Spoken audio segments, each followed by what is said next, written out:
is taking place. Since the last round of negotiations, as set out in the terms of reference, UK negotiators have continued informal discussions with the Commission in both Brussels and in London. Differences, of course, still remain, but we are committed to working hard to reach agreement within the timeframe that the Prime Minister has set out. And on financial services, we're still seeking to provide a predictable, transparent and business-friendly environment for firms which undertake cross-border business.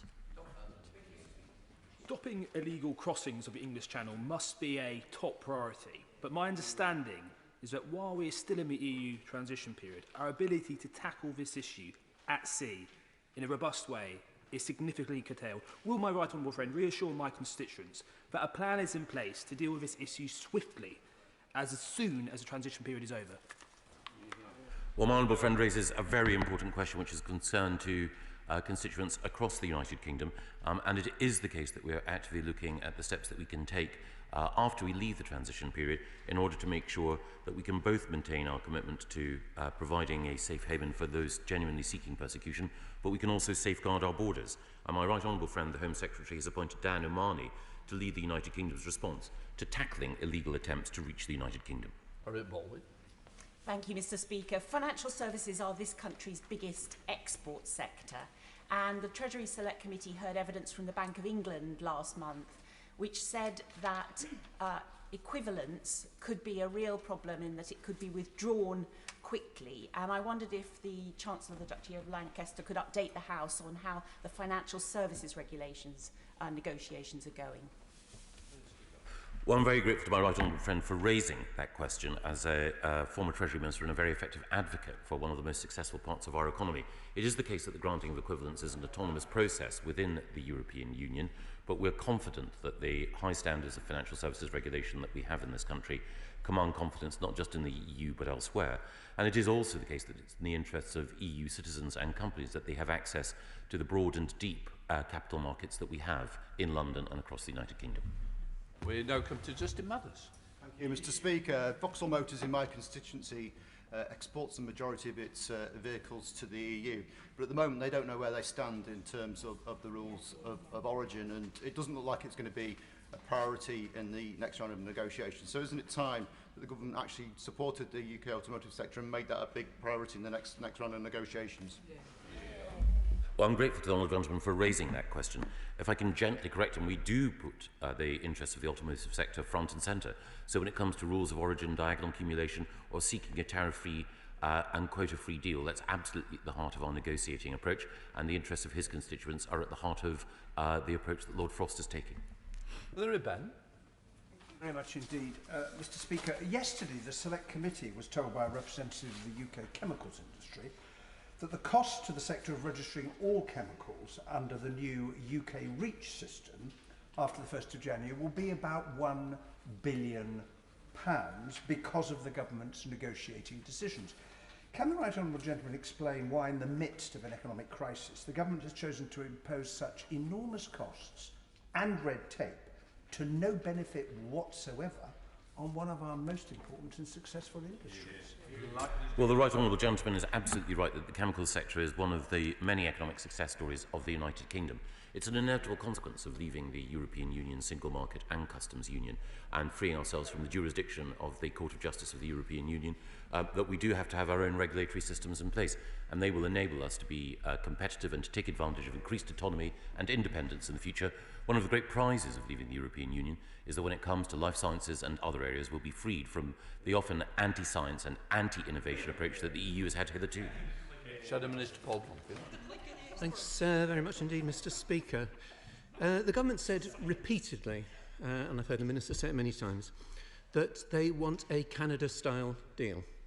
Now, the Minister will know that the Canada-style deal with the EU CETA contains many commitments on a level playing field, with both parties signing up to an entire chapter on workers' rights and 2 chapters on environmental standards. So could he try a straight answer to the question that whether the government will be prepared to sign up to similar commitments in its deal with the EU?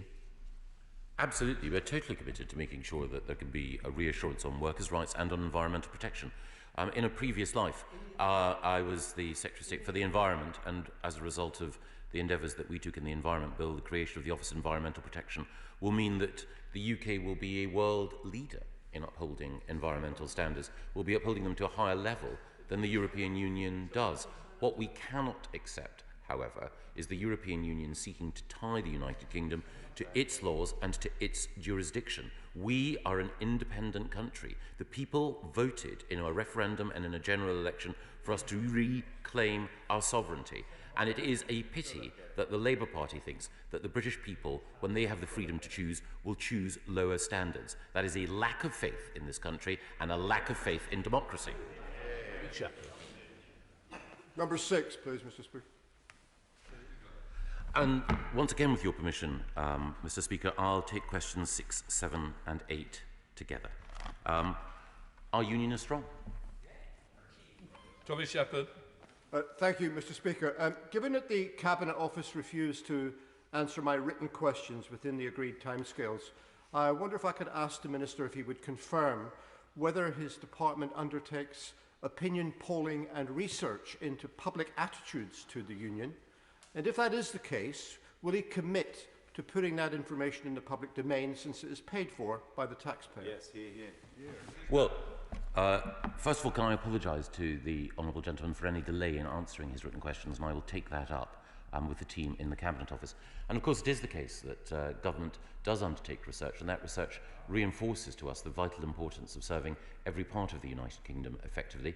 The research that we undertake, for example, reveals that across the United Kingdom, people believe that it's vitally important that governments work together in order to deal with the current COVID pandemic, and I think it is important that the good cooperation that we've recently enjoyed with the Scottish Government continues.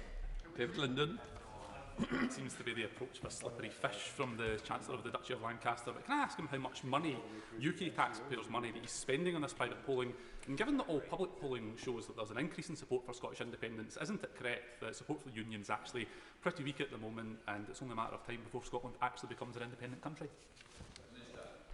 Well, talking of fish, slippery or otherwise, one of the benefits, of course, of leaving the European Union is that we'll be taking back control of our territorial waters, and as a result, as the Scottish Government has pointed out, as I know the honourable gentleman is aware, it will be the case that there will be hundreds of thousands of new jobs and millions of pounds of new investment in the north-east of Scotland as a result of leaving the European Union.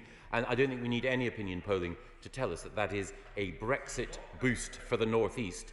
These are facts, and facts are cheels that win a ding, and so therefore I think that's a ding-dong for the Union. Heading up to Scotland with Anne McLaughlin. Anne McLaughlin. Thank you, Mr. Speaker. This House has approved a bill which allows the democratically elected Scottish Government to be overruled by his government, happy to ignore laws it's not made, happy to break treaties and hungry to take power from everywhere it can. With this appalling level of respect for the law and for Scotland, can I at least highlight one silver lining and thank him for the contribution he is making towards Scotland's independence? Well, it's always flattering to receive compliments from colleagues across this House and across parties, and I'm grateful to the honourable lady for the gracious compliment that she pays me. But it's one that I'm afraid that I must gently turn down, because it is the case that the Scottish Parliament will be receiving additional powers, a power surge, as a result of our departure from the European Union, and that proves that devolution works. I think, and I think the majority of people in this House think, that devolution provides the people of Scotland with the best of both worlds, a strong Scottish Parliament and a strong UK Parliament. The Scottish National Party, I'm afraid, would force people to choose between being Scottish and British, and I do not think people should be forced to make that choice. They should, as Andrew Wilson, the author of the Scottish Government's Growth Commission, recently pointed out, take pride in being both Scottish and British. Now come to SNP spokesperson Pete Wishart. Mr. Speaker, if his union is so strong as he contends, can he tell me why he thinks Scottish independence is at a record high of 55% and has been at a sustained majority all year? Well, the evidence of my eyes is that support for our United Kingdom across Scotland, Wales and Northern Ireland and in England is strong. People recognise that it's the broad shoulders of the UK Treasury that have been responsible for helping to ensure that we can borrow money cheaply and invest in the people of Scotland's welfare. in all of the conversations that I've had with Scottish Government ministers, they always express their thanks and gratitude for the support the Treasury is giving, whether it's the furlough scheme, whether it's been Eat Out to help out, whether it's the support that we've been giving to investment in hydrogen technology in Glasgow and in Aberdeen. The United Kingdom Government works with Scottish Government, both in Holyrood and Scottish local government, to strengthen our United Kingdom. It's been a partnership for good for hundreds of years, and I know it will endure for many more. Pete Wishart. He won't produce his own opinion polls. He won't believe actual opinion polls. So maybe I'll give him a few suggestions as to why Scottish independence is so high. And he can see if he agrees with me in this. How about this? The power grab. The attacks on our democracy in Parliament, the contempt this place shows for our beautiful country, the constantly saying no to a majority of our people in Scotland, the taking our nation out of the EU against our national collective will, the Prime Minister, him. Do any of them sound familiar to him at all? Well, what an impressive list. What a pity that so many of the items in it sadly don't stand up to scrutiny. There is no power grab, there is a power surge as the Scottish Parliament receives additional powers as we leave the European Union. And far from, I think the Honourable Gentleman, Right Honourable Gentleman used the phrase contempt. Actually, one of the things that the beautiful country of Scotland has achieved throughout our time in the United Kingdom is improved productivity, improved competitiveness, improved employment, a stronger health service. There are, sadly, over the course of the last 10 years, there are sadly some things that have blighted progress in Scotland. A declining level of educational attainment as Scotland has gone down international league tables, a failure to procure the basic ferries that will mean that Scotland's islands are connected to its mainland, and a failure to invest in the Sick Kids Hospital in Edinburgh and elsewhere. All of these are failures of the Scottish Government. It is a sad state of affairs when the United Kingdom Government and the Scottish Government, which are so often committed to working together, are faced with a situation where the Scottish Government has comprehensively failed in these areas, but we stand ready to help the people of Scotland do even better in the future. Let's hope we can change the tune. Neil Burris. Thank you very much, Mr. Speaker. The number 11, yes, but thank you, Mr. Speaker. We have created a £200 million port infrastructure fund to provide financing support directly to ports. Furthermore, in July, to help the whole of the border industry prepare, we published a border operating model for the border. An update will be published shortly, providing further details on policies and processes for the end of the transition period. Neil Burris. Mr. Speaker, can the Minister assure me that when it comes to imports, we can actually get our ports ready, we can get imports through. When it comes to exports, this is much more difficult. And of course, our French cousins have form on this. They have stopped British lamb, British beef in the past when we've been part of the European Union. And so, what reassurances can we have that we will be able to get exports so our great farming, food and all business can actually export into Europe through France successfully? We think it is sensible to agree reciprocal arrangements to allow road transport operators to move to, from and through the UK and the EU.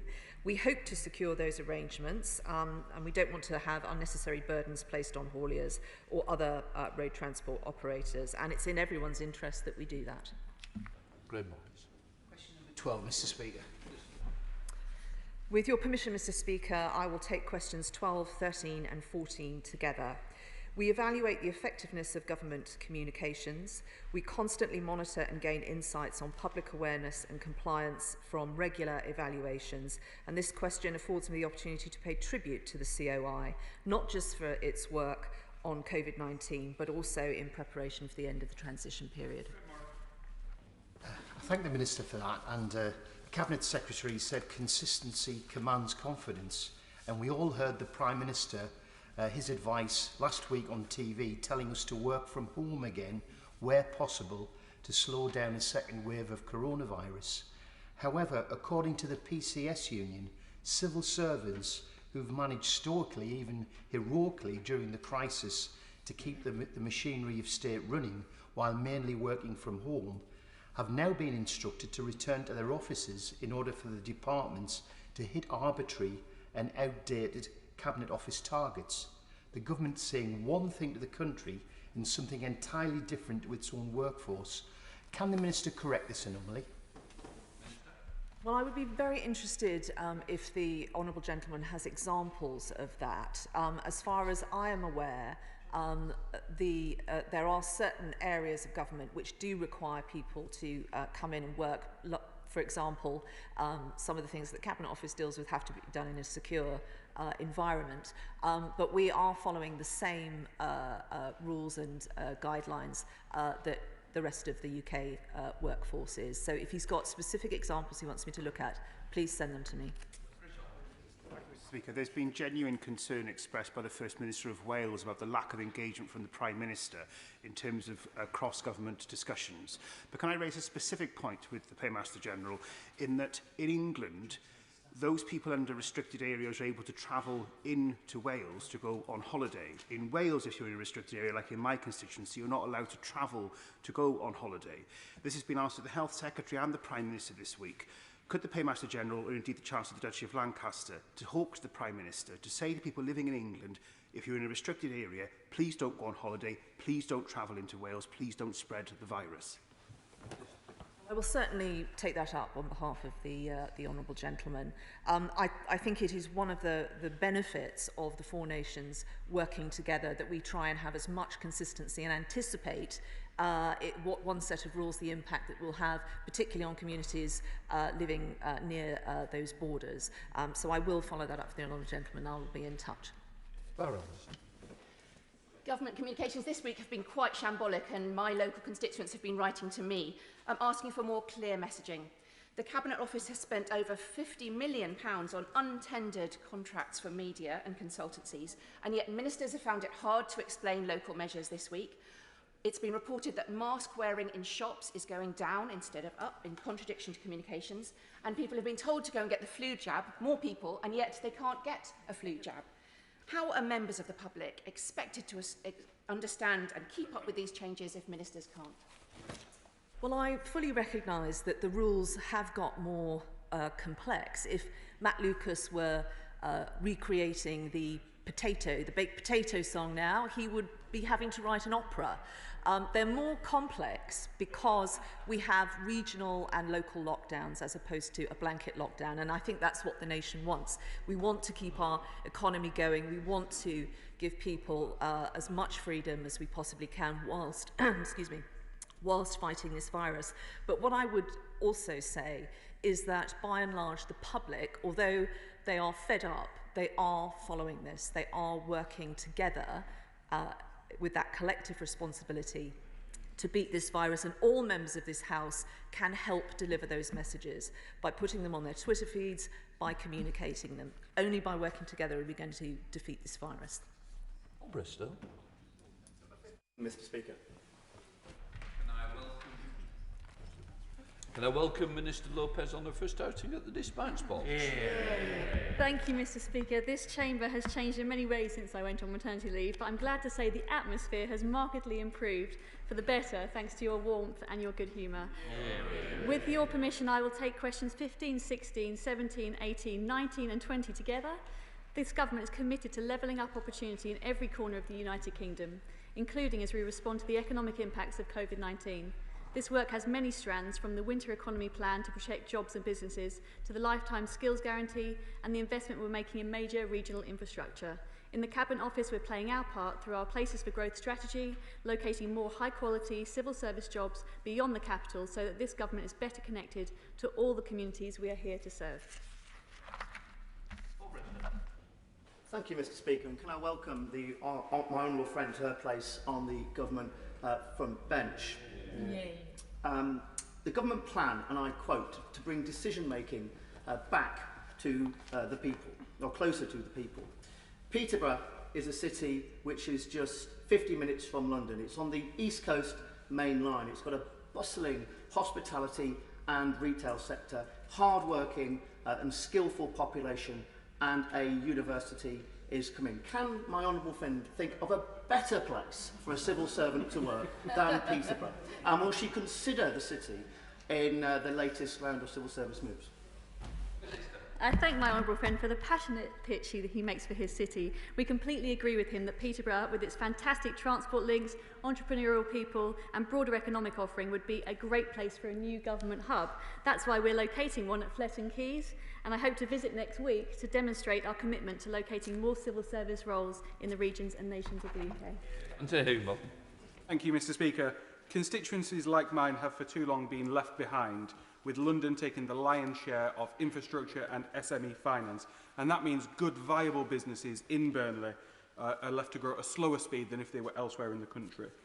Would my honourable friend agree that development banks, which are such excellent mobilisers of capital, could prove a solution to that problem? I thank my honourable friend for his question. I know he's been a fantastic champion of Burnley's small businesses since his election. The government's determined to reduce imbalances in access to finance for smaller firms. 83,000 SMEs outside London have already benefited from programmes run by the British Business Bank, which is the UK's government-owned economic development bank. Infrastructure is also central to our economic plan, providing opportunities for SMEs throughout the supply chain. We'll be publishing a national infrastructure strategy, including our ambitions on levelling up across the whole of the UK later in the autumn. Thank you, Mr. Speaker. Pubs and restaurants in Bolton have been harder hit than nearly any of our other 650 constituencies in the UK, largely due to an unfairly enforced economic lockdown. Can my honourable friend assure me that the government is doing everything it can to support businesses in Bolton, and can I urge the government to align our restrictions with the rest of the region? I thank my honourable friend for his question. It's an incredibly challenging time for his constituents in Bolton North East and in many other areas of the country, and I know that they will appreciate his advocacy. Local lockdown decisions are determined following advice from national medical experts, local leaders and directors of public health in accordance with data provided by the Joint Biosecurity Centre. We consider case rates, trends in the data and causes, but also local geography before making judgments about whether restrictions are needed. Of course, we keep all of these measures under constant review. I share his concern for the hospitality sector, and I spoke to my honourable friend for Sutton and Cheam about the task force he is setting up as Business Minister to work through some of the issues for the nighttime economy in particular. John Morrison. Mr. Speaker, in Beaconsfield, many of my constituents work in aviation or other sectors directly affected by COVID-19.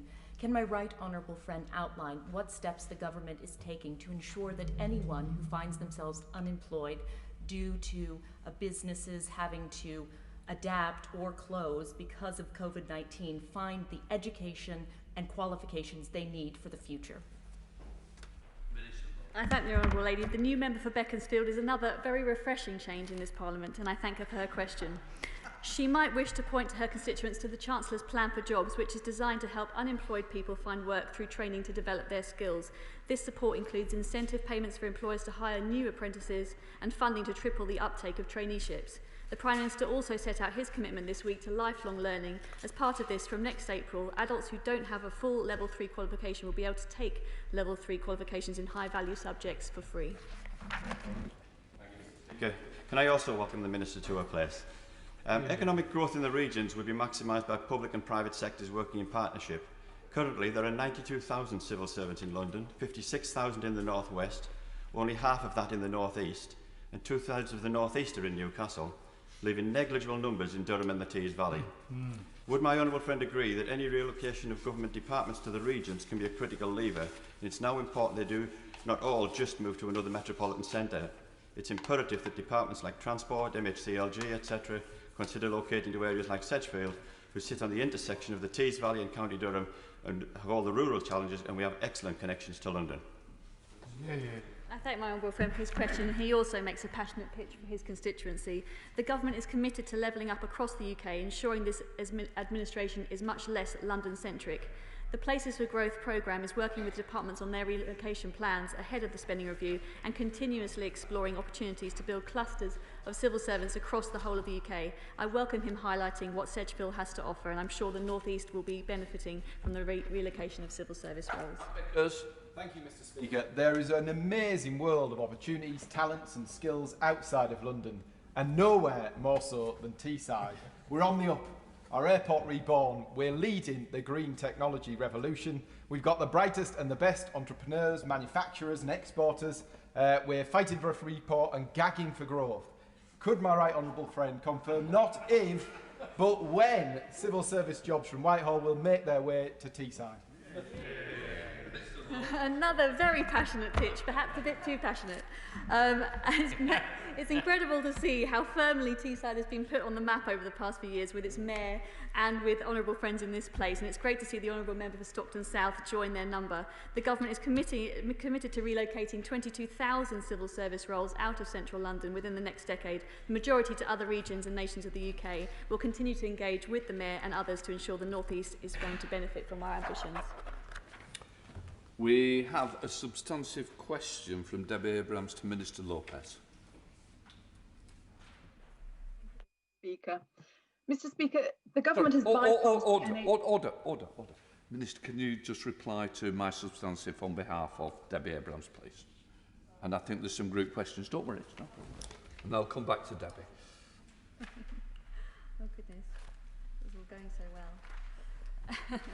Apologies, Mr. Speaker. I'm a bit rusty on this stuff, having been out of the game for a little while. With your permission, Mr. Speaker, I'll take questions 22, 23 and 24 together. The private sector has played a vital role in the government's response to the COVID-19 outbreak, such as delivering over 15,000 ventilators in under 4 months to support the NHS and changing production facilities so that by December we expect UK manufacturers will be meeting 70% of the demand for PPE compared to just 1% before the pandemic. Being able to procure at speed has been critical in providing that response. However, we have been clear all contracts, including those designed to tackle coronavirus issues, must continue to offer quality public services and achieve value for money for taxpayers. To Greater Manchester, to Debbie Abrahams. Thank you, sir. And the Minister's response says more about the government's failure to implement the recommendations of Operation Cygnus rather than their ability to implement an effective response to this pandemic.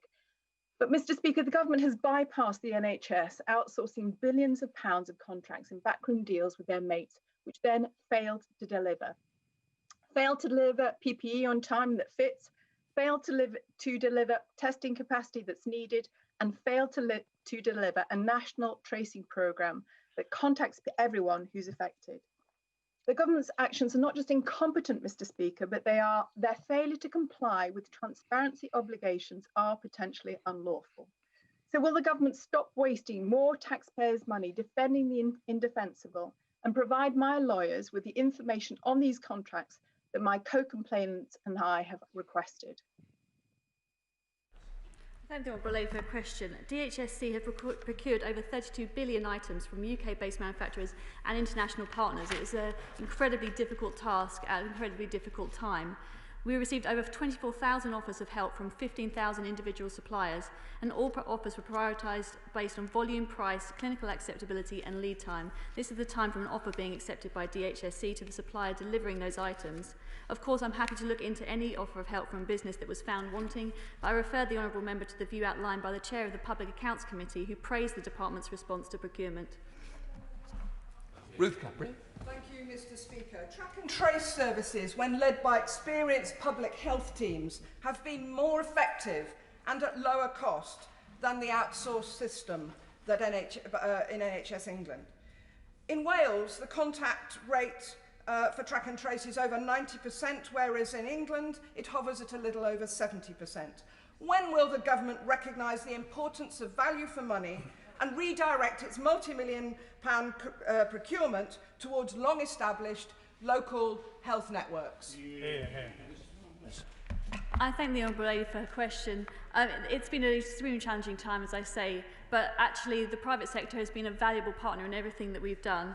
And the contracts that have been awarded have been, as I say, extremely valuable in making sure that we can deliver capacity at pace. But if she has any concerns, I'm happy to look into them for her. We're heading up to Liverpool with a virtual question from Ian Byrne, but he is audio only. Ian Byrne. Thank you, Mr. Speaker. The Minister will be aware that the Competition and Markets Authority is now investigating the proposed merger of two outsourcing giants in the facilities management industry, Mighty and Interserve. Given that both companies hold governing contracts worth over £2 billion, what steps has she taken to review the implications of this merger, considering the clear risk to public funds, as well as the terms and conditions and future employment of over 80,000 workers? Thank you, Mr. Speaker. Thank the honourable gentleman for his question. I'm afraid the Competition and Markets Authority is not something within my remit, but I'm happy to look into any concerns, because what is within my remit is contracts, procurement, performance, and I want to make sure that we receive value for money for the taxpayer in everything that we do. Yeah. We now come to Shadow Minister Helen Hayes with the first of 2 questions. Thank you, Mr. Speaker. I understand that the government's contract with Citel for test and trace is renewed on an 8-week basis with a 2-week notice period. The next deadline for renewal is this Sunday, October the 4th. Will the Minister publish all the renewal dates for Citel and Serco's contracts? And will she explain what justification the government could possibly have for continuing with a failed, privatised, centralised model of test and trace, in contrast to the effectiveness of local councils and public health teams who are denied the full funding they require? I thank the honourable lady for her question. I mean, as I said before, I think that without the private sector, we would struggle to have delivered the testing capacity that we have. Serco and Citel are approved suppliers on the Crown Commercial Service Contact Centre framework. They gain their places through fair and open competition via OJEU procurement. Value for money and capability were part of the assessment criteria, but if there are other people who would bid well for these contracts, then we're happy to look into that. Helen Hayes. Mr. Speaker, government spending on consultants has risen sharply in recent years, up by around £1 billion since 2016, with contracts worth at least £56 million awarded without competitive tender during the COVID crisis. Does the Minister agree with her colleague Lord Agnew that this government is reliant on consultants, which are providing poor value for money because of their vastly inflated cost, when carrying out services that could be conducted more efficiently in-house? And if so, can she tell the House when the review into current controls and spending limits will begin and when it will report? Thank you, honourable lady, for her question. Consultants play an important role in what government tries to achieve on particular projects, but she is right. We have concerns about the cost of those consultants and whether we are too reliant on them, and we are actively reviewing that. And I'm working with my colleague, Minister Agnew, on these matters.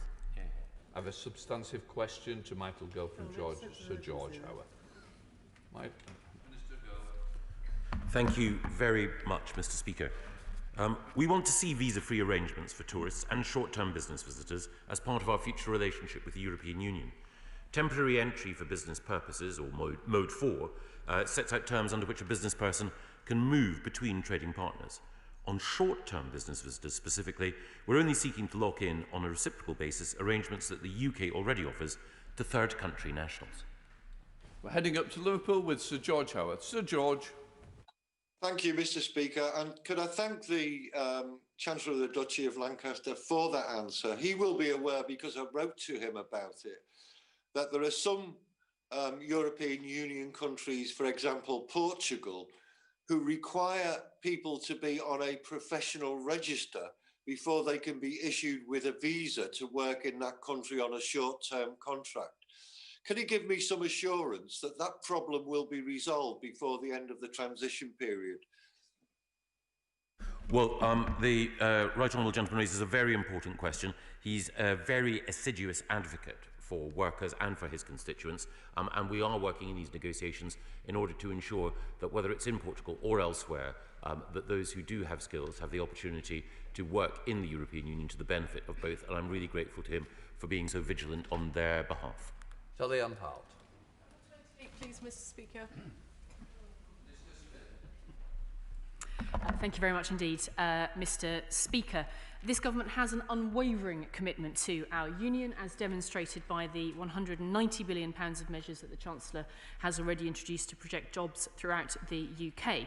We are strengthening our union even further by taking steps to ensure the free flow of trade, Mr. Speaker, and ensuring that powers return from the EU directly to the devolved administrations. And in addition to that, we are committed to concluding the review of intergovernmental relations to make sure that our structures are improved and adaptable for our union, both now and in the future. Kellyanne Hart. Mr. Speaker, the rich tapestry of our precious union is woven together by the threads of our own individual cultures, languages, traditions and values, creating the most successful political, social and economic union in the world. So what steps is my honourable friend going to take to reach out to the devolved nations to show how much we value them as part of our great United Kingdom on a cross-party basis? Well, Mr. Speaker, I think she makes the point herself extremely well. We have confronted the recent pandemic as one United Kingdom, Mr. Speaker, and have achieved more together than we could have done as individual nations. And that unity has been reaffirmed through the joint statement of the 25th of September. As I've already said, we've taken significant steps to protect the economy, providing billions to protect lives and livelihoods in all parts of the UK. As I also mentioned in my earlier answer, the way in which we're taking our intergovernmental relations forward will show how committed we are to those relationships and making sure that they are positive for today and tomorrow. Nick Smith. Number 29, please, Mr. Speaker.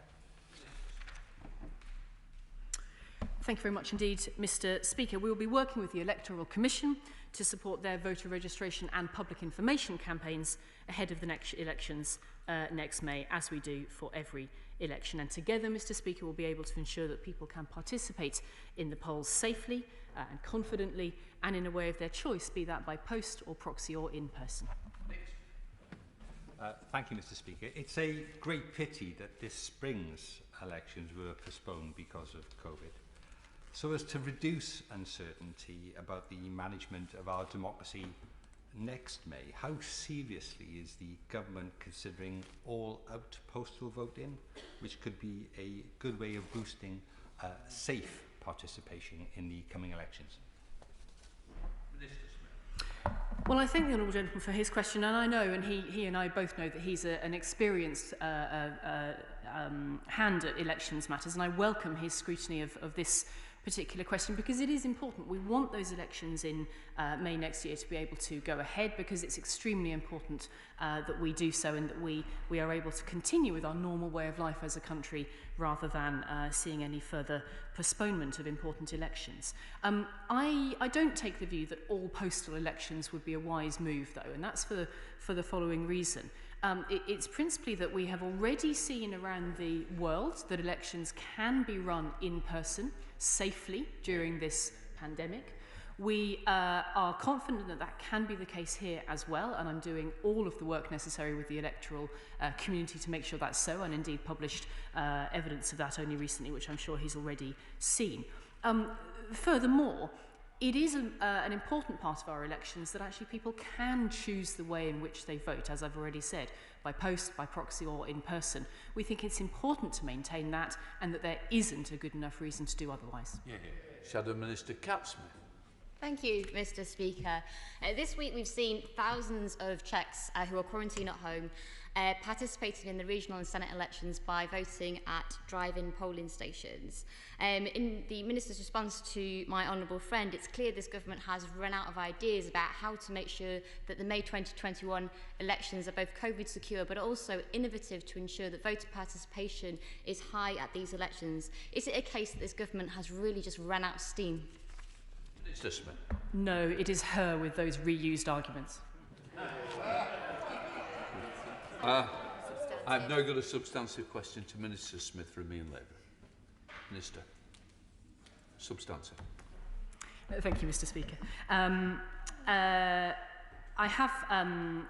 aware that this question has also been put to the Home Office earlier this week, Mr. Speaker, and I can confirm that there are no plans to establish an independent inquiry into the policing of the miners' strike in 1984-85 in England and Wales. Heading to North East with Ian Lavery. Ian Lavery. Thank you, Mr. Speaker. More than 11,000 UK miners were arrested during the bitter dispute of 1984-85. And can I, Mr. Speaker, declare an interest, as I was among that number? There was 6,000 put on trial, 7,000 injured, many blacklisted, never ever to work again, and others died with an unjust criminal record. Mr. Speaker, there was an independent review in Scotland where miners convicted in the Scottish coalfield are set to be pardoned. Justice is being served. So can the Minister say if the miners in the UK can expect a pardon from the government, and does the Minister acknowledge that a full inquiry into the policing of the miners' strike is the only means of justice for those miners who were the backbone of this nation? Mr. Speaker, I admire the passion and experience with which he speaks. I will say straight off that the report produced by for the Scottish Government is a matter for them. I understand that it has reported, but that is not for me to be able to comment on. I think the core point is this, that since the strike of 84 to 85, there have been very significant changes in the oversight of policing at every level. I'm not sure that it would be worth the efforts of an inquiry to be able to make sensible comments on that, given that quantity of change, and that the focus should instead be on continuing to ensure that the policing system is the best that it can be. I can also add that all of the 33 files that the Home Office had held relating to that strike has now been transferred to the National Archives, and that these are available for the public to review. Richard Fuller. Question 31, Mr. Speaker. Thank you very much, Mr. Speaker. Since the Ditchley lecture, I've been working closely with our colleagues in the civil service to ensure that the government can deliver its ambitious agenda for this country. Like all institutions, the civil service, and indeed ministers, must constantly seek to improve how they deliver, and our plans for reform for both civil servants and ministers will be set out in due course. Richard Fuller. There's a vital democratic connection between the manifesto commitments that we stand on in elections and the formulation of policies to enact those commitments. So what ways is my right honourable friend looking to make better use of data and better interpretation of data in that vital task? Well, my honourable friend is absolutely spot on. And one of the things that we need to do is to transform the way in which in the public sector we use data in order to better deliver for all voters.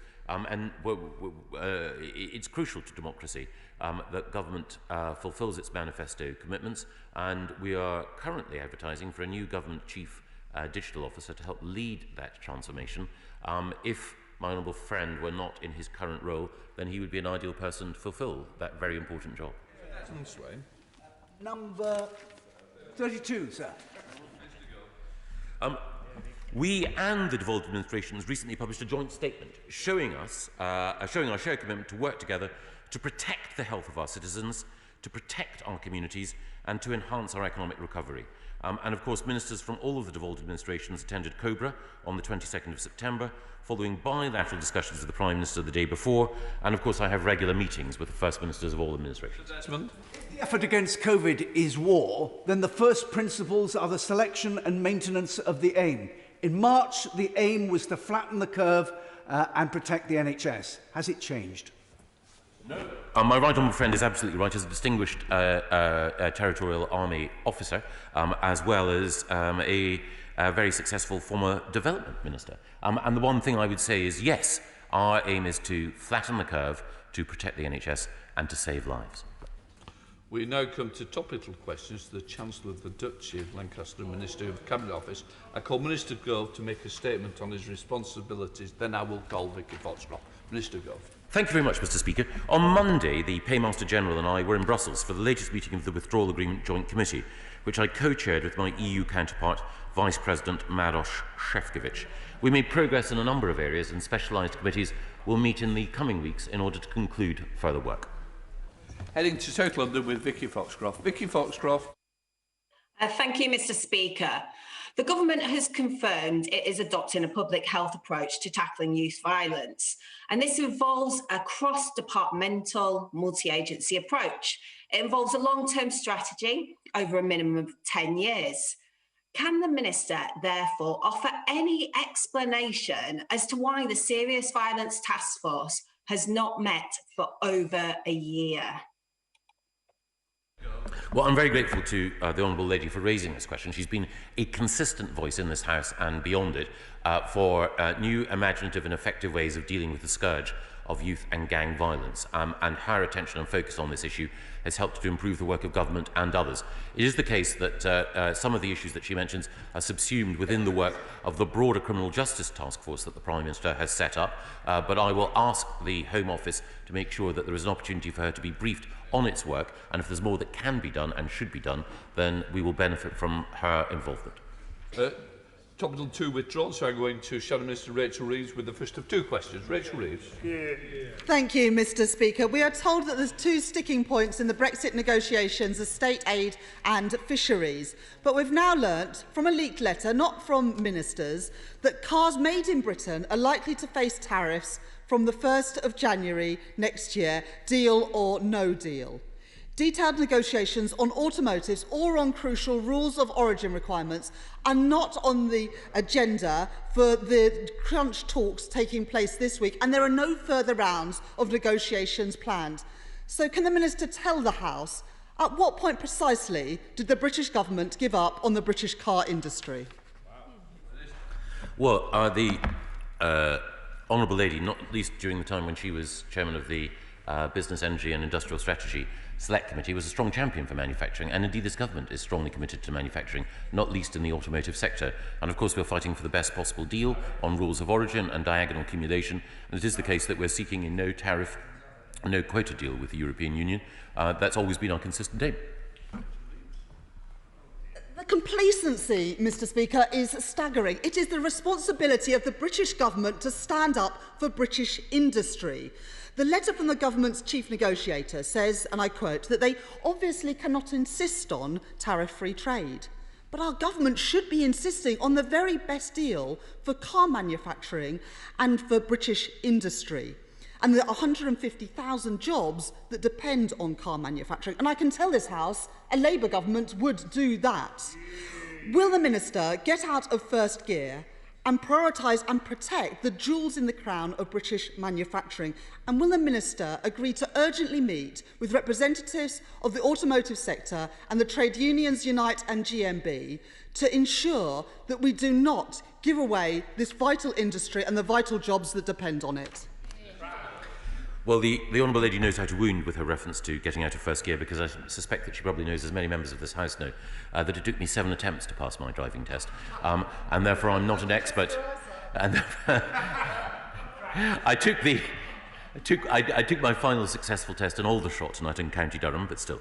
But on the serious and substantive point that she makes, she's absolutely right, and I will, of course, happily meet representatives of the manufacturing sector, including representatives of trade unions. It is our aim to secure tariff-free access.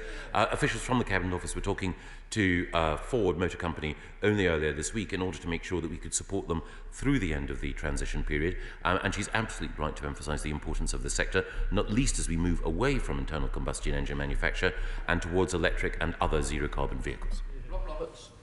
Thank you, Mr. Speaker. We've heard from the First Minister of Wales over the last few months that he's had no engagement and meetings with the Prime Minister with regard to COVID, and he's clearly trying to make out that there has been no contact with the UK government at all. Could my right honourable friend confirm that there's been significant discussion between the UK and Welsh governments? And also, can he confirm what discussions he's had recently with the devolved administrations about the upcoming end to the transition period? Well, my honourable friend makes an important point, and as I indicated earlier, there was a COBRA at which the First Minister of Wales was an important and constructive participant just last week, and prior to that, the Prime Minister talked to the First Minister of Wales. I enjoy my regular conversations with the First Ministers of Scotland, Wales and Northern Ireland, and the Deputy First Minister of Northern Ireland, and I think I've probably spoken to the First Minister of Wales more often in the last couple of months than I have to my own mum and dad, and that's a reflection of the high regard in which I hold the First Minister of Wales, not any reflection of any lack of regard for my parents in Aberdeen. Hilary Bann. Mr. Speaker, last week the right honourable gentleman told the House that the 2 IT systems that will be crucial to enabling goods to move across the border from the 1st of January, namely the Goods Vehicle Movement Service and Smart Freight, are in operation. That's a quote. Later that day, the Chief Executive of the Road Haulage Association wrote, "These systems are absolutely not in operation." I wonder whether the right honourable gentleman would like to clarify what he meant. Yes, of course. I've found that the Road Haulage Association, valuable organisation though it may be, hasn't always necessarily been quite the most constructive partner at every stage in the conversations that we've needed to have. Nevertheless, I think it is the case that we're having conversations with them and others in order to ensure that these and the other IT systems that we need for the end of the transition period are in place. Thank you, Mr. Speaker. Can my right honourable friend inform the House what steps the government is taking to ensure that businesses in Basildon and Thurrock are ready for the end of the transition period, regardless of the outcome? Minister Gove. Absolutely.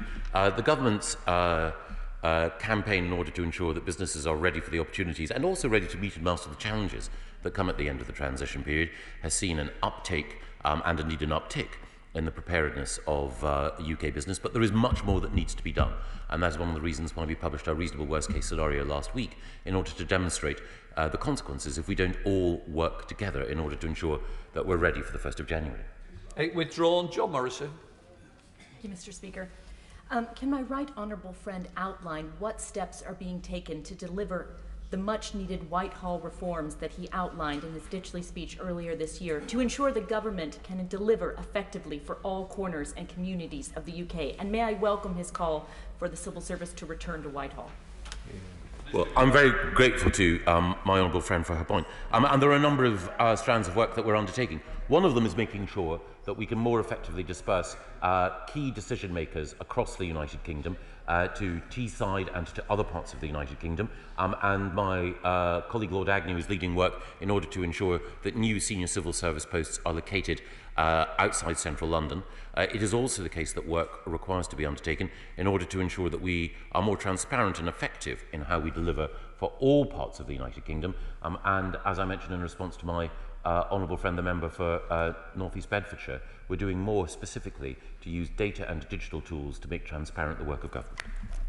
Disconnected, so we'll go to Paul Howell. Thank you, Mr. Speaker. As was discussed in the Blue Collar Conservative session in Sedgefield, opportunities for UK growth post-Covid and Brexit are aligned by doing everything we can to support Made in Britain. Can he support this agenda and encourage in particular HS2 to do this rather than placing orders for steel and potentially bridges overseas? We have great companies in Sedgefield like EBAC, Cleveland Bridge, Hitachi and indeed Roman Showers, who have David Osborne, one of the joint chairs of Made in Britain, as their managing director. Could I invite him to come with me to visit Roman and others and see for himself the passion behind a Made in Britain agenda? Well, members for Sedgefield have always been powerful advocates for the North East, but none more so than the current member for Sedgefield. And he's absolutely right that Teesside and Sedgefield in particular, and County Durham as well, are at the beating heart of the economic future of this country, and we need to invest in the next generation of manufacturing excellence, and it's the young men and women of his constituency who will be at the cutting edge of that revolution, and they have no better advocate for manufacturing, for growth and for smarter government than the honourable member. I'll now come to the member for Bedford, whose birthday it is. Happy birthday, and Mohammed Jassim. Thank you very much, Mr. Speaker. The Chancellor of the Duchy of Lancaster has said that over his dead body, would he accept US food standards? So will the right honourable gentleman take the opportunity to protect our farmers and keep our food clean and safe in a post-Brexit future by enshrining our standards in law when the agriculture bill returns to this place? I'm very grateful to the honourable gentleman for his question. Can I wish him a happy birthday? Can I also take the opportunity, while at the dispatch box, to wish the member for Windsor and Maidenhead a happy birthday? It is her birthday as well today, and I hope that she has an enjoyable day and a relaxing weekend. On the broader question of food standards, it's already the case that in law we uphold very, very high animal welfare, environmental protection and food safety standards, and there will be no compromise on those. We now come to Elliot Culp. Mr. Speaker. Companies like hydro-cleansing in Carshalton and Wallington, like many SMEs, provide very, very specialist services which aren't available on the open market, yet they still have trouble accessing public sector contracts. So what more can my right honourable friend do to ensure SMEs like hydro-cleansing can get access to these public sector contracts? Well, my honourable friend makes a very important point, and small and medium-sized enterprises are the backbone of our economy. And in Carshalton and Wallington, there are a number of SMEs effectively represented by my honourable friend who deserve a fairer go, a squarer go when it comes to getting access to government contracts. We need to simplify the process of procurement, and outside the European Union, we can do precisely that. We come to Kate Holman. Thank you, Mr. Speaker. Given today we've heard a number of very positive comments from ministers about the effectiveness, the quality, sorry, I'm trying not to laugh here, about the delivery of tests and trays by the private sector. Is the Duchy of Lancaster aware of a recent survey that showed that 74% of the public want these services delivered by local public health teams, which have proven to be far more effective in stopping the spread of the virus? Well, the Honourable Lady makes an important point. I think the important thing to say is that when it comes to the delivery of all public services, what's right is what works. What we need to do is to make sure that we have an effective mix of public sector and private sector delivery. And it is the case that we would not have been able to increase testing capacity to the current levels that we have without the involvement of the private sector. And of course, it's central government, local government, and the private sector working effectively together that ensures that we can both test and track and trace in a way which is best guaranteed in order to keep our respective constituents safe. So we look at the evidence, but we also ensure that we do everything we can in order to have the innovation of the private sector and the compassion of the public sector working hand in hand. James Grundy. Thank you, Mr. Speaker. Would my right honourable friend not agree that it is in the interests of both unions, the EU and the UK, for the EU to return to the negotiating table, end their games of brinkmanship and sign the deal? My honourable friend is absolutely right, and one of the reasons why David Frost is in Brussels today is seeking to ensure that we can get the best possible deal. Progress has been made in a huge number of areas, but as the Honourable Lady pointed out earlier, there are still one or two sticking points on state aid, the level playing field and fisheries, but I think with goodwill on both sides we can achieve resolution, and I certainly know that this government is determined to. But of course, we have clear red lines that we will not cross, and it's vitally important that we maintain our faith with the British electorate and ensure that on the 1st of January we leave the European Union single market and customs union and take back control. In order to allow the safe exit of honourable members participating in this item of business and the safe arrival of those participating in the next, I am suspending the House for 3 minutes. Order.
Order.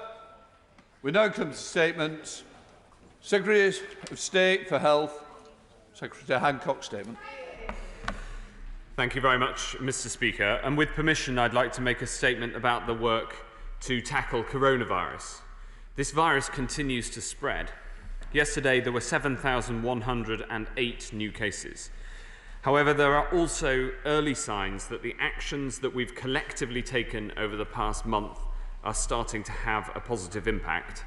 Today's REACT study from Imperial College suggests that whilst the R number remains above 1, there are early signs that it may be falling. We must not let up, but people everywhere can take some small hope that our efforts together may be beginning to work. I put it no stronger than that. Cases are still rising. However, as the Chief Medical Officer set out yesterday, this second peak is highly localised. And in some parts of the country, the virus is spreading fast. Our strategy is to suppress the virus, protecting the economy, education, and the NHS until a vaccine can make us safe. Earlier this week, Mr. Speaker, we brought in further measures in the North East. However, in parts of Teesside and the northwest of England, cases continue to rise fast. In Liverpool, the number of cases are 268 per 100,000 population. So together we need to act.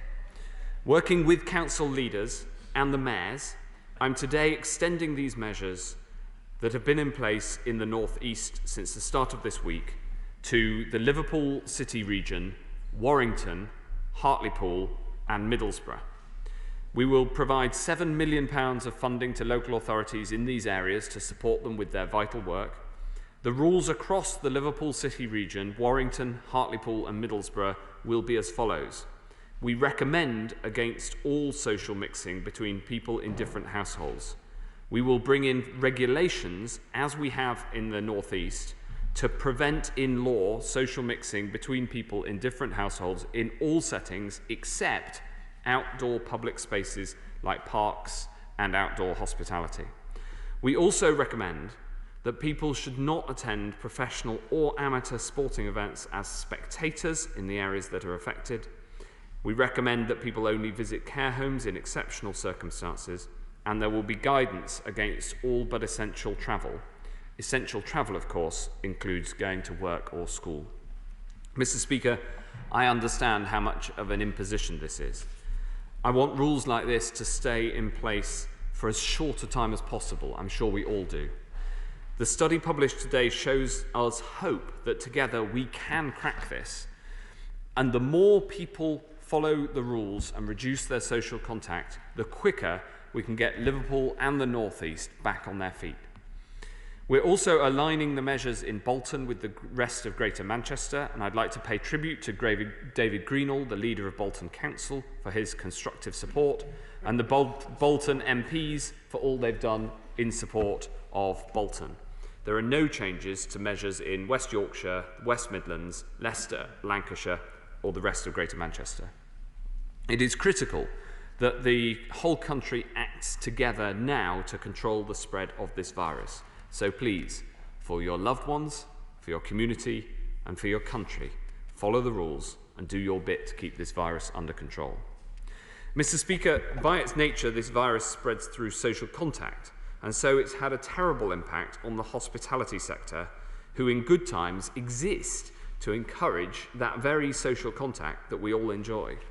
So we've had to take difficult but necessary decisions to suppress the virus.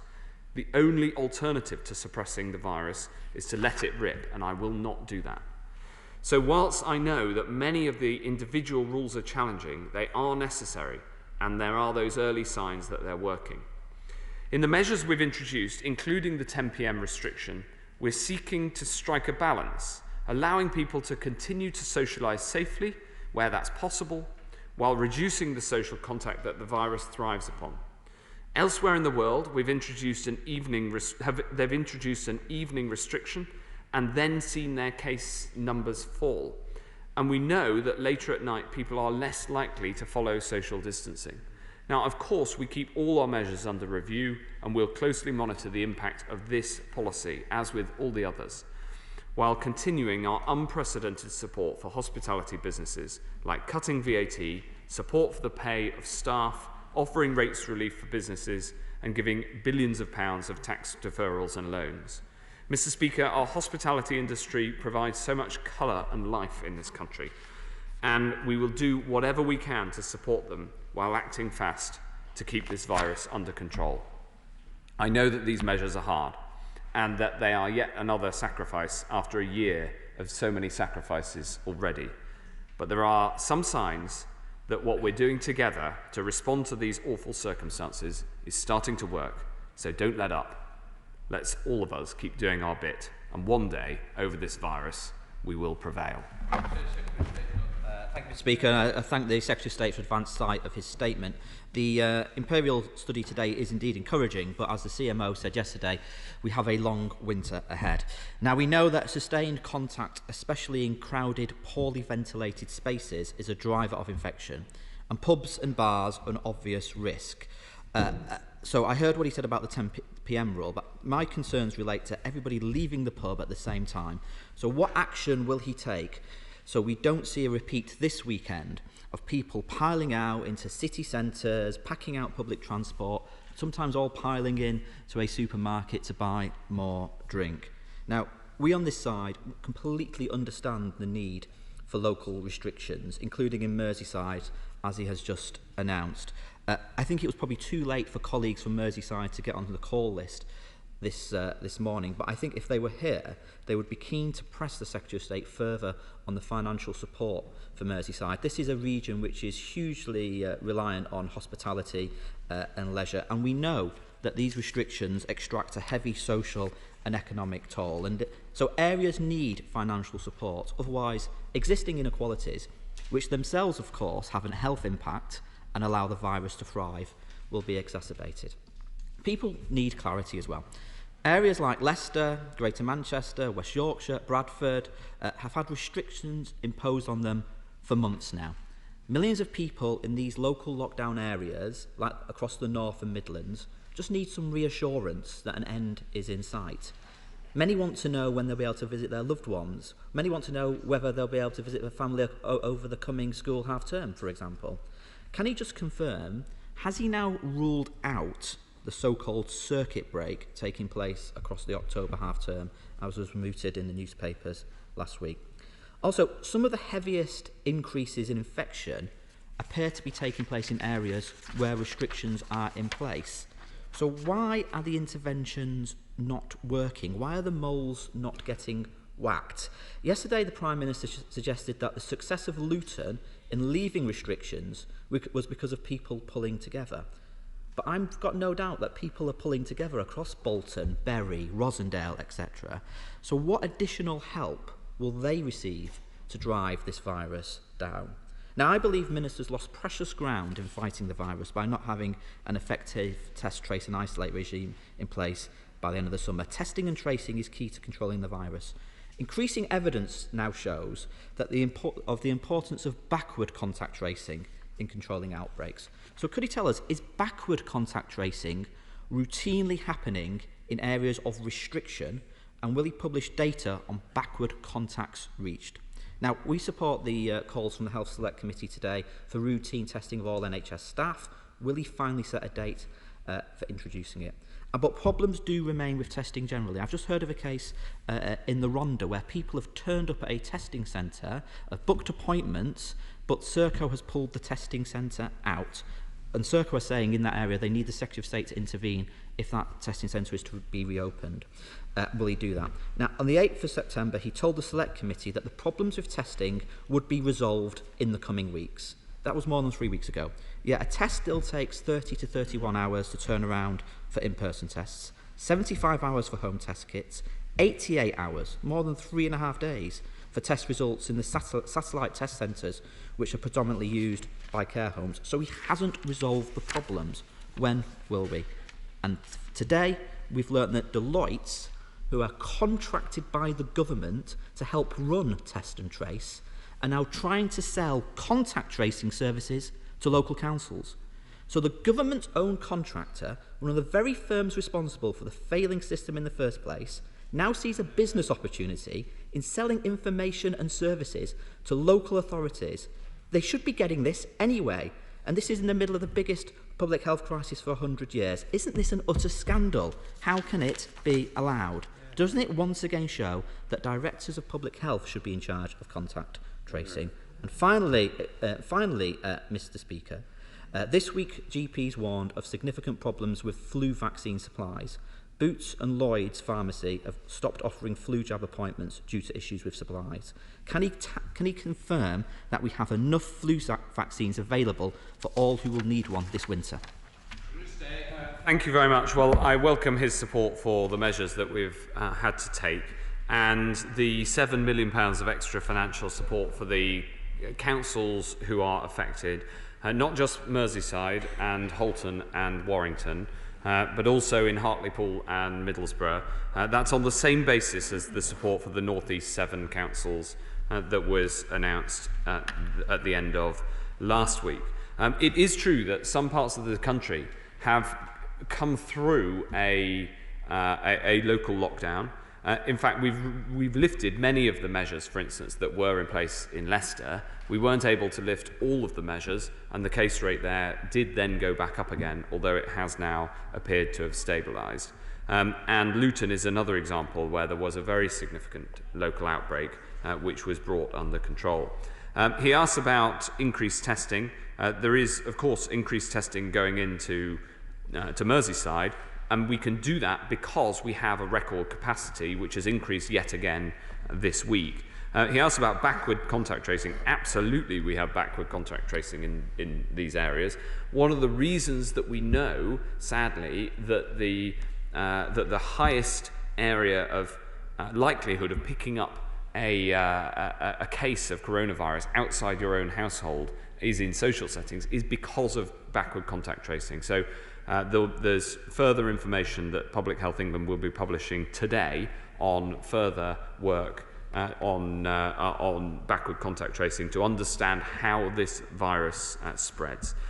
He asked about the speed of test results. I'm glad to say that the speed of the turnaround of test results in care homes is speeding up. He asked about Deloitte and their contact tracing capabilities. Deloitte have done an incredible job in helping us to put together the contact tracing and the backward contact tracing that we have. And of course they should offer their services to local councils too. On the one hand, he says local councils should have more impetus and more involvement in the contact tracing. And then when a company with great experience in contact tracing comes forward to offer their services, he criticises them. I mean, he can't have it both ways. And of course, these services cost money and they have to be delivered. And I pay tribute to Deloitte, who are doing such a brilliant job. Finally, he asks about flu jabs. And it is absolutely true, as he says, that there is a record rollout of flu jabs. There are enough flu jabs for everybody who needs them in the priority group. I would stress that this is a rollout. Nobody needs to have a flu jab before the start of December. You can have it in September or October. It will then cover you for the winter. And so we are rolling it out, and more appointments will become available in good time. We've got 30 million jabs in total. That is more than we've ever had before. It's almost double what we've typically had in the past, and those are available. I'm really glad to say, Mr. Speaker, that record numbers of people are coming forward to get flu jabs, and I welcome that. But people, as the Royal College of GPs have said, people will have to have patience. They will, if you're in the group, the target group, the over 65s and those with clinical conditions, there are flu jabs available, and it will take us the coming weeks in order to make sure that the people who need those flu jabs can get those flu jabs. Bradford's been in a local lockdown for weeks and weeks, and the number of cases are going up, not down. But is the Secretary of State aware, Mr. Speaker, of the damage the arbitrary 10 p.m. curfew is doing to pubs, restaurants, bowling alleys and casinos? Is he aware of the jobs that are being lost, all just to see people congregating on the streets instead and shop staff getting more abuse? When will the Secretary of State start acting like a Conservative with a belief in individual responsibility and abandon this arbitrary, nanny state, socialist approach which is serving no purpose at all apart from to further collapse the economy and erode our freedoms? Thank you very much, Mr. Speaker. I'm going to pay tribute to my honourable friend. And the reason is this. There are some people who rail against some of the measures that we have to put in place. And of course I understand the impact that they have. And there's reasons for each one of them. But collectively, they're vital for the strategy that we're pursuing of suppressing the virus, protecting the economy and education and the NHS until a vaccine arrives. My honourable friend doesn't agree with that strategy. And I think that's a perfectly honourable position. It's just something I profoundly disagree with him on. And he, indeed, last night was one of the handful of colleagues who voted against the renewal of the Coronavirus Act. So it's perfectly reasonable to make the argument that we should just let the virus rip. I just think that the hundreds of thousands of deaths that would follow is not a price that anyone should pay. I believe in individual responsibility and that in promotion of freedom, subject to not harming others. And one of the pernicious things about this virus is that people can harm others and sometimes inadvertently can harm them in such a way by giving them a disease that leads to their death without even knowing about it, because this virus passes from one to another asymptomatically. So while I, especially myself coming from a small business background, I understand the impact of these things. I get it. But unfortunately, we do have to take action to suppress the virus, because the alternative of letting it rip is not a policy that I would ever want to pursue. Let's head up to Scotland with SNP spokesperson Martin Day. Thank you, Mr. Speaker. It's vitally important that we find a balance between taking action to suppress the virus and protecting people's jobs and their livelihoods. How confident is the Minister that the existing rules within pubs and restaurants on hygiene, face coverings, table service, maximum numbers within groups and the distances between them are being complied with? And what happens next if they're not? Does the Minister agree with me that avoiding mixed messaging is particularly important? So what message does it send that Parliament's bars are exempt from the curfew? And will he commit to continued cooperation with the devolved governments under the Four-Nation Plan? Mr. Speaker, I haven't been to the bar recently, but I do not think that the Parliament's bars are exempt from these measures, and I think it's wrong to say so. And I'd be very grateful if you could confirm that, Mr. Speaker, because it is a matter for the House, not for the government. What I'd say is to the honourable gentleman is that other than that point, he makes a perfectly valid point. Of course we keep these measures under review. We want to have the least damaging economic impact consistent with bringing the virus, keeping the virus under control and suppressing it. That's the same strategy that's carried out across all four governments, the three devolved governments and the UK government. It is the same strategy. So yes, we keep these things under review, but we do think that they are necessary in order to keep people safe. I will confirm, because I think it's, if the honourable member had been in the House, he would have realised, or if he'd spoken to his colleagues, the decision was taken last week. Unfortunately, the newspapers were mischief-making. Those bars were not open after 10 o'clock. Let's get that clear. And I think we ought not to believe sometimes what newspapers say. Right, let's move on to Brendan Clark-Smith. Mr. Speaker, the government's already made more than £190 billion in support available to protect both lives and livelihoods. And last week I spoke to Tom and Lindsay, the landlords of the Columba Inn in Ordsall, to discuss the impact that these lockdown measures are having on the hospitality industry, which I know my right honourable friend understands. So can he confirm that ministers will continue to work closely with the sector to look at what further support can be provided for them? Absolutely, and I think if I spot it correctly, the honourable member's wearing the Parliamentary Beer Association tie. So he obviously knows that of which he speaks. But he's right, he's made a very important and very serious point, which is that of course we'll keep working with the hospitality industry and we'll do everything we can to support them through these times. It is so difficult because of the way that the virus spreads. Therefore these measures are necessary. We haven't gone for a full-blown lockdown in March. That's because we know far more about the virus because of the test and trace system and because of the massive amount of testing that we're doing and the contact tracing. That does mean we could be more targeted, and my heart goes out to everybody in the hospitality industry who's doing so much. Daisy Cooper with 2 minutes, as it was the UQ that I've converted. Thank you, Mr. Speaker. As the House will know, the original urgent question was about the 10 p.m. pubs curfew, and it is clear that after this statement, the government is simply not listening. It seems to be covering its eyes and ears and singing la la la la la la la. You say that this is under review, but where is the evidence? The evidence is clear. The 10 p.m. pubs curfew has been a hammer blow to hospitality, and turfing crowds of people out of COVID-secure venues onto the streets is putting lives and livelihoods at risk. Since reopening in July, Mr. Speaker, businesses on every single one of our high streets have put blood, sweat and tears into making their venues COVID secure, but they are trading at a reduced capacity. And now with this pubs curfew, some of them have seen a reduction by a further 50%. The Prime Minister announced this blanket 10 p.m. closing time just last Tuesday. Within hours, the industry warned that it would lead to chaos on the streets, and it did. The shocking truth is that this government has, by its own admission, made no assessment of the cost of this measure to the industry. And Sage has confirmed that it was never even consulted on whether a 10 p.m. curfew would be effective. Now experts are telling us that it's making the risk of COVID transmission worse. Public Health England's weekly surveillance reports are clear. Outbreaks of the virus in hospitality venues are responsible for less than 3% of all cases, and they have not contributed to any of the increase. And yet this government is making thousands and upon thousands of hospitality jobs unviable, undermining public health and killing our high streets. The government likes to talk about balance and tough choices that it has to make between public health and the economy.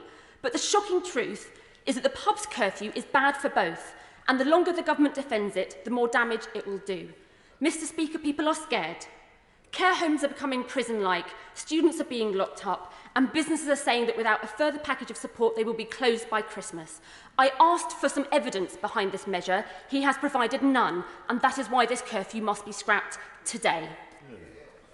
Secretary of State. Thank you very much, Mr. Speaker. I just want to correct the Honourable Lady on the point that she made about outbreaks. The measures of which the updated statistics will be published today by Public Health England, the measures that have led us to understanding the virus spreads most outside of households when other households meet together, including in hospitality venues, comes from the very backward contact tracing that the honourable member on the front bench for the opposition asked about.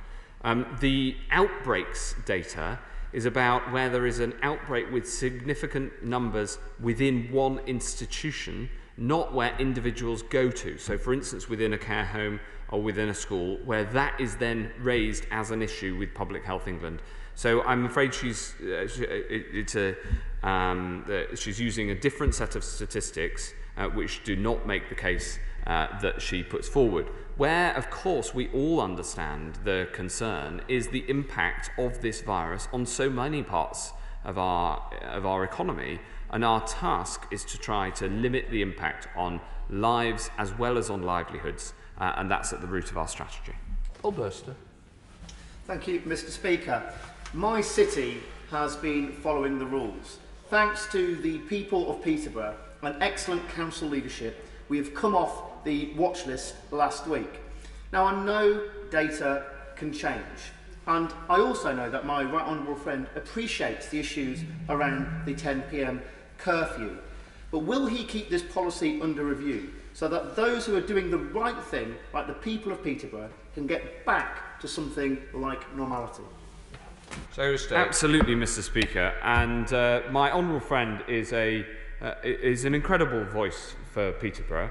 And when we discussed local lockdown having its effect in Leicester, and the Prime Minister mentioned Luton yesterday, the work of the people of of Peterborough is another example that we could cite. And my honourable friend from Shipley shouts from sedentary position, what about Bradford? The truth is we did take Shipley out of the measures because the numbers came right down. Unfortunately, they then rose again. So in a way, he makes my point for me.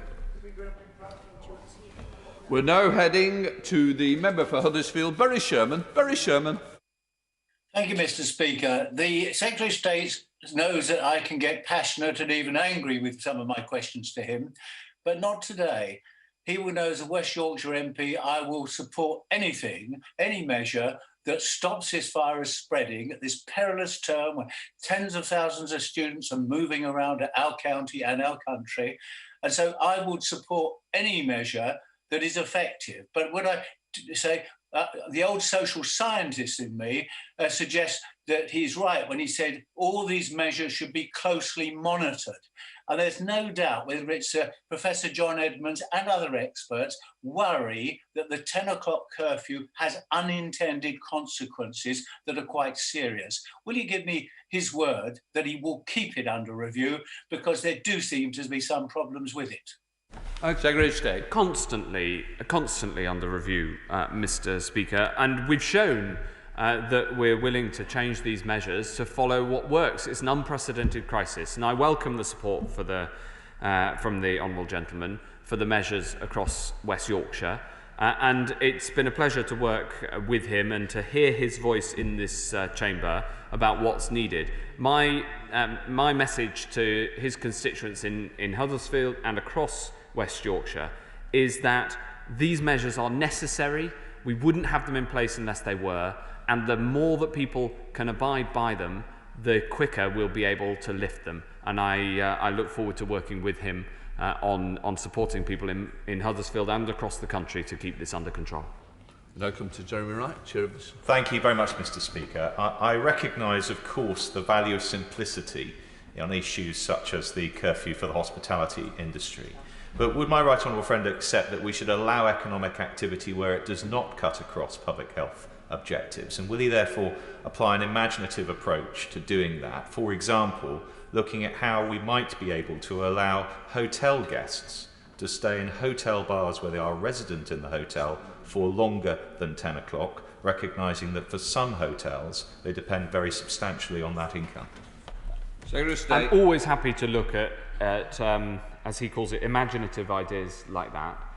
He will know that there's a tension between the clarity of the rules and some of and bringing in additional nuances into the rules. And he'll have seen how, as a society, we have struggled with that balance all the way through this because we're in novel circumstances. But I'd be very happy to talk to him about his proposal. Tamanjeet Singh Desi. Thank you very much, Mr. Speaker. The imposition of a 10 p.m. curfew on the hospitality industry was entirely avoidable, but became an inevitability because of the government's shambolic handling of its privatised test and trace system.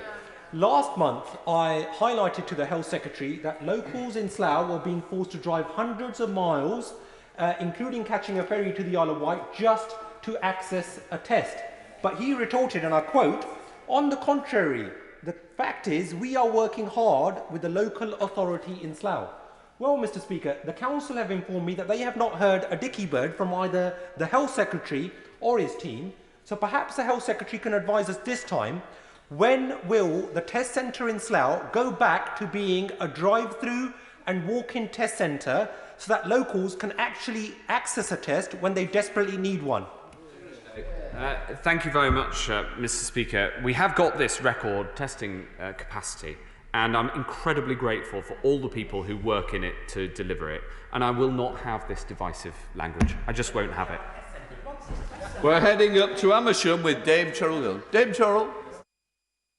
Mr. Speaker, restricting hospitality hours and venue capacity, although not ideal, can actually present us with a good opportunity to explore and support our local businesses, such as the excellent gin distillery in the village of Penn in my constituency, Griffiths Brothers, who operate a shop where you can sample their high-quality gin made from the best of the best, and in fact take it home and enjoy it at your leisure without a curfew. What can the government do to encourage people to visit these local distilleries and breweries that are a vital part of the hospitality industry, and many of whom have been having a very lean time during the pandemic? Yes, well, Mr. Speaker, I'll do everything I can, both policy-wise and personally, to support our great distilleries, including in her part of the world. I think one of the wonderful things of the last few years has been the massive expansion in the number of local distilleries and breweries, and I'm really glad that she supports her local gin brewery, no doubt both in her official capacity and perhaps with a tipple at home. Graham Stringer. Through you, Mr. Speaker, can I say to the Secretary of State that I voted against him last night, not because I want the virus to rip through the country, quite the reverse. I want him to get decisions right, and I don't think he's getting them right at the present time. The 10 o'clock curfew is bad for jobs, bad for the economy, and it is not controlling the spread of the virus. There is no scientific justification that he's been able to give for this 10 o'clock curfew. I believe he would get his decisions better and more correct if he consulted the Parliament and the House of Commons in particular on these decisions, particularly on local lockdowns. Today, Merseyside is being locked down and the Merseyside MPs can't talk about it. Will he agree before taking further measures to bring every new restriction back to this House? Secretary of State. Well, of course, the restrictions will come back to this House in the normal way. And as he well knows, yesterday we made the further commitment that all measures that are nationally significant will be brought forward for a vote before they are implemented wherever possible. I was very pleased that as a result of that, there was an overwhelming majority of support for the renewal of the Coronavirus Act yesterday. David Johnson. Thank you, Mr. Speaker. I support the 10 p.m. restriction as an alternative to hospitality businesses having to be closed entirely, but it may well hurt certain sectors of hospitality more than others. For example, wet-led pubs like the Wheatsheaf in Farringdon, which don't serve food. So will he and his colleagues confirm that they'll look closely at whether certain parts of the hospitality sector are being hit hard to see if they need more support? Yes, of course we will. And I take the point about wet-led pubs. Of course I do. What I'd say is that he puts it right that the 10 p.m. curfew is far better than closure of hospitality. Not that we'd want to do that, but that we do need to take measures to suppress the virus. And he's wise in his description of why we've had to take these decisions, because you can't will the ends of suppressing the virus unless you will the means, and some of the means are difficult. Heading up to Yorkshire with Carl Turner. Carl Turner. Thank you, Mr. Speaker. Over 6 months into this pandemic, and people in my constituency of East Hull still see no sign of the world-beating test and trace that were promised. Does the Secretary of State feel any personal responsibility for the utter chaos that is putting lives and livelihoods at risk in my constituency and across the country? Mr. Speaker, I feel personal responsibility for the record number of tests that are being done in this country. I feel personal responsibility for the fact that the vast majority of people in Hull and across the country can get a test within 6 miles of where they live and get the test results back, the majority of them, the next day. I feel personal responsibility for that. I feel personal responsibility for the biggest contact tracing programme that this country has ever seen, with the support of the armed forces, the NHS, brilliant civil servants and the private sector working together. And I think it's that sort of coming together that we need to get through this virus. Harriet Baldwin. Very good. Thank you, Mr. Speaker, and thank the Secretary of State for another update on COVID-19. But I'm wearing pink, Mr. Speaker, because October is Breast Cancer Awareness Month. So can the Secretary of State take this opportunity to remind everybody because 1,000 women will die of this disease this month alone, of the importance of checking for symptoms, seeing your GP if you have symptoms, and telling the NHS how important it is that the screening programmes get back underway. Yes, I strongly agree with my honourable friend. If you must check and continue to check, and if you think that you are at risk of cancer or have found a lump, then please come forward, because the NHS is open, and help us to help you. And I'd also say this, that the more that we can suppress the virus and keep coronavirus out of our hospitals, the easier it will be to treat more people for cancer and to make sure that that screening stays open. So efforts to tackle the virus and to stop the spread of the virus directly save lives from cancer, and we need to get that message out as well. We have 15 withdrawn, so we're going to Sir Desmond Swain. A national curfew in the New Forest is rather unfair given our very low infection rate, and restaurateurs and landlords have invested a great deal in COVID-secure measures and reduced capacity, and the loss of the extra hour reduces the throughput, particularly if you want a second sitting to come through for dinner. It makes it very uneconomic. So will you consider this as a possibility? Devolving the power to impose curfew locally, even to particular establishments. And that would provide a powerful incentive on landlords to ensure that their patrons behaved sensibly and properly. Well, Mr. Speaker, I welcome my right honourable friend's constructive suggestion. As we constantly have these policies under review, it's that sort of working together that will help us to improve the response. Of course, I understand the impact on the New Forest. I love some of the finest pubs in the country outside of West Suffolk are in the New Forest, it is and so we should keep this under review, because the whole point is to suppress the virus whilst doing the minimum negative impact on the economy, and it's that second part that we're mostly discussing today. I go up to Greater Manchester with Afzal Khan. Afzal Khan. Thank you, Mr. Speaker. Many of the hospitality businesses in my constituency have been deeply upset by the imposition of the 10 p.m. curfew. Overdraft, a bar in my constituency, told 11 News that they feel this is a knee-jerk reaction by the government to counteract their own poor handling of the virus. And they are punishing a sector that has reacted seriously, flexibly, and efficiently over the past 6 months. What would the minister say to businesses such as Overdraft who feel let down by this government's decision-making? What I'd say is that we do what is necessary because it saves lives, and we understand the impact that it has. And the message I'd say to everybody in Bradford is that the more that they follow the rules that are in place, the faster we'll be able to get through this. Thank you, Mr. Speaker. Mr. Speaker, it does seem strange to think that concentrating trade in a smaller number of hours and making everyone leave a pub or a restaurant at the same time, rather than spacing them out over the course of the evening, should suppress rather than spread the virus. So would the Secretary of State summarise the scientific advice that he's had on this point?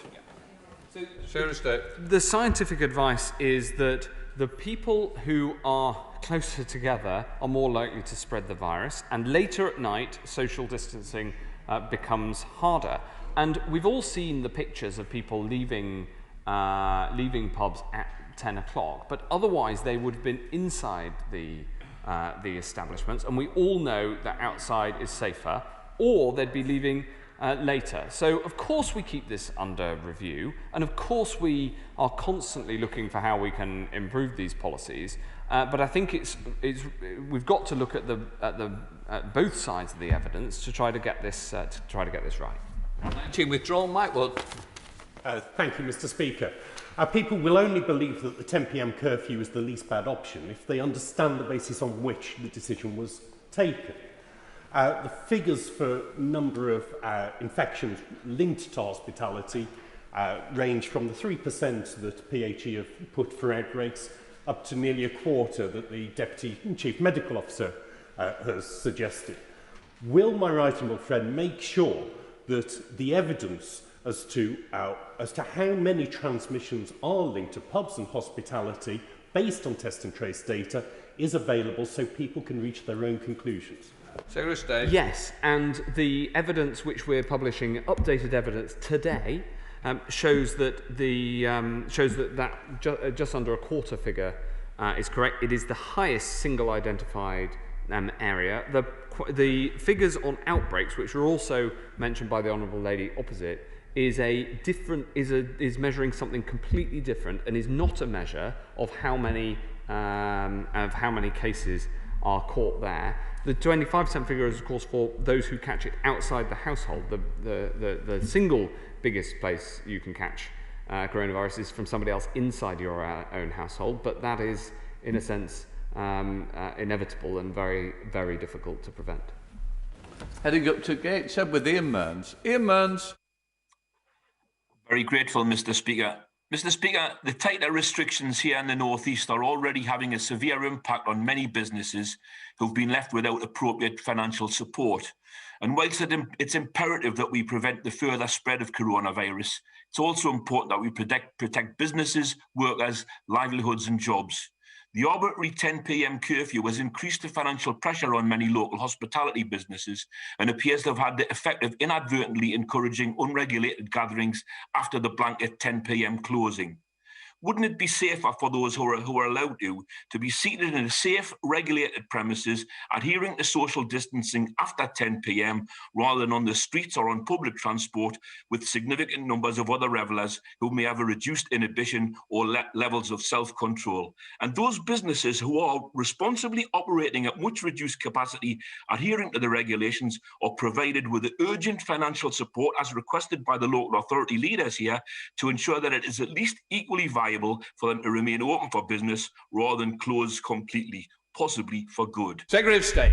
Thank you very much. Well, we have put extra financial support into the North East, and I want to thank people across the North East for what they're doing to stick by the renewed and increased restrictions that we had to put in place earlier this week. The point that he makes about people's reduced inhibitions later at night is the critical one, and as I just mentioned to my right honourable friend, the chair of the Science Select Committee, it is almost certainly true. It's one of the few things we know about this virus with great certainty, that transmission is much lower outside rather than inside, and that also helps with protecting people against this virus.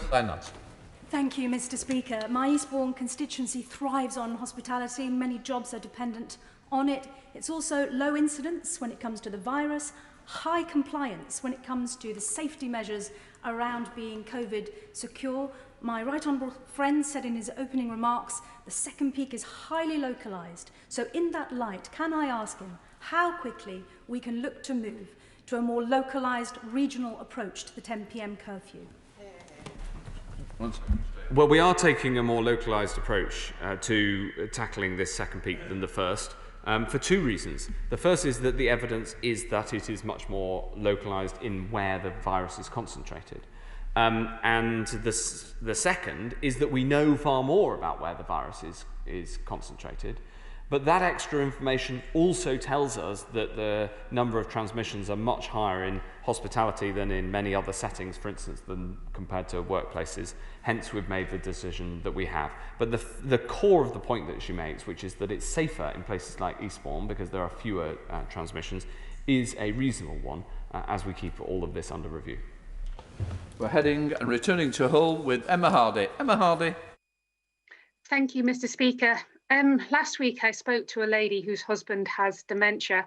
He was in a care home and she was unable to visit him, and he deteriorated rapidly until he became deemed a risk to himself and others and was eventually sectioned.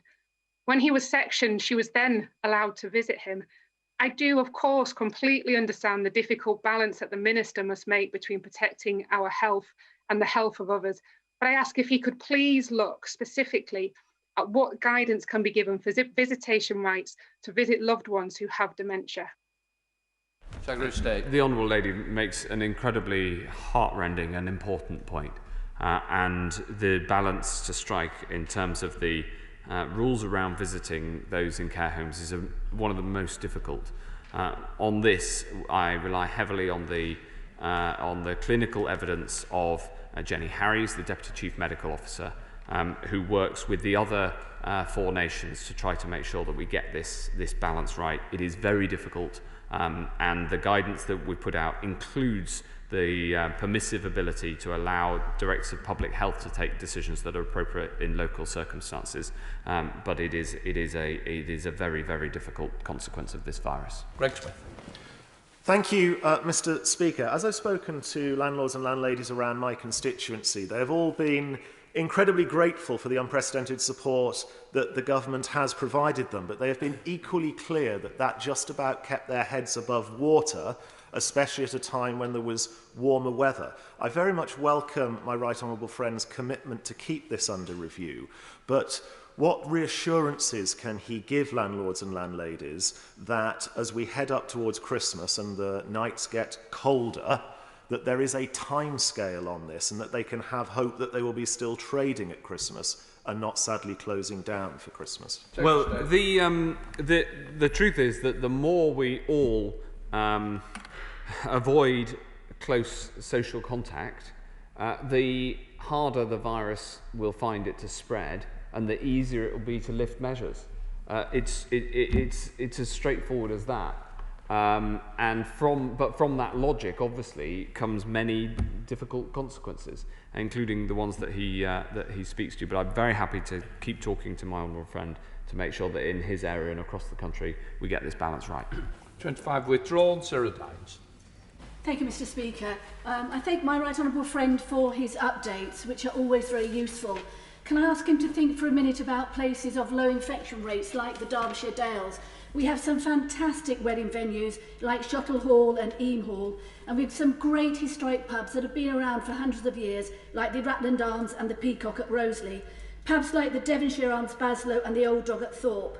Can my right honourable friend consider opening locally early where people can prove good compliance and there are very low infection rates, because we have to allow the economy to get up and running again? Yes, she's absolutely right about to support her local pubs and also in what she said at the end about keeping the economy going whilst we deal with this problem. She's also right that there are large swathes of the country with very low infection rates, including Derbyshire and other parts. And our approach is to take as minimum national action as necessary to ensure that the rates do stay low in Derbyshire and in the areas where it's low, whilst also, of course, taking more action in places where the virus is rife. And that's an approach that we'll be strengthening over the weeks to come. 27 withdrawn, so we'll head to Carl McCartney in Lincoln. Carl McCartney. Good morning, Speaker. Whilst I'm sure there is some logic behind the recent 10 p.m. curfew, other changes also put in place, including table service, has led to small hospitality businesses, such as the Treaty of Commerce pub in my constituency on Lincoln's High Street, having to increase staffing overheads, which they can currently ill afford. Will my right honourable friend acknowledge that the latest changes in guidance are not entirely suitable for all businesses? And I have heard what he said this morning, but can he commit to reviewing these regulations regularly and at the earliest opportunity to ensure we protect jobs, the wider economy and the important freedoms of businesses and individuals, but also remain COVID secure? Secretary of State. 100%. I think my honourable friend speaks with great wisdom. Alan Brown. Thank you, Mr. Speaker. Mr. Speaker, I've been known to enjoy pubs and hospitality myself, but the reality is, if this sector is to survive, in particular nightclubs and entertainment industry, then they're going to need much bigger government support. Does the Health Secretary accept that, and is he having these discussions with the Chancellor? And also, does he accept that if Scotland wants to go its own way in terms of a different level of curfew, then the Scottish Government needs to have, at the very minimum, borrowing power so that it can make changes for public health benefits, but also provide the necessary support for these businesses? Well, as he knows, while of course public health measures are devolved, It's only because we're one United Kingdom that we're able to have the strength of support that's in place right across Scotland. And so I think that he and his party would do well to recognise that and to welcome the support that the UK has been able to provide into Scotland in these very difficult times. Diana Davison. Thank you, Mr. Speaker. When my right honourable friend visited Bishop Auckland during the election, we spent our campaigning lunch break in a pub called the Merry Monk. And since then, I've been in regular contact with the landlord, Christian Burns. Christian, alongside a lot of other pub landlords, has actually written to the Prime Minister expressing their concerns about some of the lockdown measures that have been introduced. And whilst I recognise and really welcome the unprecedented support the government has put in place, more than £190 billion, this is not small fry. Can my right honourable friend please confirm that Christian and other landlords that ministers will continue to work with the hospitality industry, particularly pubs, because as we know, we need to save our pubs. They're a lifeline for our local communities. Absolutely right. I really enjoyed my trip to the Merry Monk with her. We left before 10 p.m, Mr. Speaker, even though at that time we could have stayed longer. Of course, we'll keep working with the hospitality industry, and I wish all the pubs in Bishop Auckland all the very best, and we will support them as much as we can. Thank you very much, Mr. Speaker. We are in a never-ending cycle of repeated lockdowns that are deferring the problem because they are not matched by robust testing and clear messaging. It's very clear from the Health Secretary's responses this AM that the 10 p.m. curfew is yet another example of the Prime Minister plucking ideas out of the air to be seen to be doing something. It's already caused significant damage to the hospitality industry and, as predicted, is doing nothing to help stop the spread of the virus. When will this government start to understand that a balance needs to be struck to protect those most at risk without complete societal shutdown? Mr. Speaker, I would urge the Honourable Lady to support her constituents and the public health measures that are necessary in order to get this virus under control, in order to protect this country, to protect her constituents and to save lives. Lee Anderson. Thank you, Mr. Speaker. Pubs like the New Cross in Ashfield, run by Jay and Matthew, are losing revenue due to the 10 p.m. curfew. They fully understand the rules that need to be in place to keep us safe. So can my right honourable friend please explain to the staff and regulars at the New Cross how science has guided the decision to close pubs at 10 p.m? I want to say to all of the staff, all the regulars at the New Cross, I want to say we wouldn't have this in place unless we thought it was needed. The science is about how late at night people end up closer together and therefore spread the virus more. And this won't stay in place 1 minute longer than it needs to be. We're heading down to Swansea with Garant Davies. Garant Davies. Mr. Speaker, if the government decides to restrict trade or close down trade for pubs or particular businesses for good public health reasons, surely it's for all of us through the government to pay that cost through borrowing at historically low interest rates, paid back over time through our progressive tax system, and not for individual pubs and businesses to have to pay that cost, possibly with bankruptcy, and places like Brains Brewery in South Wales, indeed. And so therefore, will he have a word with the Chancellor to ask that he provides adequate financial support for both sustainable businesses and good public health? Secretary. Thank you, Mr. Speaker.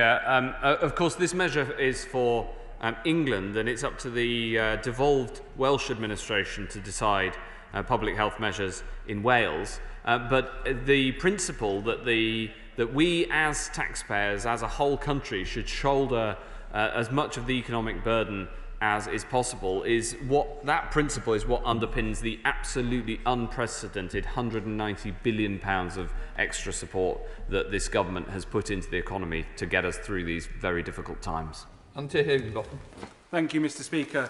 This week, Burnley recorded the highest COVID-19 rate in England, and that's understandably caused concern to residents who are worried not just about the virus, but about the impact on the local economy too. So could he reassure them and me that when we look at further interventions that might be needed, we'll keep them as targeted as possible so we can fight the virus where it is really spreading? Absolutely. There is a lot of virus in spreading in Burnley, and we need to all come together to tackle that spread.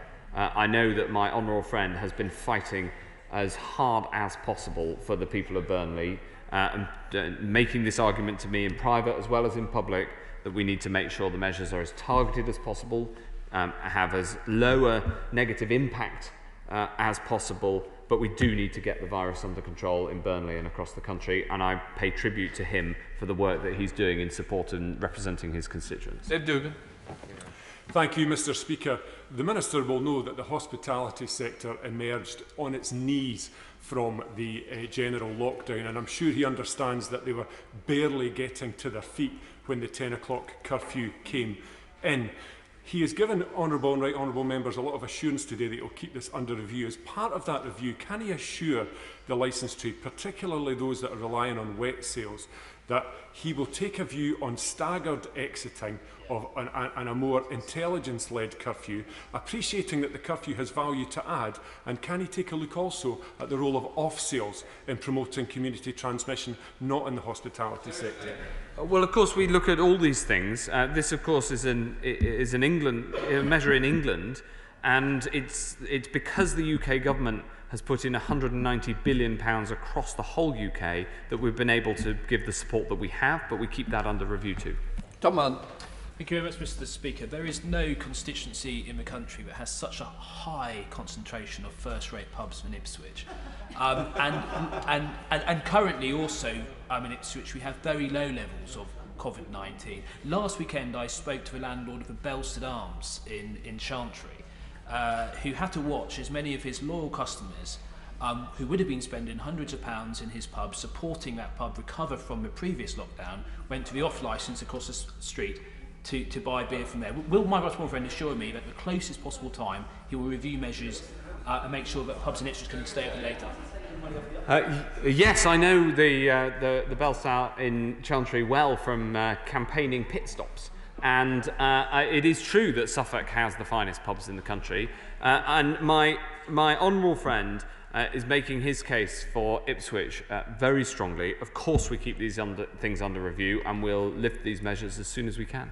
Heading to South Wales to Ruth Jones. Ruth Jones. Thank you, Mr. Speaker. I've spoken to many business owners and residents across Newport West in the last few days, and there's increasing concern that the UK government's left hand doesn't know what the right hand is doing. The border between Wales and England is extremely porous, and any differences in local lockdown rules and restrictions are confusing for those living along it. So can the Secretary of State outline exactly how and how often he is meeting with members of the devolved administrations to ensure all parts of the UK are involved and engaged as we chart our way through this crisis?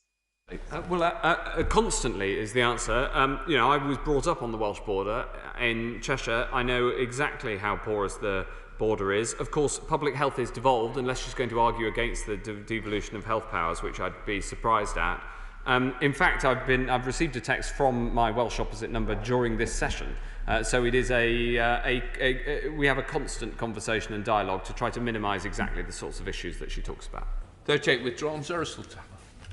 Speaker, public health must be our first priority, but new restrictions on pubs, bars and restaurants need to be accompanied by new economic support for workers and businesses. Otherwise, people will be pushed into unemployment and destitution, and businesses will be forced into bankruptcy. So on behalf of hospitality workers and businesses in Coventry South, can I urge the Secretary of State to speak with his Cabinet colleagues and bring forward new measures that will support livelihoods and businesses and actually save jobs? Well, yes, the £190 billion of extra funding has been there to support jobs, and of course we keep that, as with all these things, under review. Jane Hunt. Thank you, Mr. Speaker. I refer colleagues to my register of interests. I understand and support the measures taken to reduce deaths from this terrible disease, and indeed thank ministers for all they've done to stem the tide of this virus.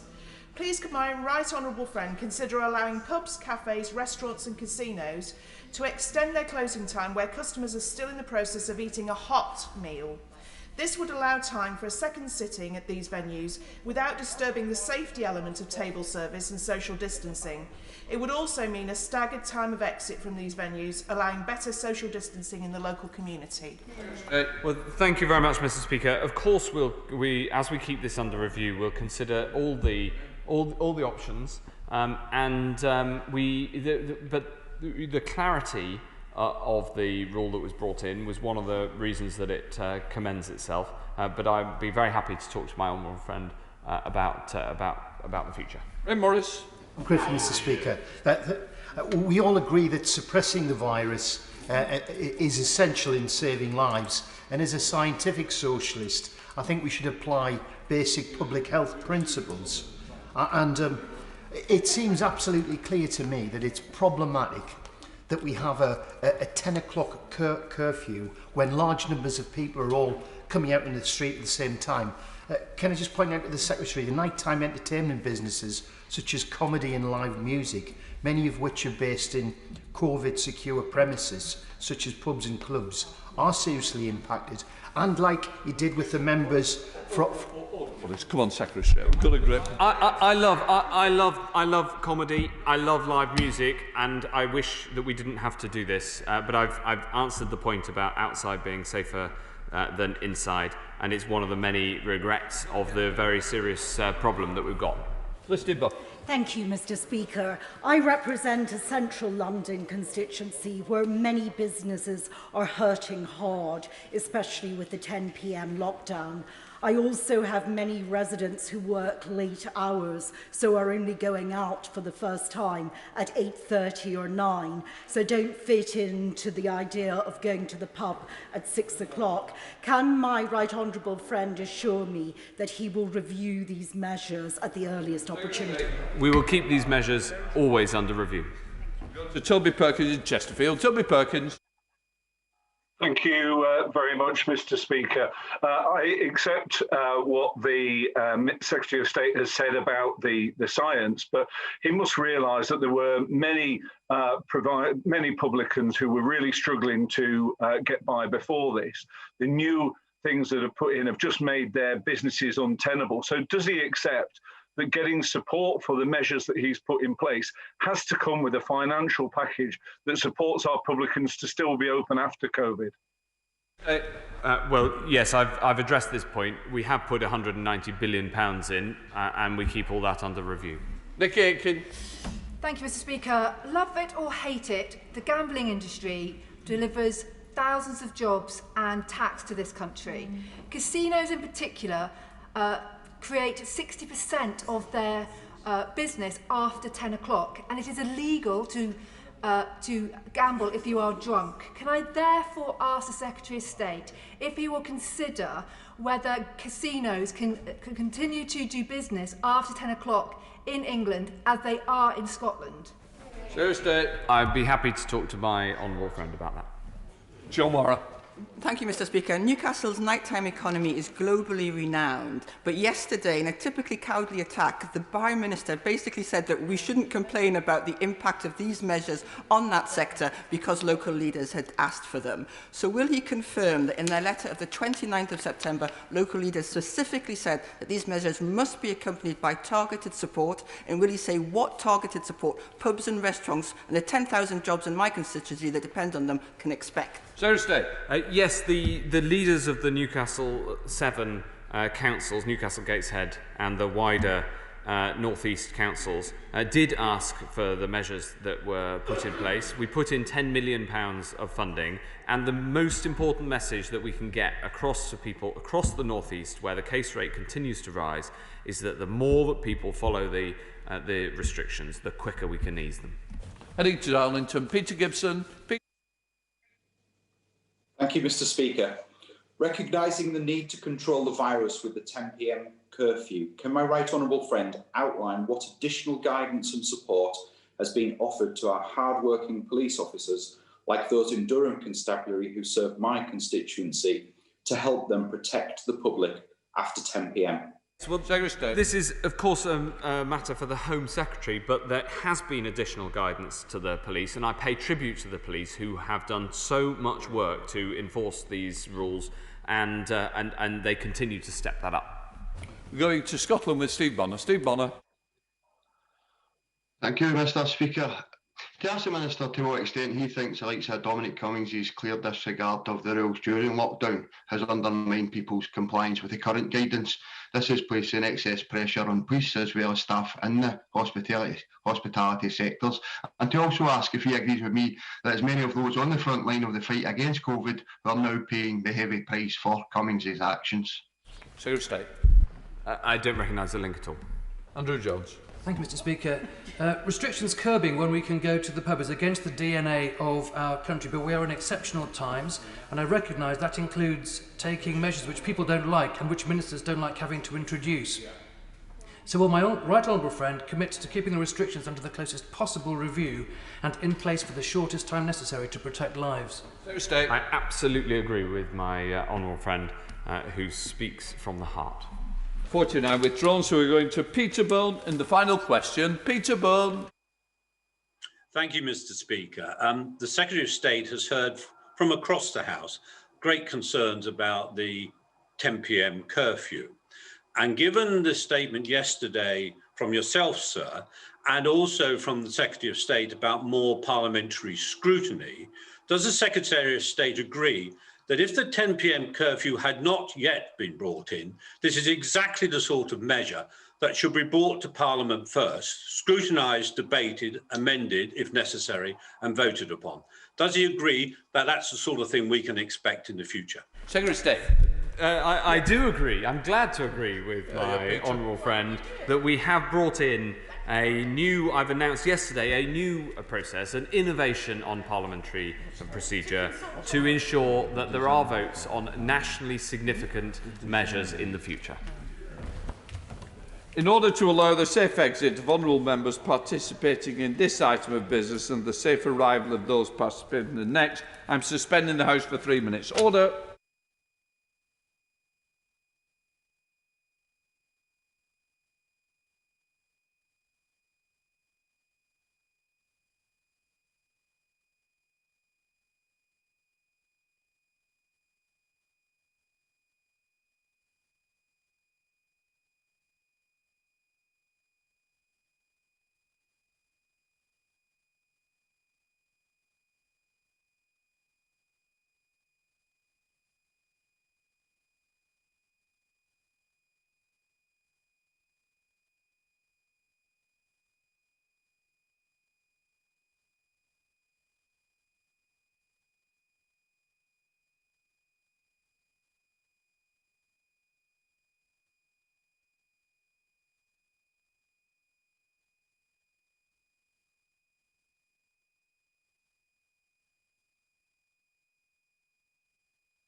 ready? Very cool. Order. Before I call the leader to ask business questions, I want to say a few words about Mark Hilton, who retired from the House of Commons service yesterday. Mark joined the House on this day 35 years ago, and since then many honourable members across the House will have benefited from Mark's wise advice and his authoritative approach to many issues, procedural, practical and political. As Principal Clerk of the Committee Office, Mark pioneered a digital-first approach to publication that led to the process of business change which underpinned that. In recent years, as Clerk of Journals, he has provided me and my predecessor with authoritative advice on matters of privilege. His most lasting monument will be the 24th and 25th editions of Erskine May, for which he successfully as Deputy Editor and Co-Editor. The House is grateful to Mark for all his service and for enabling Erskine May to be available to all members and to the public online. Business statement now from Leader of the House. Thank you, Mr. Speaker. The business for next week will include Monday, the 5th of October, second reading of the Covert Human Intelligence Sources Criminal Conduct Bill. Tuesday, the 6th of October, consideration of Lord's amendments to the Prisoner's Disclosure of Information about Victims Bill, followed by consideration in committee and remaining stages of the Private International Law Implementation of Agreements Bill, Lords, followed by motion to approve the Health Protection Coronavirus Restrictions No. 2, England Amendment No. 4, Regulations 2020. Wednesday, the 7th of October, second reading of the Pension Schemes Bill, Lords, followed by motion to approve regulations related to public health following the Secretary of State's earlier announcement. Thursday, the 8th of October, debate on a motion on planning reform and house building targets, followed by general debate on the spending of the Department for Digital Culture, Media and Sport on support measures for the DCMS sectors during and after the COVID-19 pandemic. The subjects for these debates were determined by the Backbench Business Committee. Friday, the 9th of October, the House will not be sitting. The provisional business for the week commencing the 12th of October will include Monday, the 12th of October, consideration of Lord's amendments to the Agriculture Bill. Tuesday, the 13th of October, remaining stages of the Fisheries Bill, Lords, followed by a general debate on COVID-19. Wednesday, the 14th of October, Opposition Day, 12th allotted day, there will be a debate on a motion in the name of the official opposition, the subject to be announced. Thursday, the 15th of October, consideration in committee and remaining stages of the Covert Human Intelligence Sources Criminal Conduct Bill. Friday, the 16th of October, private members' bills. Honourable and right honourable members will also wish to be aware that, subject to the progress of business, the House will rise at the conclusion of business on Friday the 23rd of October and return on Monday the 2nd of November. Right. We now come to the Shadow Leader of the House, Valerie Vance. Thank you, Mr. Speaker, and can I thank the Leader for the business and the Opposition Day again, and obviously announcing recess. And can I thank the Leader and his office for forwarding all my requests to ministers onto them. We just need to find a way around in due course and shortly, and my honourable friend, the member for Newport East, has received a soon on her 10-minute rule bill, access to benefits for terminal ill people. But we didn't get a very helpful response from the Foreign Office Minister. And I would say this about Nazanin Anousheh and Luke Simons. We remember really well how Jill Morell kept the name of John McCarthy, Brian Keenan and Terry Waite front and centre so people would not forget them, and that's what we must do. These are innocent people who have done no wrong. Mr. Speaker, the House, I know the whole House, maybe apart from the government, agrees with your statement and supports it. Yesterday, the Secretary of State said he was announcing a new convention. I'm not quite sure what that means, because he said, for significant national measures, we will consult Parliament. But I thought they had to do that anyway, consult Parliament on anything that's supposed to come into effect. And he said, wherever possible, we will hold a vote. But there's no guarantee of a vote. And the Leader will know that the regulations on self-isolation came into effect 7 hours after publication, including the £10,000 fine. But the media were briefed 8 days before, so there was plenty of time for a debate. And this so-called new convention only deals with national measures, not local measures, which is what right honourable and honourable members want to know, because they want to know what's going on in their constituencies. Now, I know last week the leader said that there is regular scrutiny and regular debate, but that's not true, is it? Because without the hybrid proceedings, many of our colleagues are excluded from taking part in debates on legislation. So the government can't have it both ways. But let's look at the SIs.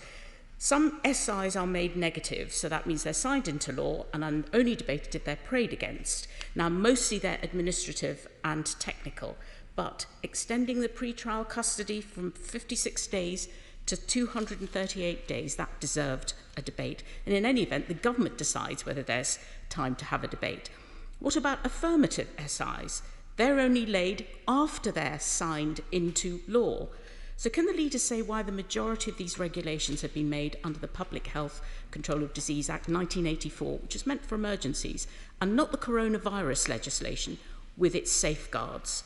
Will the leader guarantee we will have a debate or even a short statement on any new regulations that are proposed? We want it in the House, Mr. Speaker, not from number 10 behind a lectern. Could we have a statement on sitting Friday, that's Friday the 16th? The Council of Europe will meet on the 15th of October. The Prime Minister needs to give a statement to the House on the next phase of the negotiations. Now, this lack of transparency is everywhere. In the government white paper on planning, they are removing the requirement to place planning application advertisements in local newspapers.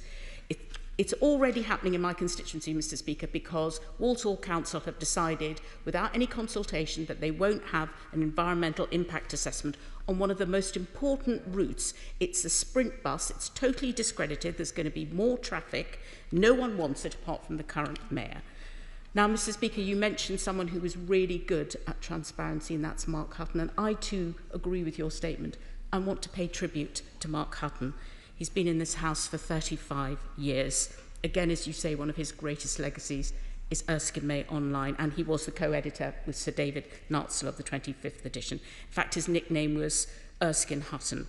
But he always saw the potential of digital, and I think his advice was quite strategic across the House, both on procedure and how it related to the legal side and how the House works.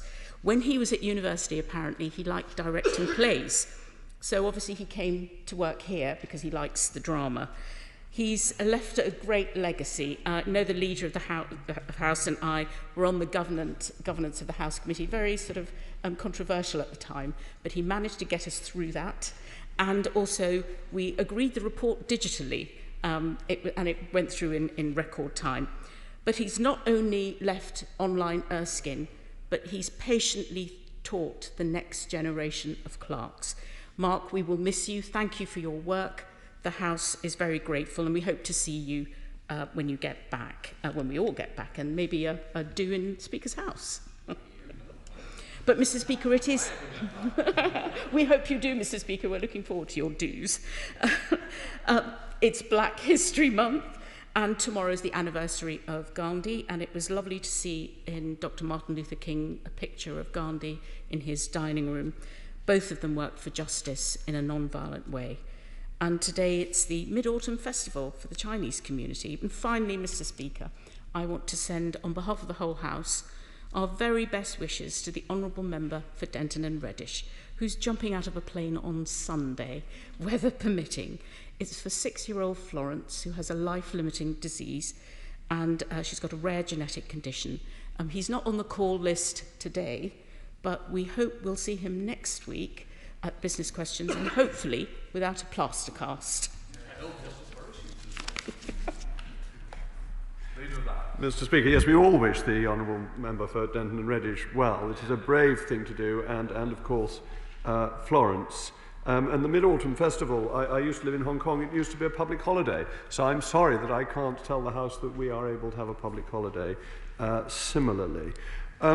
First of all, the Right Honourable Lady began by mentioning the dual nationals and the need to keep their names at the forefront of the national debate, and she has been doing this fantastically every week. So Nazanin Zaghari-Ratcliffe, Anusha Shori are going to be remembered, and Luke Simons as well. The government is made aware of this. Every week the Right Honourable Lady mentions it to me. I mention it to the Foreign Office. It is known. We are trying our best, but as was found with hostages before, it is very difficult to get obdurate states and obdurate organisations to move.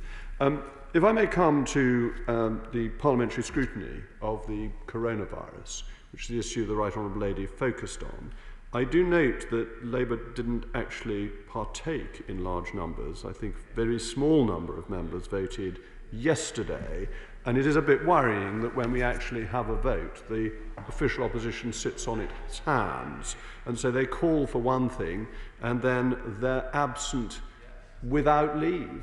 I mean, they don't formally need leave, of course, under the procedures of the House. It's a long time since attendance was demanded. But I note that the Right Honourable Lady asks, but the Whip's office does not necessarily want. In terms of the debates that we are bringing forward and that we have brought forward, we have had 40 oral statements in relation to COVID in this House, in addition to the urgent questions that Mr. Speaker has facilitated. This week we had a full day's debate. The whole of Monday, after questions, was devoted to a COVID-19 debate, and of course we had the renewal of the orders yesterday. Next week we will have a vote. We had a vote yesterday. The Labour Party didn't take place. The Right Honourable Lady is heckling, unlike her to heckle, saying vote, vote. Well, they didn't vote. It's not my fault they didn't vote. I can't make the Labour Party vote. I have no influence over the Labour Party's Whip's office to get them to turn up and do their job. If they want to sit at home, if they want to idle away the happy hours, not voting, not going through the division lobbies, Mr. Speaker, what can I do? I can appeal to your good offices. I can ask the doorkeepers to encourage them. We have set it out in a COVID-safe way, but the Labour Party decides not to turn up when we give them a vote, which they keep on asking for. Not to vote, they didn't. And there will be opportunities to vote on Tuesday and Wednesday of next week, and there will be a debate on Thursday the 13th of October, which happens to be the anniversary of the birth of Lady Thatcher. So a day of legend and song, and on that happy day, we will have a debate on COVID-19. I do want to pay tribute, as the Right Honourable Lady did, to Mark Hutton.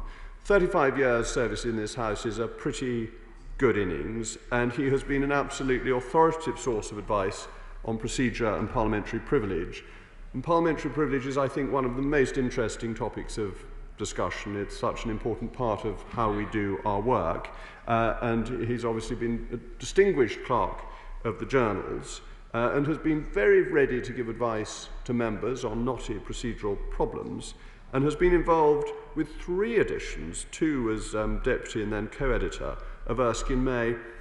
I must confess, his career is practically what I might like to have had, so in paying this tribute to him, I'm a little bit envious of his distinction, his learning, and his capability. I served, as I think the Right Honourable Lady may have done as well, on the committee chaired by Jack Straw, looking into the governance of the House.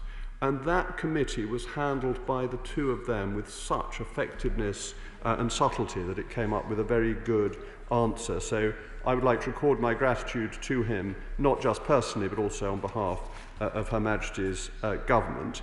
The Right Honourable Lady also mentions that this is Black History Month. I'm a great encourager of all history. And as the Prime Minister said yesterday, for countless generations, people of African and Caribbean descent have been shaping our nation's story, making a huge difference to our national and cultural life, and helping to make Britain a better place to be. And I think the more we learn from our history, the better.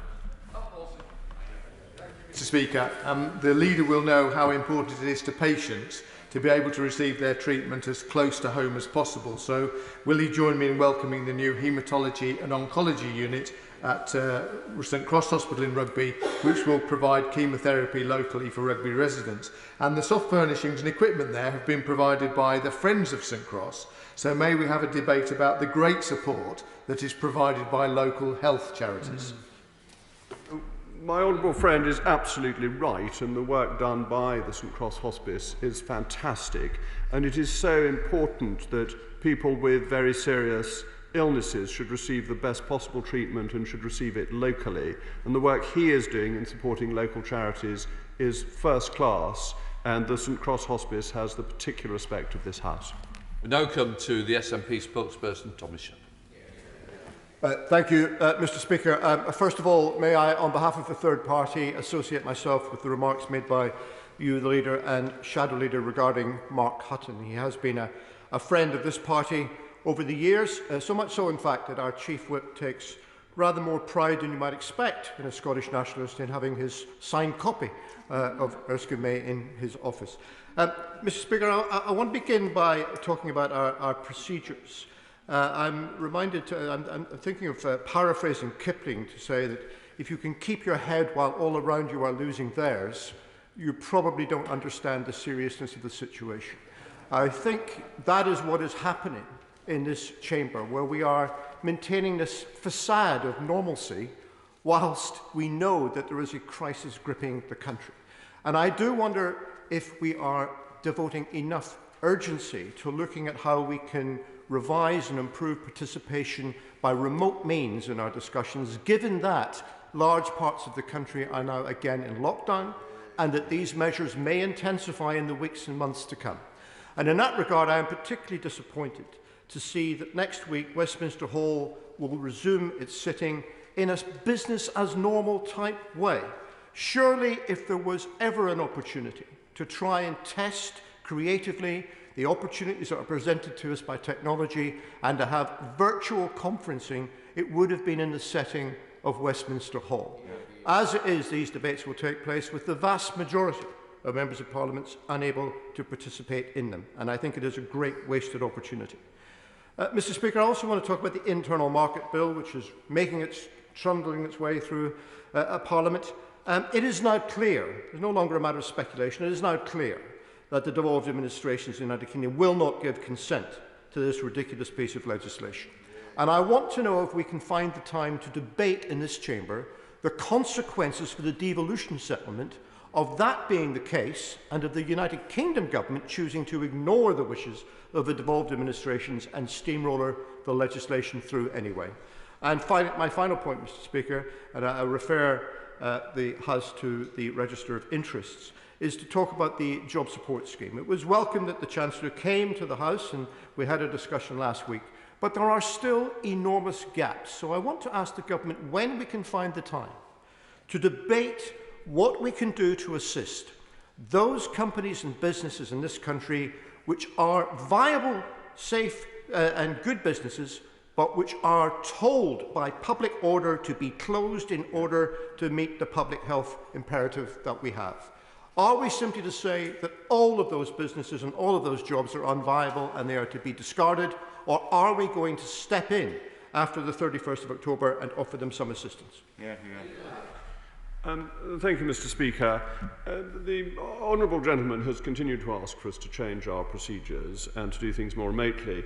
It is worth noting that yesterday the remote voting system in the other place fell down, and therefore they are going to have to redo the votes on the business that they were supposed to be doing.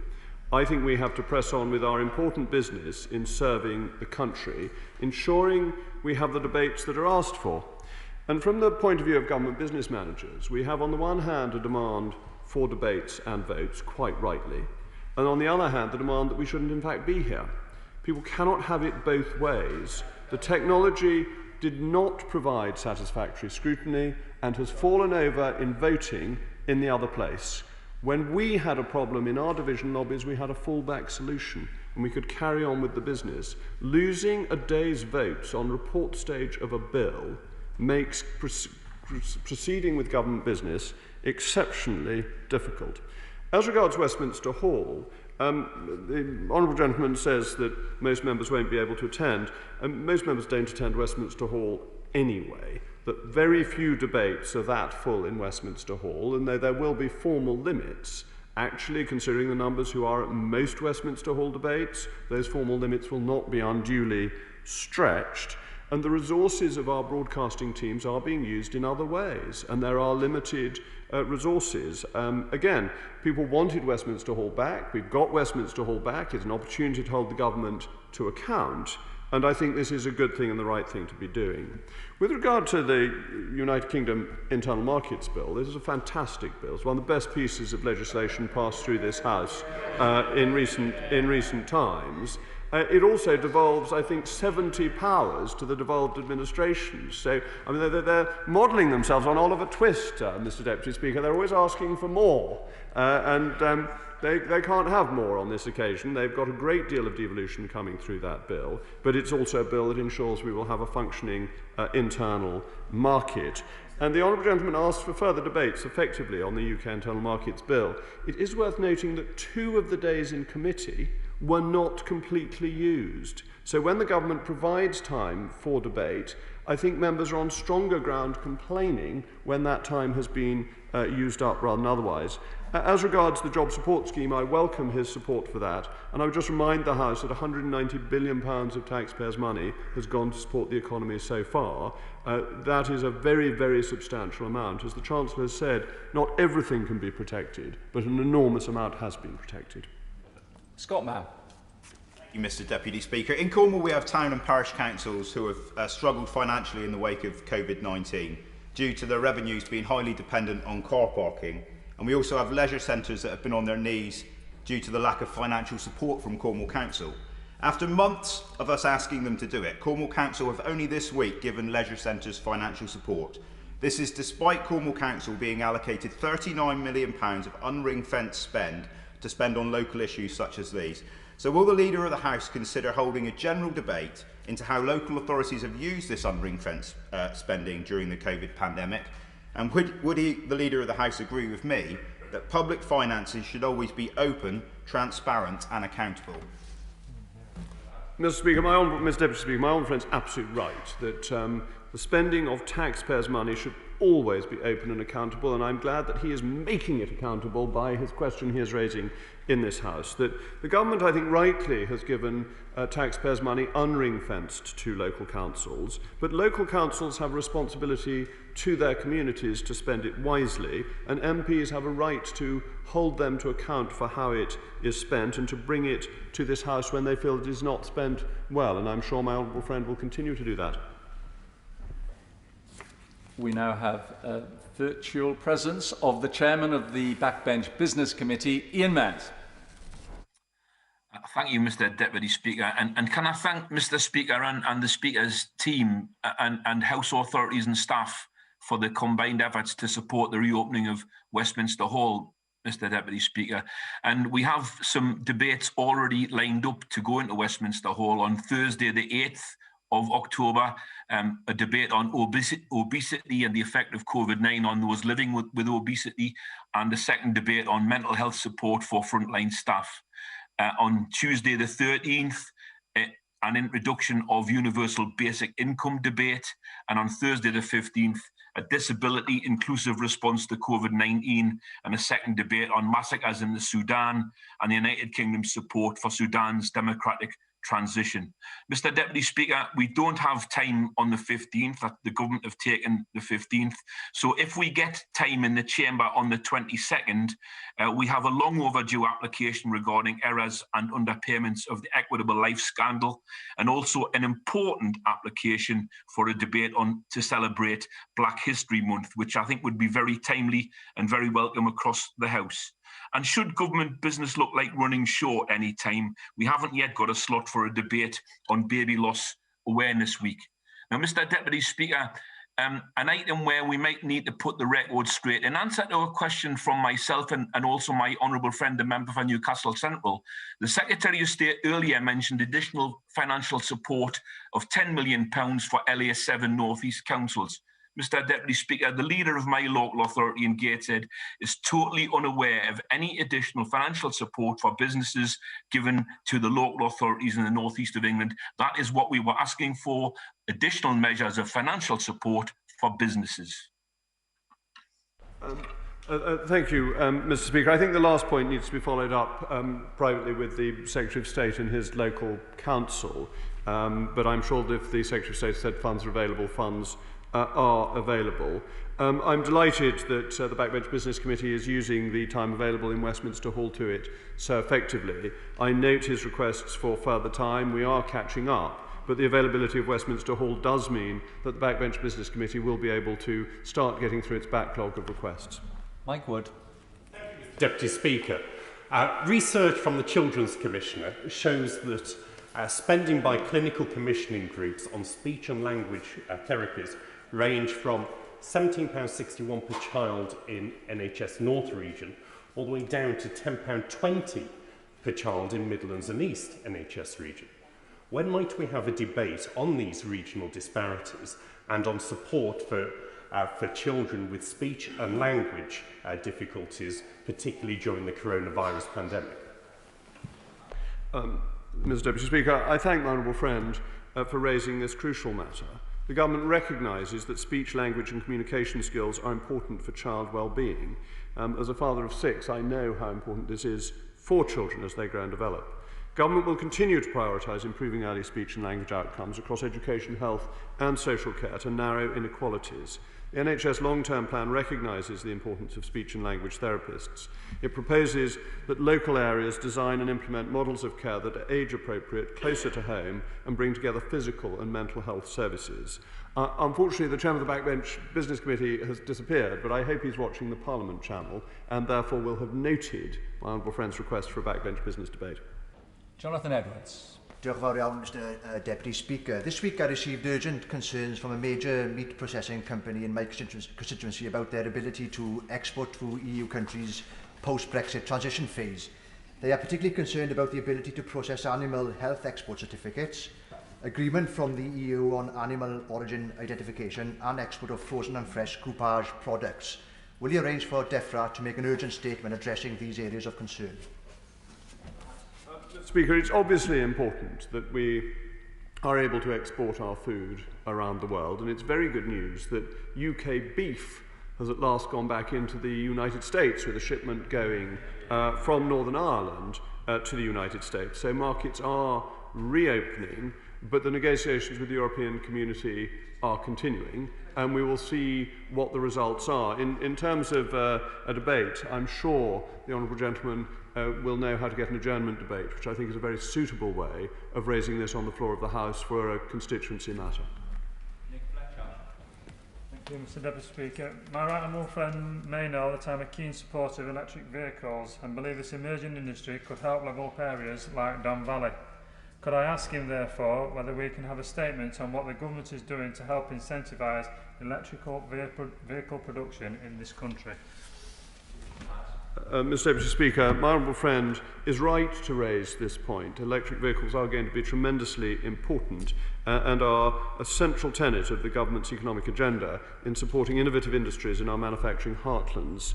The business and transport secretaries are, I'm sure, aware of this, and the government wants to see the UK become a world leader in the manufacturing and use of electrical vehicles, and £1.5 billion has been committed jointly by taxpayers and industry through the Advanced Propulsion Centre and Faraday Battery Challenge to research, develop and commercialise low-carbon automotive innovations. So there is funding available, and I hope that levelling up in his constituency will be something that can benefit from this.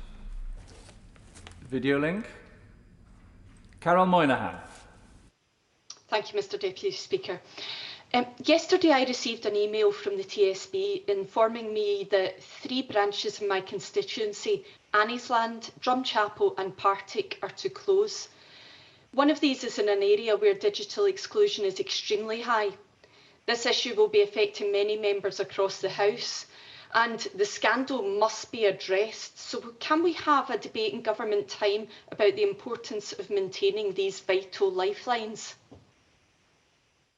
Mr Speaker, the Honourable Lady is right to raise this issue, and many members across the House have raised them in the past. The access of people to vital services is something of great importance, and it is something that has been debated in this House before, and the Honourable Lady is also right to raise the specific constituency issues and put pressure on the service providers to continue to provide those services that their customers and local residents need.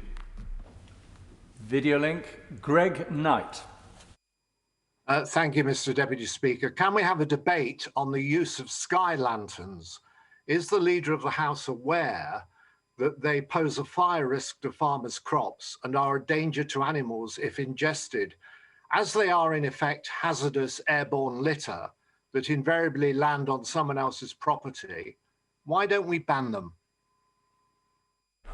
Mr. Deputy Speaker, I am very well aware of the concern my right honourable friend raises because it's been raised with me by my own constituents, and I'm aware of the concerns of farmers who have about sky lanterns. I'm always, however, reluctant to jump to the immediate conclusion that things should be banned. There may be a way of enjoying sky lanterns without endangering crops and endangering livestock. I think the knee-jerk reaction to ban is something politicians should always be a little bit careful of. John Cry. Thank you, Mr. Deputy Speaker. Has the Leader of the House seen Early Day Motion 884 in my name and the name of others? It's about Centrica's outrageous threat to sack its entire workforce unless they agree to new and far worse terms and conditions and pay. Now, this is a practice that we've seen across, not universally, but across one or two sectors of the economy, and seems to be growing in proliferation. If ever there was a strategically important industry, it's Centrica. And if through the short-sightedness of the management, Centrica finds itself without a workforce, we're in serious trouble. Can we have a statement from the Business Secretary? Mr. Speaker, again, the honourable gentleman is so right to raise this matter that we are all individually champions for our constituents, and it is our job to seek redress of grievance when they are treated badly, whether it's by the state or by private companies, and to ensure that companies behave in a way that understands their societal obligations as well as their shareholder obligations. So I congratulate him for bringing this to the floor of the House. It is a problem that the government is aware of, and I would encourage him to keep on asking for debates so that this issue can be examined more carefully. Elliot Colburn. Thank you, Mr. Deputy Speaker. Carshalton and Wallington is home to some of the best schools in the country. However, there is a worrying lack of secondary school places due to the incompetent Lib Dem Council's handling of school place provision, trying both at once to build a new school, block a new school at Rose Hill on what has been described as an ideal site, whilst trying to force a school on a tiny and inappropriate site at Sheen Way. So could I ask my right honourable friend if we can have a debate in this place about school place provision to ensure every child has a good or outstanding local school place to go to? Mr. Deputy Speaker, I have a nasty feeling that when my honourable friend says incompetent Lib Dem run council, he is guilty of a tautology. I have not yet come across a competently run Lib Dem council. But supporting local authorities to create sufficient school places is one of the government's absolute priorities. Local authorities, I'm sorry, I hope I haven't upset the honourable lady for Bath. We share a local authority and I don't want to be too mean about them. I sympathise with my own friend. I'm sure many Conservative MPs share his pain in dealing with Lib Dem-run local authorities and their flawed approach to planning and education. We provide funding for all the places that are needed based on local authorities' own data on pupil forecasts. This is why we have announced nearly £750 million to provide places needed for 2022. The government's pupil places planning advisors will work alongside councils to provide support if any local authority fails to provide sufficient school places. And we announced the Sutton Local Authority will receive £16.2 million to provide new social school places for 2022, taking their total funding between 2011 and 2022 to £141.8 million. Video link. My former university lecturer, Barry Shearman. Mr. Deputy Speaker, it might surprise the Leader of the House that I miss him dreadfully. As an active parliamentarian, I miss so much the ability to ask him questions on a Thursday. But as I've got the chance this morning, can I ask him for an early debate on the future building of new buildings in Parliament and the Holocaust Memorial Centre and Learning Centre?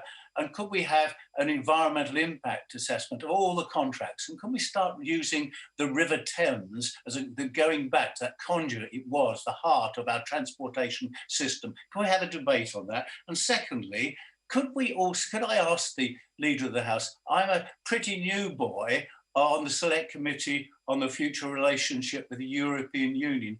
These are hazardous and tumultuous times for my constituents and for his.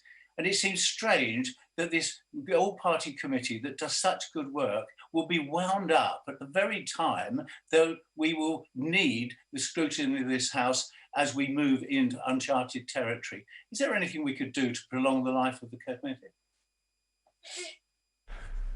Mr. Speaker, we miss the honourable gentleman too, and we look forward to seeing him back in due course. But I notice, and I'm very pleased to be able to notice, that the honourable gentleman was on the question to the Health Secretary earlier, so he is being an enormously active Member of Parliament, as he always has been, though I do recognise his general point that it is harder to get in question times than it was before.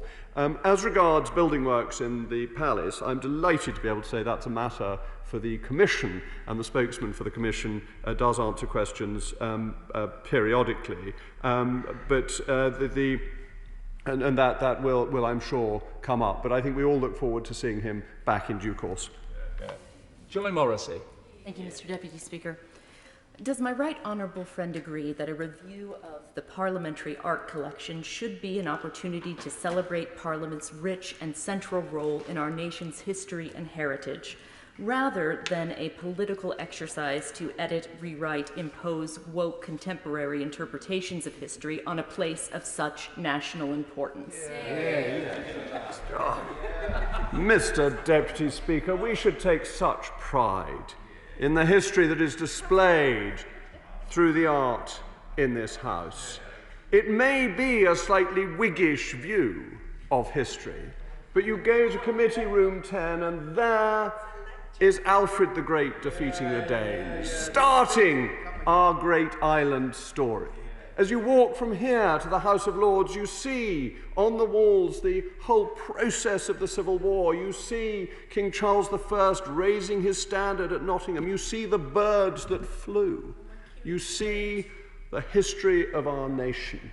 And it is something we should be proud of, for we are a great nation, a successful nation, one of the greatest nations this world has ever seen. And we have done so much good, not just at home, but abroad, and we should be proud of that. And we should recognise that how we have recorded our history, how our forefathers have done it, is something that we should not dispose of. And as the Secretary of State for Culture says, statues and other historical objects were created by generations with different perspectives and understandings of right and wrong. They play an important role in teaching us about our past. Rather than erasing these objects, we should seek to contextualise them in a way that enables the public to learn about them in their entirety. Our aim should be to use them to educate people about all aspects of Britain's complex past, both good, in my view primarily good, and occasionally bad. The occasionally is an edit of my own. Video link. Vicky Foxcroft. Thank you, Mr. Deputy Speaker. 2 weeks ago, I asked the Leader of the House if he would help ensure the Prime Minister read the Youth Violence Commission report and if we could have a debate on this. Now, I know he said he wouldn't be so bold as to tell the Prime Minister what to read, but I think he's a bold fella and just wonder whether or not he's had any success with this. Mr. Speaker, I can assure the Honourable Lady that my office has brought the attention of her very important report to the attention of the Prime Minister's office, but it is not really for me to dictate the Prime Minister's reading material. Dr. Kieran Mullen. Thank you, Mr. Deputy Speaker. I want to begin by paying tribute to PC Ratana, who was killed last week serving his community. More than 1,600 police officers have paid this terrible price serving their country. I come from a policing family. I know what it's like to hear about the death of a police officer on the news and wonder for a moment if it's your family member. We can't bring PC Ratana or others like PC Andrew Harper back, but we can ensure that families like theirs in future get justice. Can we find time in this House to debate and support the campaign by PC Harper's widow Lissy and others to introduce whole life sentences for people that kill police officers and other emergency service workers? Mr. Speaker, Mr. Deputy Speaker, I know this is an issue close to my honourable friend's heart, as he is a volunteer special constable, and I wonder if I could take this opportunity to thank and commend him for his public service in that regard and the courage that is required to be a serving police officer. It was with great sadness that we heard of the death of Sergeant Matt Ratana, and the Prime Minister recognised that, and Mr. Speaker organised a minute's silence for him. May his soul and the soul of all the faithful departed rest in peace. The government is committed to improving and strengthening sentencing for violent criminals. The justice system exists to keep the public safe, and the government has recently published the Sentencing White Paper, which outlines our approach to sentencing, including the introduction of tougher sentences for murderers and a review of the use of whole life orders. But those who serve us, those who are brave in carrying out their duty, deserve protection. Carolyn Harris. Diolch yn fawr, Mr Deputy Speaker. Yesterday, in my capacity as co-chair of the Beauty, Aesthetics and Wellbeing APPG, I virtually met some truly inspirational women who are being supported by an incredible charity, Changing Faces. These women, like 1 in 5 people in the UK, have a scar, a birthmark or a skin condition that makes them visibly different. As a result of this, they experience discrimination and exclusion in their everyday lives. Changing Faces and Avon Cosmetics have launched the Pledge to be Seen campaign. Will the Leader of the House join me in championing this campaign and encourage businesses and government services to recognise that being different should be embraced and reflected in all advertising and campaign material? Mr Deputy Speaker, the Honourable Lady always brings the most cross-party campaigns to the floor of this House, and I'm genuinely grateful to her for that, because I think it shows how politicians can work together.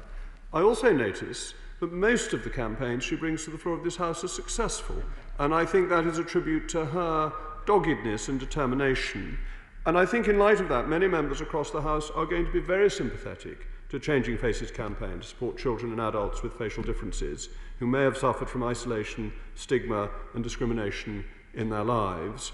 And I do think it's important as a fundamental principle that we value everybody as an individual and what basically is inside, not what is necessarily outside. Video link. Bob Blackman. Thank you, Mr Deputy Speaker, and I draw the House's attention to my entry in the Register of Interests. Since 1988, Armenia has illegally occupied Nagorno-Karabakh in Azerbaijan. That led to a war that took place between 1988 and 1994, when a ceasefire was agreed and backed up with United Nations resolution in 1993. On the 27th of September, Armenia mobilized forces and attacked Azerbaijan. And indeed, I understand that they are regularly launching rockets from Armenia into Azerbaijan to provoke Azerbaijan to react. This has all the potential for dragging both Turkey and Russia into a much more extended war. So can we have a statement from the Foreign Secretary early next week on what actions the UK government will take at the United Nations Security Council to broker a ceasefire and prevent Armenia from creating potentially a very serious war? Mr Deputy Speaker, Her Majesty's Government is deeply concerned about the situation on the ground, including the continuing violence and reports of high numbers of civilian casualties. We call on Armenia and Azerbaijan to return to dialogue, as the only lasting settlement to this conflict is a peacefully negotiated one without preconditions. My honourable friend asks what the government has been doing, and I can tell him that my right honourable friend, the Foreign Secretary, has issued a joint statement with the Canadian Foreign Minister calling for an immediate ceasefire and a return to the negotiating table under the auspices of the OSCE Minsk Group. And on Monday, my honourable friend, the Minister for the European Neighbourhood and the Americas, spoke to the Azerbaijani Foreign Minister Bayramov and urged a return to dialogue on the OSCE Minsk Group to ensure a peaceful and sustainable settlement. Owen Thompson. Thank you, Mr Deputy Speaker. A recent report by the Electoral Reform Society, Democracy in the Dark, demonstrated the unregulated Wild West of online political campaigning, with millions spent on secretive dark ads before the 2019 general election. Does the Right Honourable Gentleman agree there is a pressing need to a meaningful regulation online campaigning, and can we have a debate in government time to consider these much needed reforms? Mr Speaker, the Honourable Gentleman raises a very valid point that anything we send out by paper is very heavily regulated, and things that are done online are almost unregulated, not entirely, but broadly. And there is a discrepancy between those two, and I know that the government is considering this matter. I would suggest a debate initially via the Backbench Business Committee would be a very good starting place, essentially to get the ball rolling on this discussion. Philip Davis. Thank you, Mr Deputy Speaker. One of the many awful aspects of the coronavirus crisis has been the doubling of assaults on shop workers. These are heroes who went into work every day whilst we were all locked down at home and ensured we had food and provisions, and yet the thanks many get is to be abused and assaulted by customers. As somebody who worked for Asda for 12 years before entering the House, I feel very strongly that the despicable people who assault shop workers should face much tougher sentences from the courts. Can we have a debate to see if the House agrees with this, the majority in the House agrees with that sentiment, and so that we can also show our deep gratitude for all shop workers? Mr Deputy Speaker, my honourable friend, as so often, puts his finger on the right issue, that the shop workers have been fantastic, phenomenal and brave, because they all stayed at work at a point at which we knew much less about the disease than we do now, and thought that it might have been much more risky even than it has turned out to be. And they were a real frontline emergency service. Without them, the crisis would have been infinitely worse. So first of all, I'm grateful to him for the tribute he pays to shop workers. I can reassure him that there are already offences that cover assaults against any worker, including those in the retail sector, such as common assault, actual bodily harm and grievous bodily harm. And in July, the government published the findings of a call for evidence on violence and abuse to shop workers, and it will continue to work with the British Retail Consortium and other partners to stop these crimes. And I would like to pay tribute to the British Retail Consortium for the work it's been doing to highlight this, and I would encourage my honourable friend and the BRC to continue raising this important issue. Emma Lowell-Bugg. Thank you very much, Mr Deputy Speaker. Over 15,000 people have died in our care homes, many because of this government's shameful policy of discharging patients from hospital with coronavirus into these homes. Both the Prime Minister and the Health Secretary confirmed to me from the dispatch box that they both took full responsibility for these deaths. The policy then changed. But my local trust very recently issued new guidance stating that again, COVID-positive patients are to be discharged back into our care homes. Can the Leader of the House ask the Secretary of State to come to the House and explain this dangerous policy? Mr Deputy Speaker, the government takes this issue with the utmost seriousness and has been doing a great deal to help care homes, including issuing more than 100,000 tests a day to care homes across the country, having overhauled the delivery of PPE to care homes, and a £1.1 billion infection control fund. The issue she raises is one of great seriousness, and I can assure her that immediately after this session that will be taken up on her behalf with the Secretary of State for Health. Video link. Ian Little-Granger. Mr Deputy Speaker, thank you. I know my right honourable friend, because he's a sensible fellow, didn't visit Minehead Fun Fair a few days ago. The idea that Minehead Town Council could actually have a fun fair at this time is daft, stupid and dangerous. But infection rates, as my right honourable friend is aware, in Somerset are going up. But Somerset County Council's Public Health Department has not acted in a way to stop it. In fact, they haven't done anything. I'm afraid to say that the County Council is far too busy fighting to form a half-baked unitary authority without the backing of the people of Somerset, promoting this ridiculous idea and actually using £1 million of public money to do so, I'm afraid may cost us lives. And as has already been mentioned, King Alfred would not tolerate it. Could we have a debate on some of the more stupid things that are going on by councils in this appalling situation? Mr Speaker, my honourable friend refers to half-baked proposals and then King Alfred, so I can't help but remember that King Alfred as a baker was not invariably successful. I do indeed, yes. I was not there at the time, but I was paying close attention to events. I've always thought that our great county is thought of by people living within it as one, not as various little dissected bits. And I do have concerns with public bodies spending large amounts of taxpayers' money campaigning for their own preferred interests. So that is indeed an issue that we should take seriously and be concerned about. As regards closing fun fairs, I will consult my children and see what they think. Video link, Tonia Antoniazzi. Thank you, Mr Deputy Speaker. This year, due to COVID, the only DIY SOS big build which has been completed for children in need has been in Gower. Now, last week I visited this unique, one-of-a-kind facility which has been provided for Surfability UK. And this gives people of all ages with disabilities the opportunity to take to the waves of Caswell Bay. Will the Leader of the House join me in thanking the two men behind this, both called Ben, who took this concept and continue to bring joy to the lives of so many, but also to the generosity of trades and businesses across Swansea and South Wales. But moreover, would he urge the Secretary of State for DCMS to highlight to the new Director General of the BBC the immeasurable impact that DIY SOS has on our communities across the UK?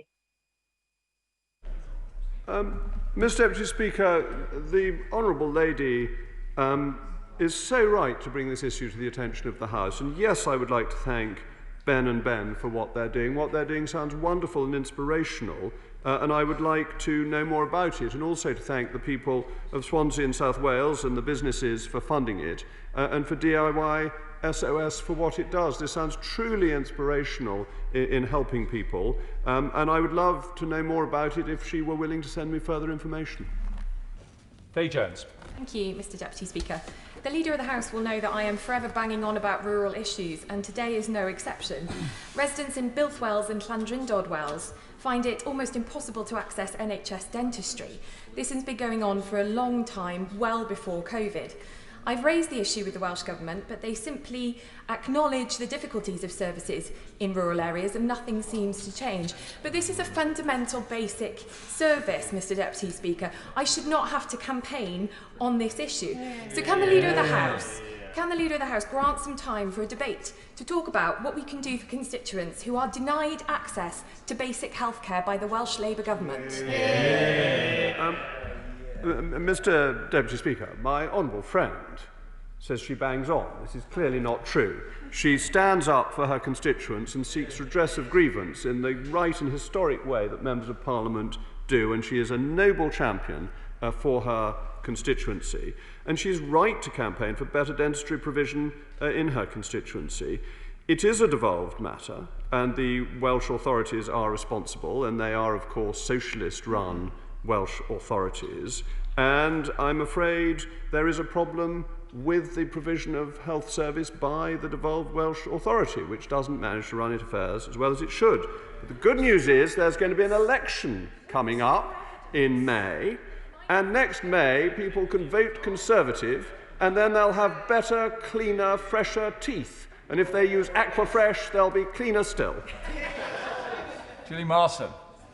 Thank you, Mr Deputy Speaker. Knowing my right honourable friend's great affinity with history and with the natural environment, would he agree with me that a quarry on Brigand's estate in rural Hertford and Stortford would be a huge blight on the area and on local people?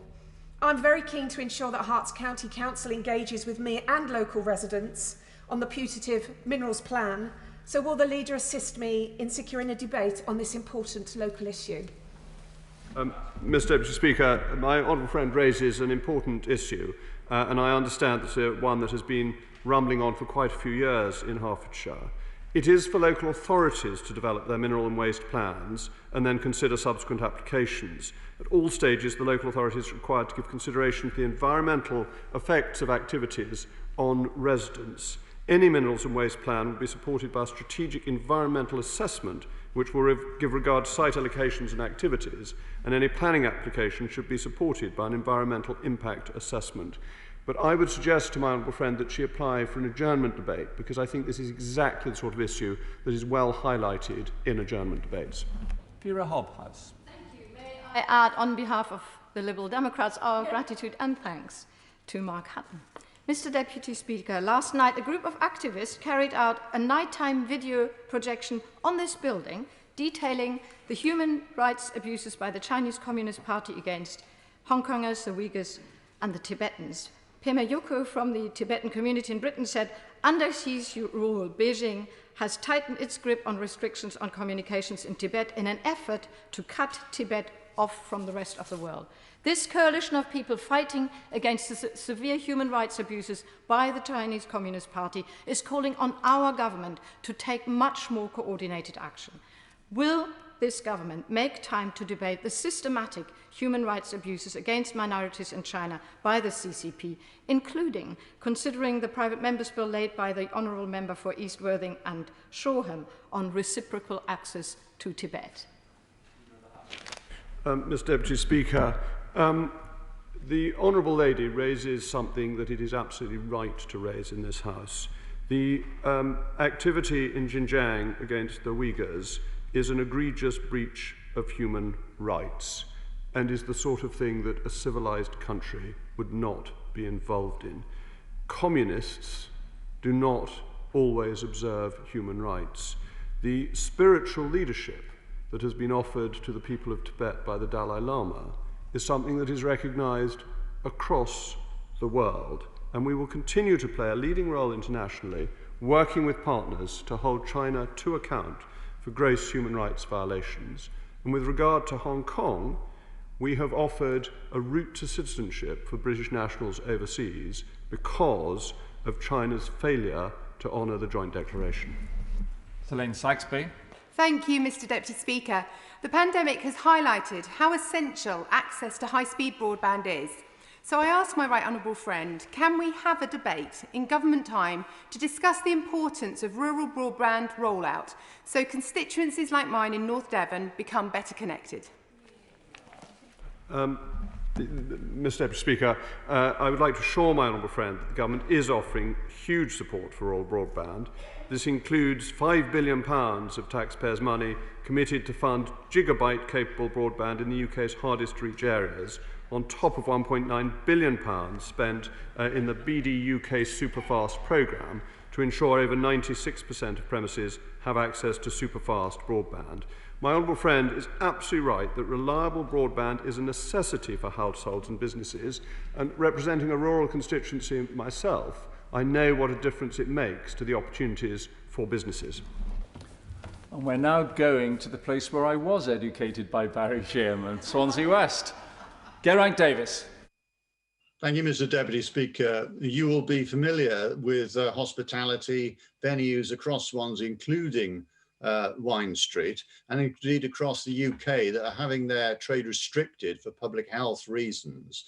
When will we have a debate on how, given that this is in the public interest, the public purse should pay the costs and not individual business owners? And will the leader ensure that such a debate includes all right honourable and honourable members by ensuring that it's in accordance with my remote participation bill, allowing people to participate and speak remotely in a bill, of course, that was presented on my behalf by the member for Brent North, because the leader wouldn't allow me to speak. So when will he lift restrictions and allow us to debate this important issue of ensuring businesses don't have to pay the cost of public health restrictions? Mr. Speaker, the House has made the decision, quite rightly, that debates require personal participation. Debates do not run properly with people being remote. Interventions are not possible. The support given to Wales by taxpayers is a total of £4 billion, protecting 400,000 jobs under the furlough scheme and 110,000 jobs under the self-employed scheme. So I think what has been done for Wales is very significant, and if the honourable gentleman wants to come to the House to sing the praises of the government for what he's managed to do, we will lay out the red carpet for him. Sir Desmond Swain. Sir, will the leader agree with me that were the Prime Minister minded to answer the letter sent to him on the 21st of September by Professor Gupta and other eminent scientists, questioning the selection and maintenance of the aim regarding the government's policy in respect of COVID-19, that he should do so by making a written statement to the House? Mr. Speaker, Mr. Deputy Speaker, my right honourable friend refers to the intimate details of the Prime Minister's correspondence, but what I can assure him of is that before the latest series of lockdowns, which is after the 21st of September and therefore subsequent to the letter, the Prime Minister had meetings with Professor Gupta and Professor Hennigan and others. He listened closely to their views, and policy has been developed on the information he received from a range of scientists and experts. As the Prime Minister has said, the most important thing is everyone now follows the guidance we have set out so we can stop the spread of the virus. All measures are kept under constant review and changes will be announced in the usual way. This has often been by oral statement rather than by written statement, which by and large I think the House prefers on matters of this importance. So I hope my right honourable friend will welcome the government's recent commitment to offering the House greater opportunity to scrutinise the coronavirus measures before they are implemented, and as always we remain very grateful for his full support. Dr. Lisa Cameron. Many thanks, Mr. Deputy Speaker. May we have a debate on the importance of keeping highly skilled engineering jobs in the UK? Cranes in my constituency have this week decided to cease manufacturing with the loss of many jobs, despite it appears being in line for contracts linked with the UK defence industry. They will, as I understand it, be considering manufacturing instead in Czechoslovakia. So what more can be done to ensure that companies, particularly those bidding for local contracts, encourage, support and protect local jobs rather than outsourcing them? Mr. Deputy Speaker, the Honourable Lady raises a matter that is of great importance to the government and to the country, that if we're going to earn our living over the coming decades, we need high-skilled jobs. This is why it's been right for the government to give huge support to businesses through the coronavirus crisis, essentially to maintain the structures of the economy so that when demand returns, the businesses are still there and the demand that can be met. Though, as the Chancellor has said, not every job can be protected, but £190 billion of taxpayers' money has been very significant. But I think the Honourable Lady is right to ask for further discussion on this. I would suggest in the initial instance, referring to a specific constituency issue, an adjournment debate or a Westminster Hall debate would be suitable now that is back up and running, and to get direct answers from ministers in this crucial area. Richard Holden. Thank you, Mr. Deputy Speaker, and I'd like to associate my comments now with the comments of the members of Beaconsfield a little earlier. Yesterday it was announced that the review and audit by the Works and Art Committee of Art across Parliament. At the height of the global coronavirus pandemic, Durham County Council launched a similar review, spending days of officers' time on a pointless exercise, looking at works of art across County Durham. We all want to see the very best of Britain showcased in this Parliament and the context of historical pieces. However, does the leader agree with me that at this time of the global coronavirus pandemic, Parliament can do better than following a panicked Labour-led Durham County Council in bending the knee to a woke political agenda? Mr. Deputy Speaker, we should take, as I said before, pride in this royal throne of kings, this sceptred isle, this earth of majesty, this seat of Mars, this other Eden demi-paradise, this fortress built for nature by herself against infection and the hand of war, this happy breed of men, this little world, this precious stone set in the silver sea, which serves it in the office of a wall or as a moat defensive to a house, against the envy of less happier lands, this blessed plot, this earth, this realm, this England. And had William Shakespeare lived in a later day, he would have said this United Kingdom, because that is what we should take pride in. And no, we should most certainly not be overwhelmed by wokeism. And you may wonder why I read that quotation today. Well, it is National Poetry Day, so I thought it was only appropriate that we have a proper quotation and we stand up for our great nation. I hope this is going out on Sky Arts. It's wonderful, isn't it? Video link, Jessica Morden. Thank you, Mr. Deputy Speaker. The furlough scheme was obviously welcome, but as the GMB have pointed out, those on lower pay who return to work after being furloughed then fall ill may find they're not entitled to statutory sick pay as it's based on actual earnings. Can the Leader of the House ask ministers to address this? Mr Deputy Speaker, the Government has taken steps to help people on low incomes who have to self-isolate because of the coronavirus with a special payment of £500. So steps are being taken to try and help people on the lower incomes when affected by illnesses relating to the coronavirus. Andy Carter. Thank you very much. Mr Deputy Speaker, can I welcome the news that the overwhelming majority of customs declarations for freight leaving the UK will be completed online post the 1st of January 2021. Plans for a new inland customs clearance centre have been outlined for my constituency, which will be based at a former coach interchange near to the motorway. Would my right honourable friend assure me that money from the £450 million Port Infrastructure Fund will be made available to provide the necessary road improvements and to introduce weight limits and restrictions to protect the surrounding villages in South Warrington from visiting HGVs? Leader of the House. Mr Deputy Speaker, may I congratulate my honourable friend for standing up to his constituency in this way. There is a £470 million fund for infrastructure as part of the wider package of £705 million for the GB-EU border.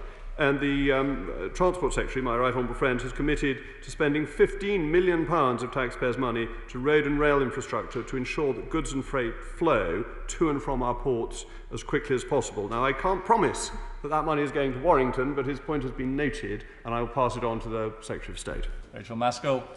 Thank you, Mr Deputy Speaker. As the Representative of Parliament in Cabinet, I seek assurances from the Leader that he will raise my significant concerns about the lack of opportunity we have as constituency MPs to raise the very serious concerns about the job loss tsunami we're about to face. The Chancellor's announcement last week will not save my constituency from mass job loss. We have solutions, but we need a government to engage to save those jobs. So will he raise this in Cabinet to ensure that ministers meet with us to discuss this pending crisis? And in addition, can we have a specific debate about job losses which are about to hit our nation? Leader of the House. Mr Deputy Speaker, I will always try to facilitate meetings for honourable members if they need them with particular ministers. In terms of debate, there is an Opposition Day debate coming up, and it may well be this is a subject the opposition thinks it is worth debating because it is clearly a very important one. I would add that the Kickstart scheme will help get people back into work, or particularly young people get into work, and the Department for Work and Pensions is taking on many more work coaches to help people, but I think it is widely accepted this is a difficult period, and the Honourable Lady is right to focus our minds on it. Jack Brereton. Thank you, Mr Deputy Speaker. Our town centres have been particularly impacted by coronavirus, and in Stoke-on-Trent we haven't been a beneficiary of the Town Deals funding. So would my right honourable friend the Leader agree to a debate in government time about what more can be done to help our high streets? Leader of the House. Mr Deputy Speaker, my honourable friend raises a key point. The Government is committed to supporting and reviving Britain's high streets, many of which are in real need of regeneration. As I understand it, officials from MHCLG are meeting Stoke-on-Trent council leaders to discuss the town's progress in applying for Towns Fund investment. The Government welcomes proposals from local authorities for Town Fund investment, and these will be assessed on the quality of their business case. I know there is another round of money forthcoming, and I am sure my honourable friend will encourage the local authority to apply. This is a fund of £3.6 billion in England, and many members across the House will see their constituencies benefit from this use of taxpayers' money, as I am indeed in North East Somerset, in Keynsham and Midsummer Norton. Liz Twist. Thank you, Mr Deputy Speaker. Last night, Gateshead Council supported the We Make Events initiative to pave the way for the return of live events by lighting Gateshead International Stadium in red. Events companies in my constituency like Mandy Lights, Sound Inc Studios and Atlas Band Touring are facing huge difficulties while their respective industries are on hold. So can we have a debate in government time on how we can ensure the safe return of the events industry as soon as possible? Mr Deputy Speaker, obviously the events industry is particularly badly hit because of the difficulties in managing large gatherings. My right honourable friend, the Secretary of State for Digital, Culture, Media and Sport, did set out a very significant package to support for live events and cultural events, and so that is the basis of what is available to companies who will be affected. In terms of a debate, I would again suggest that this is one for an adjournment debate relating to the specific concerns in her constituency. Martin Vickers. Thank you, Mr Deputy Speaker. As well as being National Poetry Day, it is also Lincolnshire Day. And of course the county was the birthplace of the former Poet Laureate Alfred Lord Tennyson. At long last, the top tier authorities in Lincolnshire are agreed on a devolution deal. We need the government's go-ahead. This would finally expunge the past links with County Humberside. Lincolnshire could be united again. Will the leader arrange for a statement from the appropriate minister to give us the go-ahead and let us get on with devolution to Lincolnshire? Leader of the House. Mr Deputy Speaker, my only worry about creating this great Lincolnshire state is that the honourable gentleman may then declare UDI for Lincolnshire and become the King of Lincolnshire, a role he would carry out with enormous distinction.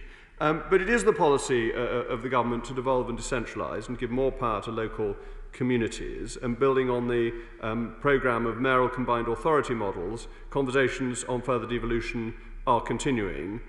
But Lincolnshire is unquestionably a great county, and I think bringing counties back together is always welcome by the people who live within those counties. Alan Brown. Mr Deputy Speaker, I've got a constituent whose life's been ruined following a mesh implant. She's in constant pain and the stress costs her marriage. She can only work part-time, and it's no more junior rogues that cause her financial hardship. Despite using a walking stick, she still suffers falls. She can't venture out for leisure activities on her own, and her life revolves around toilet stops. But yet, she was refused the mobility element of PIP. So can I get a statement from the Leader of the House outlining how the DWP can actually award my constituent the mobility element she deserves without her having to suffer another assessment? Leader of the House. Dare I say that the honourable gentleman is a model of an active Member of Parliament as a champion for his constituents. I think we have all had occasional cases when things have gone wrong with assessments, and one of the ways to put them right is direct application to ministers, which I have found has, in all the cases that I have raised, where there have been mistakes made, ensured that they have been put right. So I will undertake, if he sends me more details of the specific case, to take this up with the Secretary of State and try and get him a full answer, and I thank him for going into bat for his constituent in such a proper way. Caroline Ansell. Thank you, Mr Deputy Speaker. Last month it came to light that a neighbouring council, Brighton and Hove, without any consultation with Eastbourne Borough Council, had quietly moved over 130 homeless people into Eastbourne hotels. Those that Brighton and Hove had moved in this way along the coast couldn't possibly be cared for at arm's length by Brighton, nor could they be properly cared for in Eastbourne, unprepared and unaware as we were. So can I ask my right honourable friend whether we could debate the framework that sits behind the way in which local councils operate together, and to consider whether aspects that are currently considered good practice might need to be raised to the level of a duty to make sure that a sorry situation such as this doesn't repeat itself. Mr Deputy Speaker, isn't it an example of what goes wrong when the hard left are in charge? But I am grateful to my honourable friend for raising this matter. I wouldn't accuse the honourable lady of being from the hard left. Not today, at any rate. The homelessness legislation guidance set out that in the first instance, local authorities should try to place homeless households within their own area, and when this is not possible, they should place the household as near as possible to the original local authority. We are clear that local authorities should, as far as possible, avoid placing households outside their borough. However, in some areas where there is a limited supply of suitable accommodation, we are aware that on occasion it is necessary to place households in temporary accommodation outside the local area, but this should be a last resort. If the local authority places a household into accommodation in another local area, they are required by law to notify the local authority of any placement. So I think my honourable friend is right to raise this issue and to put pressure on the relevant local council to do better. I'd like to thank the Leader of the House for his statement and all those who have participated today. In order that we can have the safe exit and safe arrival of members for the next statement, we're suspending the session for 3 minutes. Order.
Order. Order. I now call upon the Secretary of State for Education to make a statement. With permission, Mr Deputy Speaker, I'd like to make a statement regarding the Lifetime Skills Guarantee and Post-16 education. Ever since I was appointed Education Secretary, I've been determined to raise the status of further technical and vocational education. In a speech in July, I set out that for decades this has been a sector that has been overlooked and underserved, playing second fiddle to higher education. All too often, it has not given the young people and adults of this country the skills that businesses have been crying out for, or enabled them to pursue the careers that they have dreamed of. What we are determined to do, what we must do, is give people the opportunity to retrain and upskill, so that if one door closes, they will have the key to open others. This government stands for empowering everyone in this country, wherever they live. It stands for the forgotten 50% who do not go to university. It stands for those who find their jobs no longer exist because technology has redefined industries overnight. It stands for young and old alike. Talent exists everywhere in this country. We have to make sure we give it every opportunity to flourish wherever people come from.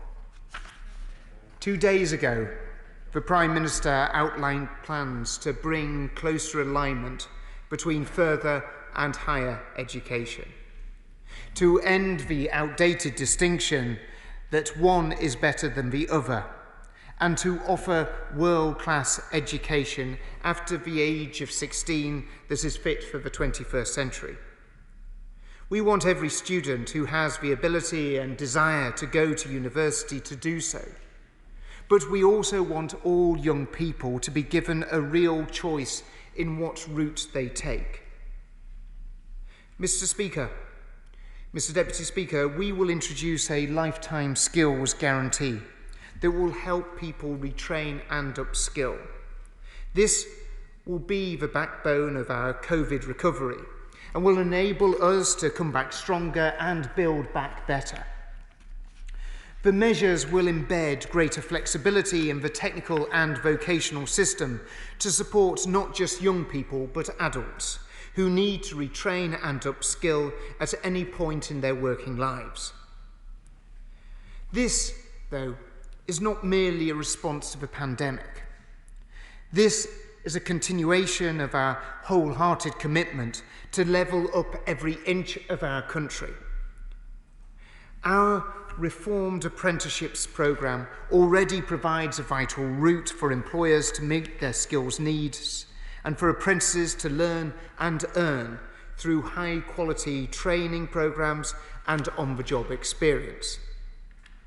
We're going to expand apprenticeships, making it easier for people to get a high-quality apprenticeships and connect them to local employers who know what jobs their industry or their community needs and will need for the future.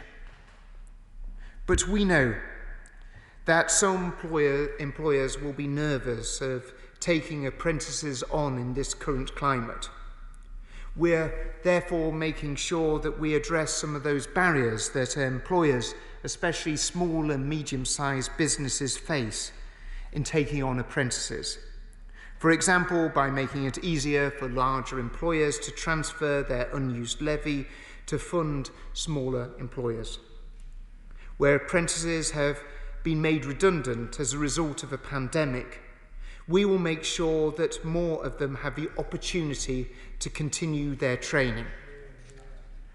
We have just begun the rollout of T-levels, our new high-quality technical and vocational qualifications, and have just welcomed the first intake of students who are taking them in digital, education and childcare and construction.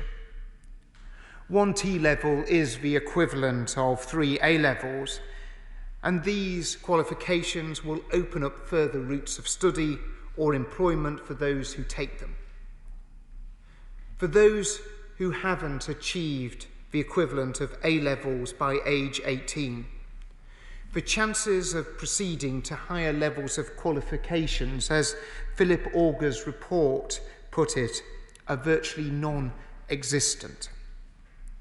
The Lifetime Skills Guarantee will therefore fund technical courses for adults equivalent to A-levels, all of which teach skills that are in high demand in our economy. These will give anyone who left school without an A-level or its equivalent the qualifications that they need to upskill or to change jobs, and to give them a much better chance of finding work and achieving their dreams and what they want in life. We've already announced plans to sharpen the job focus and the quality of higher technical education. The process of getting employers to review and approve the best digital higher technical qualifications began last month. We want to invest in and increase take-up of these courses as they are developed to meet the skills needs of the economy. Another of the key elements of a Lifetime Skills Guarantee is to open up funding and alternatives to degrees for students. We are going to transform the funding system so that people can get a loan just as easily for a higher technical course as they can for a university degree. And we'll make sure that further education colleges have access to funding on the same terms as universities do. Everyone will be able to call on a flexible lifelong loan entitlement for 4 years of post-18 education. So any adult who wants or needs to retrain with high-level technical courses can do so instead of being trapped in unemployment. Our flexible lifelong learning allowance is going to enable people to study high-quality courses across further and higher education at a level and a time that best suits their life. This will make it easier for people of all ages to do courses locally and to study and to train part-time, to acquire the skills that can transform their lives. This new arrangement will provide finance for shorter-term studies rather than having to study in 1, 3 or 4 year blocks. People will also be able to break up their study into segments, transfer credits between colleges and universities, and to take on more part-time study.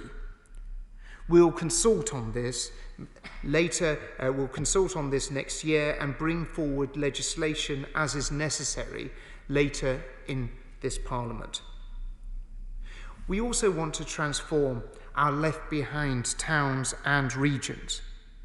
But we're not doing this just by investing more into universities. We're going to do it by investing in local colleges. In the spring budget, we announced an additional £1.5 billion to upgrade the further education college estate. This is the largest capital investment in this sector in a generation and will enable colleges everywhere in England to have buildings and facilities that can deliver world-class tuition. We're setting up 20 employer-led institutes of technology with capital funding for state-of-the-art equipment and facilities. These are specialist institutions that are a unique collaboration between employers, colleges and universities. They'll give businesses the skilled workforce that they need to drive economic growth and productivity and get more people into rewarding jobs. We've already committed £170 million to establishing the first 12 of these institutes and are making a further £120 million available for another 8 in areas of the country currently without access to one. And the competition for the next wave will open shortly. We're going to inject £111 million in the largest ever expansion of traineeships, as well as an extra £32 million for recruiting extra careers advisors and £17 million for work academies in England. We're also providing £101 million to support school and college leavers to take high-value Level 2 and Level 3 courses. Even before COVID, the country faced a challenge in terms of providing the skills that this country needed. We're desperate for more skills in digital, more electricians, more technicians, right across the board from health care to construction. Our productivity continues to lag behind our neighbours and competitors, Germany, France and the United States. All of these countries produce over 25% more per hour than we do. If we were to match German productivity, it would enable us to recoup billions of pounds that we need to recover from the economic effects of COVID. Put another way, our productivity levels are only 4% higher than they were in 2008. To bounce back from the pandemic, we will need a lot more people with these vital skills to drive productivity in our economy.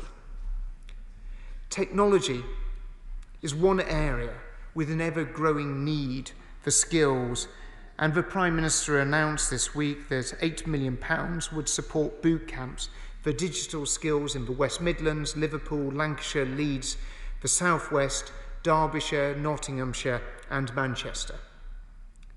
These will be led by local employers, and from next year we hope to extend this delivery model to other areas but also to other sectors. Greater productivity will drive our economy as we seek to build back better after COVID. Businesses will be able to hire more people, will earn more, and the quality of life will be much greater for more of our citizens. We will publish a white paper later this year to take a holistic look at post-16 education and training. This will set out how we will continue to rebalance higher and further education, making sure people understand the benefits that a greater technical education can give them, and which offers them flexible ways to get the skills to progress and for our economy to prosper. I know this isn't a subject that people feel passionately about just on this side of the House. I know it's something that all members of this House feel incredibly passionately on. I know it is something that I think we all recognise is an area that has maybe been neglected a little bit too much in the past. And I hope there is a sense of will across both sides to work together to make changes and to make improvements for the life chances of all. I believe that this dynamic programme of measures is not just about weathering the COVID storm. These reforms will lay down a marker for the age. They'll bring an end to the post-16 career lottery and decades of indifference to further education, and will set up each and every member of society with a means to get a satisfying and well-paid job, and I commend this statement to the House. Kate Green. I thank the Secretary of State for his statement, and particularly for ensuring I had early advance sight of it. Mr Deputy Speaker, as the Right Honourable Gentleman said, on this side of the House we too passionately believe in the value of further and adult education for individuals, for their communities and for our shared prosperity. And I do think, Mr Deputy Speaker, that many of the announcements that the Secretary of State has made are a step in the right direction. Indeed, I have no doubt that he does believe we need more investment in further education. So I can only imagine that he was appalled to discover which party has been in office for the last 10 years, which party has spent those years slashing funding for further education, cutting maintenance support for learners, and building barriers to further study.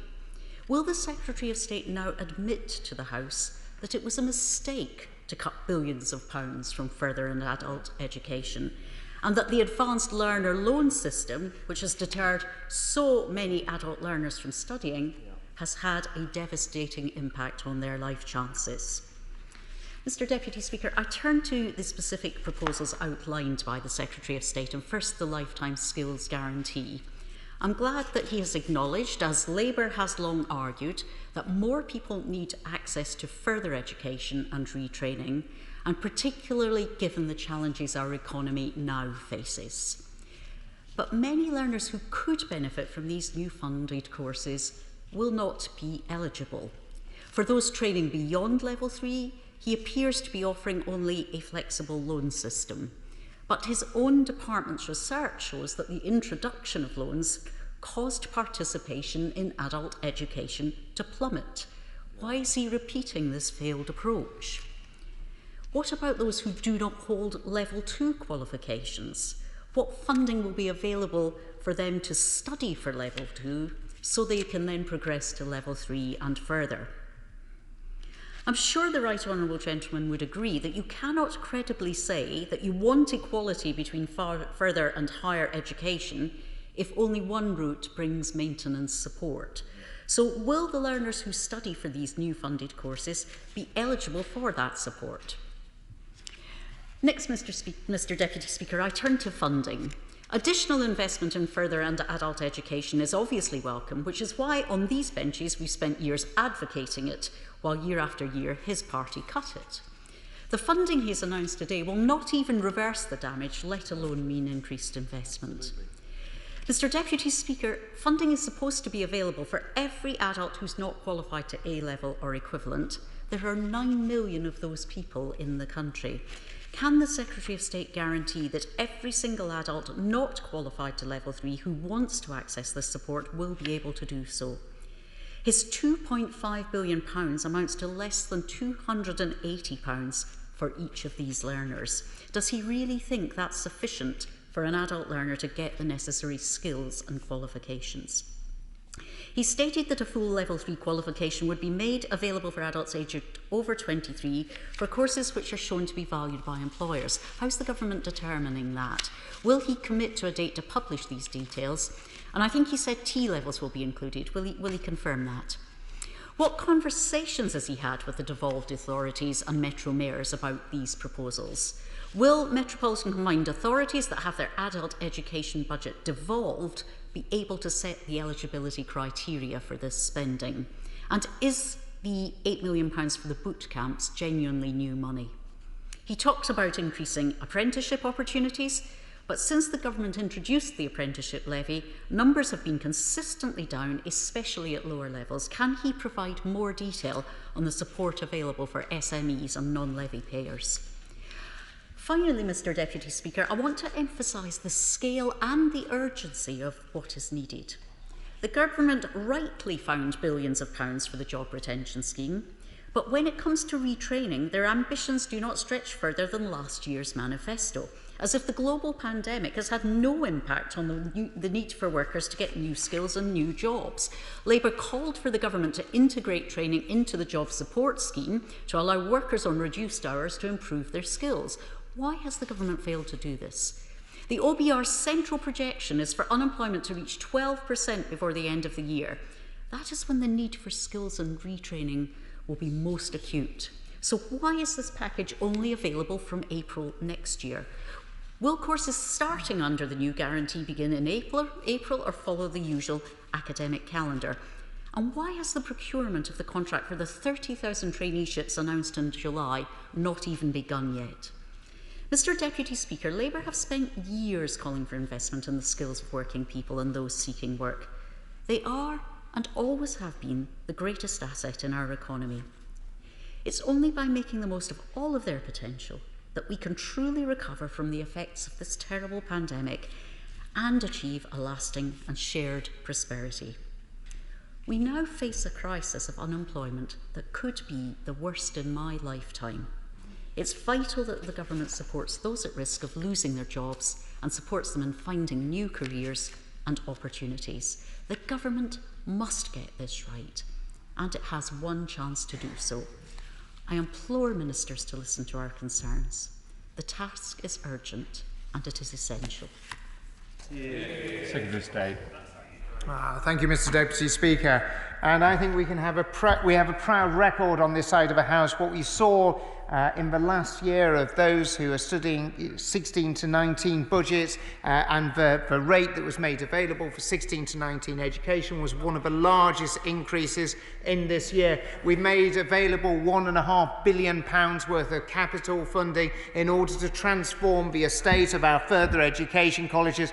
We launched the National Skills Fund announced in our manifesto. We recognise the value. When the party opposite was in power, what did they do? They talked about one thing: universities, universities, universities. That was the answer to the problems of a nation. On this side of the House, we recognise the need to make sure that young people have true opportunities, not just about the 50% of youngsters that go to university, but the other 50% of youngsters as well, making sure that they have the opportunities and qualifications that they deserve, and they should have an entitlement and the opportunity to take up. We've already launched a skills toolkit that has had a transformational impact on so many people who have taken furlough, and the Honourable Lady talks about numbers all the time in terms of apprenticeships. On this side of the House, we talk about quality. We recognise it is important to drive up quality of apprenticeships as against just simply numbers. And when you talk to employers, what employers say is they want to see quality driven up in terms of apprenticeships, and that is what we're doing. We will be seeing, as we have, a rollout of T-levels, and it's always ambiguous as to whether the party opposite supports T-levels or not. They supported them at the launch, but then they seem to change their policy. Maybe with a new shadow education secretary, they've probably changed their mind again. But these are something that, as we roll them out, we would like to see very much as part of that. In terms of the eligibility, this is a national guarantee, and it will be determined nationally, and that is where the decision will be taken, and it won't be devolved to the mayoral authorities. But obviously we'll continue to work with employers' organisations and those mayoral authorities to make sure that we get the right skills mix to ensure that the qualifications that are on offer ensure that young people and people of all ages have the opportunity to progress into work. Robert Larkin. Thank you, Mr Deputy Speaker. I welcome the Lifetime Skills Guarantee, which, if done properly, could be a game changer in the life chances for a huge number of people across the country. Can I urge the Secretary of State to ensure that his policies announced today are targeted in a way which ensures that we have the skills needed in vital areas such as construction, engineering, quarrying, telecommunications and broadband rollout, so that we can get on and deliver the infrastructure investment that's so badly needed in places like the High Peak? My honourable friend, the member for the High Peak, is right to make sure that this investment is properly targeted, to make sure that the money that we're spending and the time that's invested by people as they take this training and opportunity leads them into employment and to work. This is why we have to take a targeted approach. This is why we have to take a different approach in terms of further education, an approach that we haven't always taken, to be looking at what are the skill needs in the local area and making sure that we're matching that and delivering those skills for employers, but also those young people who are doing the training to make sure it leads them into work. Video link. Carol Moynihan. Thank you, Mr Deputy Speaker, and I thank the Secretary of State for advance sight of his statement. On the face of it, this move towards skills education is a positive one, and I certainly welcome the recognition that further education in England finally seems to be receiving. And I'm delighted that once again he's following Scotland's lead when he talks of closer alignment between further and higher education. Because many times in this place I have said that Scotland does not make the distinction between FE and HE, and that we concentrate on positive destinations. And with good reason, we have the highest percentage of positive destinations for young people in the UK. But many times I've been lectured by those on the benches opposite about university numbers. Mr Deputy Speaker, they can't have it both ways. If further education in England has been playing second fiddle to higher education, it's because his government has treated it as such. And as Scotland has invested in the entire tertiary education landscape, FE in England has suffered a decade of neglect. So can the Secretary of State confirm whether this lifetime loan entitlement means that FE students in England are now going to be saddled with the same massive debts as their HE counterparts? And since his government seems to be open to new ideas, when will he be readdressing the issue of their outrageous tuition fees? Now, I welcome the long overdue investment in FE infrastructure in England, but will he acknowledge that if he were to match Scotland's facilities funding, the figure he would be announcing today would not be £1.5 billion, but £8 billion. Finally, the Scottish Government has committed to a lifelong learning strategy and are investing £25 million to support adults retraining. However, in England, similar courses won't be available till April 2021. Those whose jobs have been affected by COVID can't wait 7 months. So will he work with colleagues to ensure this funding is brought forward and people can start training immediately? Secretary of State. Well, I thank the Honourable Lady for her question, and of course we always look right across the United Kingdom as one United Kingdom as to see how we can learn best and work well together. And I'm sure the Honourable Lady is as much of an advocate of that as myself, or maybe not quite as much of an advocate of that. And the Honourable Lady will be no doubt delighted to hear that over £1.5 billion has been spent in terms of capital in the FE estate. That has £300 million roughly of Barnet consequentials for the devolved nation. So even more good news that we're delivering for Scotland as a result of having a Conservative government for the United Kingdom, extra investment into FE in Scotland, and I hope she ensures that that is delivered into Scottish further education college. Damien Hines. Thank you, Mr Deputy Speaker. And can I particularly welcome the reform progress my right honourable friend outlined on higher level technicals as well as on T-levels and apprenticeship reform. And can I welcome too the Lifetime Skills Guarantee? Can you maybe say a word about how that fits with the National Retraining Scheme? And can you also confirm that work coaches and the National Careers Service will be fully engaged in making sure they don't just signpost but actively encourage people who could benefit from this great upskilling opportunity to do so? I think my right honourable friend's absolutely right to highlight the importance of not just encouraging but really taking people through that journey. Sometimes we've also had a slight prejudice within our education system to steer people away from some of those really great quality higher technical qualifications, which would be a great way for young people and people of all ages to be able to sort of really transform their careers. But if Mr Deputy Speaker could also take the opportunity to thank my right honourable friend, because so much of the work that has been done already in terms of higher technical qualifications, I would love to lay claim to starting it all myself, but was very much driven by himself in his role as Secretary of State for Education, recognising the need to broaden out the range of opportunities that young people had. And this revolution that we're driving through in this sector is very much built on the work that he did at the Department for Education. Video link, Carl Turner. Thank you, Mr Deputy Speaker. Well, I'm very worried, Mr Deputy Speaker, because unemployment in East Hull is already at 10% and it's rising. So we cannot possibly afford to wait for vital opportunities to retrain and reskill. Having left school with few qualifications myself before returning to education, I know the value of the last Labour government's lifelong learning agenda. So if the Secretary of State really understands the urgency of the situation, why is it that he's waiting 7 months until April next year for any of that new money to come through? It's too little and it's too late.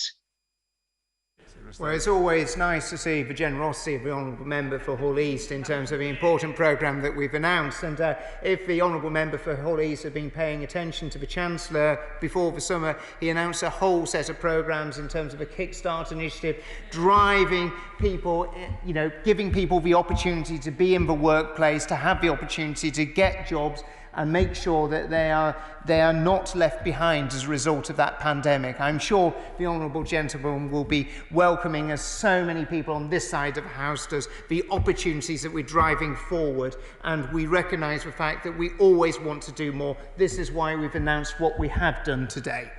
Alders. Thank you very much, Mr Deputy Speaker. The Lifetime Skills Guarantee is extremely welcome, as it should help boost the COVID recovery, so that those adults who will take up the guarantee can realise their full potential. Can my right honourable friend confirm that the new gold standard of T-levels will be available to them? Secretary of State. I can absolutely guarantee that, and I had the great opportunity to see so many youngsters at college taking on the T-levels. It's been incredibly warmly welcomed, because what the real difference is to so many other past attempts in terms of reform of qualifications in this sector, it's been very much based on the needs of the employers, to ensure that as the T-levels have been developed, that it takes young people either into work, into further education, or into apprenticeship. Video link, Ellie Reeves. Thank you, Mr Deputy Speaker. Lewisham and Southwark College, which serves my constituency, does fantastic work but has faced severe cuts over the last 10 years. Staff have had a significant real terms pay cut and funding per pupil has reduced by over a third. They are already stretched to the bone. If further education is to help lead our recovery from the pandemic, it needs not just restoration of funds, but substantial new investment. So will the Secretary of State give the sector the real terms funding to match the ambition? Well, I'm not sure if the Honourable Lady noticed, but we've been announcing substantial extra funding into the FE sector. Part of this announcement is making sure that we're not just talking about it, but we're actually doing it and delivering on it. Thank you, Mr Deputy Speaker. Further education colleges can play a vital role in transforming lives and communities. Can my right honourable friend set out what the government will do to ensure that a world-class education and training is available to all students, no matter where they come from and which college they go to? Could we say? Well, absolutely so, and this is what the Prime Minister was doing when he was down at Exeter College just the other Tuesday, making sure people understand there's a whole range of different options at different stages of their life. And if I look at my honourable friend's constituency of Stockton South, yes, it's brilliant that so many of the youngsters in his constituency benefit from going to great universities, not just locally, but also nationally. But it's also recognising that there's many youngsters who won't make that choice and ensuring that they have really exciting options ahead of them in terms of high quality technical qualifications. That's what we're delivering on. That's what we're working towards. It's a problem that this nation has had for many, many generations. This government, this party, is going to address it and put it right. Video link, Barry Shearman. Mr Deputy Speaker, can I say to the Secretary of State, I welcome much of what he said today. I think we haven't got a proud record in any party on the more practical side of education in our country, in schools or colleges.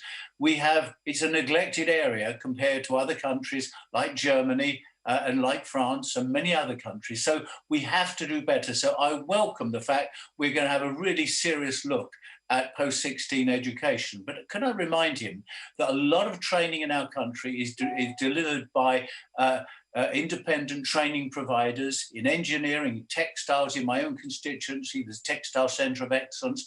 We have some really good trainers in this country, and we will need the industry trainers to be with us. But can I also say we do need well-paid, highly mated staff in our FE colleges, like Kirklees College in my constituency. We need highly paid, motivated staff. And I think pay and conditions for staff in the training sector have to be improved. Would he agree with me on that?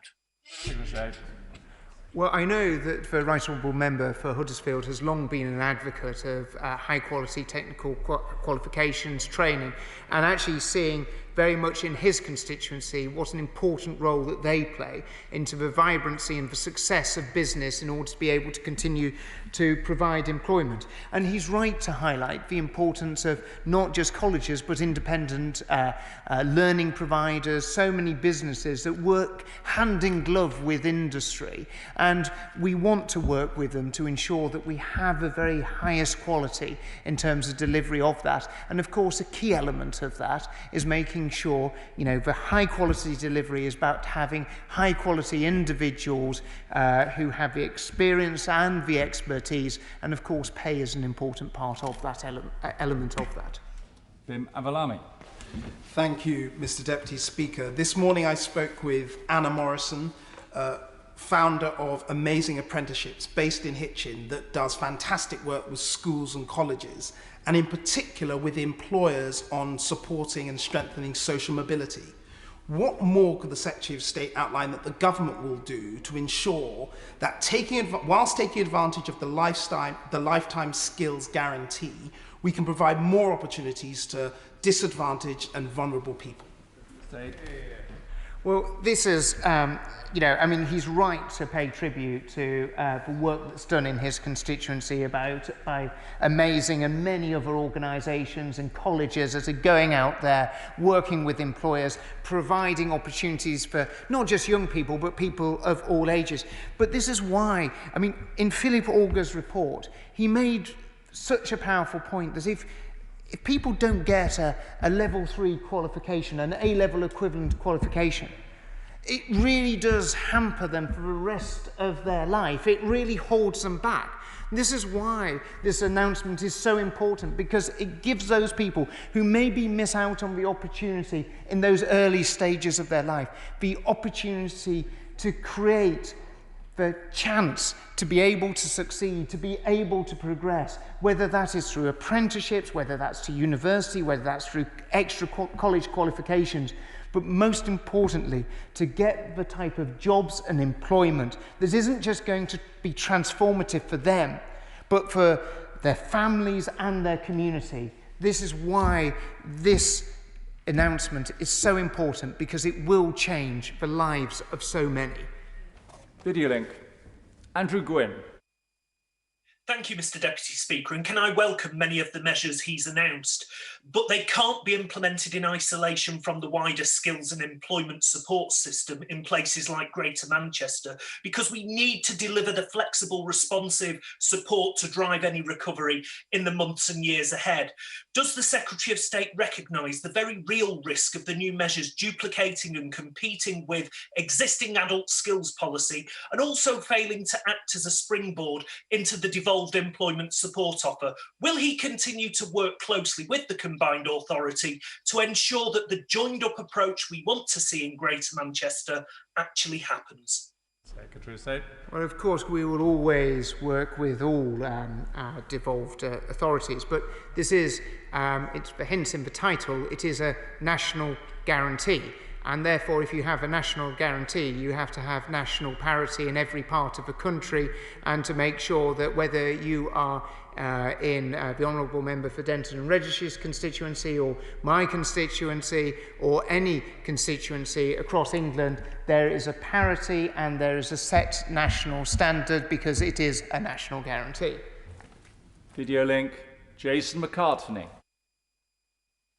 Thank you, Mr Deputy Speaker, and I too very much welcome what the Secretary of State has just announced here this morning.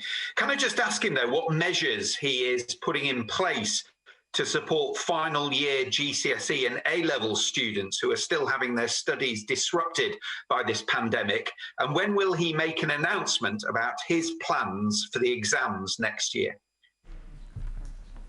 I'll give the Secretary of State some latitude there, but that really wasn't on the statement, was it? But if you want to respond to the question. It was a tad opportunistic, it has to be said, Mr Deputy Speaker, but I know my honourable friend is always an opportunist if it comes his way. And we see in many of our further education colleges up and down the land doing brilliant work in ensuring with COVID catch-up funding and the support that we're offering, making sure that they support students as they approach their qualifications in the next year, in order to be able to ensure they do incredibly well. And we'll be making further announcements in terms of qualifications in due course.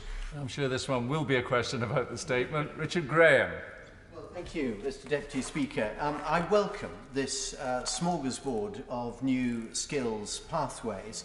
I look forward to more detail on how, for example, flexible loans, segments, transfer credits and so on will work in practice, and confirmation that work coaches will be trained on how to guide universal credit claimants on making the best decisions.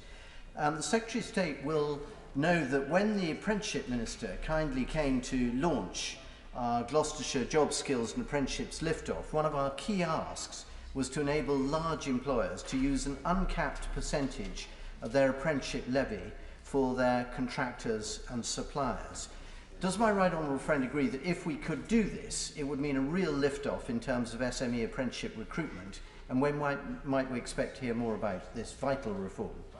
Well, I thank my honourable friend for his question, and we are looking at how we increase flexibility within it. I'd be very happy to organise a meeting with himself and the Minister for Skills to discuss some of the thoughts that he has that would able to unlock more employment within Gloucester. Daisy Cooper. Thank you, Mr Deputy Speaker. I welcome the ambition of the Government's plan for skills today, but we really do need to see a bit more detail. He'll be familiar, of course, with the recommendations of the Independent Lifelong Learning Commission convened by former Liberal Democrat leader Vince Cable. That commission called for the apprenticeship levy to be expanded into a skills and training levy. It called for a quarter of those funds to be channelled into a social mobility fund. It called for national new colleges to become centres of expertise. And it called for a skills wallet, which would give everybody £10,000 to spend on education and training throughout their lives. So there is a plan that exists already. There's a plan that's ready to go. Would he meet with me and members of that independent commission to discuss these very precise ideas? Well, it's good to see that the former member for Twickenham is keeping busy in his retirement, and I'm sure that my honourable friend, the Skills Minister, would be delighted to meet with her and other colleagues to discuss this. I think there's a strong will, as I touched upon earlier, on both sides of the House to make real change in this, and I think with that collective will and that collective determination we can make a real positive impact for the lives of so many people. Peter Kyle. Thank you, Mr Deputy Speaker. I'm one of the people that he's been targeting with the measures here today. I left school without qualifications. I applied later in life to go to university and was rejected 3 times. I even went back to secondary school when I was 25 for a year to get the qualifications to get in, and then was rejected again by university. I had to beat down the door to get the education that I needed, but once I got into Sussex University, found an educational institution that for the first time ever saw potential in me that I didn't see myself. So I understand the impact that these measures are going to target for some people. But I have to say, it is not showing the kind of ambition that we need. It is not the kind of ambition that's going to match the scale of the opportunity that we face as a country at the moment. We should be awash as a country. Every community should be burgeoning with educational opportunities right now, and we are not going to be doing that on the back of these announcements today. Can you just say what contacts he had with DWP to make sure that every aspect of government departments is extending educational opportunities to every part of our communities? What conversations is he having with other government departments like communities to make sure that we are proactively putting educational opportunities into every community up and down our country? Right now, this is fine, but it doesn't match the scale of opportunity that our country needs and faces. Well, I'd like to reassure the honourable gentleman as to how closely we've been working not just with the Department for Work and Pensions but also Business, Energy, Industrial Strategy to make sure that the actions that we take match up with the needs that the whole economy and the whole country has, and we'll continue to take that approach. Jane Hunt. Thank you, Mr Deputy Speaker. Does my right honourable friend agree with me that by offering free, fully funded courses to adults without A-level or equivalent qualifications, that this Conservative government is promoting social mobility while helping provide the skilled workforce we need in our businesses and throughout the country? Education establishments like Loughborough College and Loughborough University are integral to our local community, which is why it is fantastic that last week MHCLG awarded £750,000 to the Loughborough Towns Fund to set up a careers and enterprise hub in the town centre to attract those who are not traditional participants in learning and development. And this week, Loughborough College, with Charnwood Borough Council, Loughborough Bid and Loughborough Jobs Centre launched the Kickstart scheme in the town. Now that is partnership working and joined up government. That is a brilliant example of higher education, further education, local government all working together to put the laser-like focus on creating opportunities for young people, but people of all ages. And I'd like to pay tribute to all those who've been involved, including my honourable friend, who I know is such a passionate advocate of this, and making sure that we drive opportunity in every part of the country. Lambers. Thank you, Mr Deputy Speaker. Whilst I broadly welcome the Minister's announcement, I want to draw his attention to problems with existing post-16 students. My constituent Linus has just completed his first year of a diploma in arboricultural, tree management and forestry at a local college. And he was able to do that because his fees were waived as a result of receiving less than the limit of £338 per calendar month in universal credit. However, a top-up to his universal credit this year has increased Linus's monthly benefit to £342, taking him above the fee waiver limit. So now he has to either pay the full fees or else leave his course because the government fee waiver rules haven't been updated. So I asked the Minister, would he help students like Linus by fixing this anomaly? Well, if the honourable gentleman would write with the details on that case, be happy to look into it. Video link, Dr. Neil Hudson. Thank you, Mr. Deputy Speaker. I really welcome the Lifetime Skills Guarantee from the government. I firmly believe it will increase the access and flexibility to learning in both further and higher education for learners young and old. As my right honourable friend knows, Newton Rigg College in my constituency of Penrith and the Border is currently the subject of a strategic review by the Further Education Commissioner as we look to secure a new organisation to take over the college. Does my right honourable friend agree with me that if this review is successful in securing the future of the college, that fantastic colleges like Newton Rigg will play a key role in delivering the government's lifetime skills agenda, offering training, upskilling and levelling up across Cumbria and indeed the wider United Kingdom? Secretary of State. Well, if I may thank my honourable friend for the time he took to talk to me and make representations about some of the concerns that he had of what Newton Rigg College was facing currently at the time, and I look forward to continuing to work with him over the future of Newton Rigg College. But he's right to highlight not just Newton Rigg College, but colleges up and down the land in all of our constituencies play a vital role in the delivery of these qualifications, in the delivery of these opportunities. And the college network, the college system, is something we have to put the forefront of this nation's recovery from this pandemic. Video link, Geraint Davis. Thank you, Mr. Deputy Speaker. I very much welcome any improvements in access and flexibility and lower costs for learning. Can I ask the Secretary of State to consider the condition of first-year students, often who are just leaving childhood, who've never left home before, who are now going into self-isolation in individual rooms, sometimes with collective provision for bathrooms and kitchens that make them both isolated and vulnerable, and therefore their physical and mental health are at risk. And then they have online learning that they could actually do at home. And I wonder what consideration he's given in order for, with the Chancellor, to ensure that perhaps they don't end up running into debt for a diminished education. Perhaps they should be going home, and that the universities should be supported. So through these difficult periods, our universities and students can both be... Geraint, sorry to interrupt you. Is there, Geraint, is there any chance you can ask a question about the statement that has just been given, please? Yeah, I wanted to ask about how those considerations fitted in with the current statement, because on the one hand, I do welcome what's being announced, but on the other hand, I want investment for young people who are currently in those conditions. Maybe there's a transfer between the two.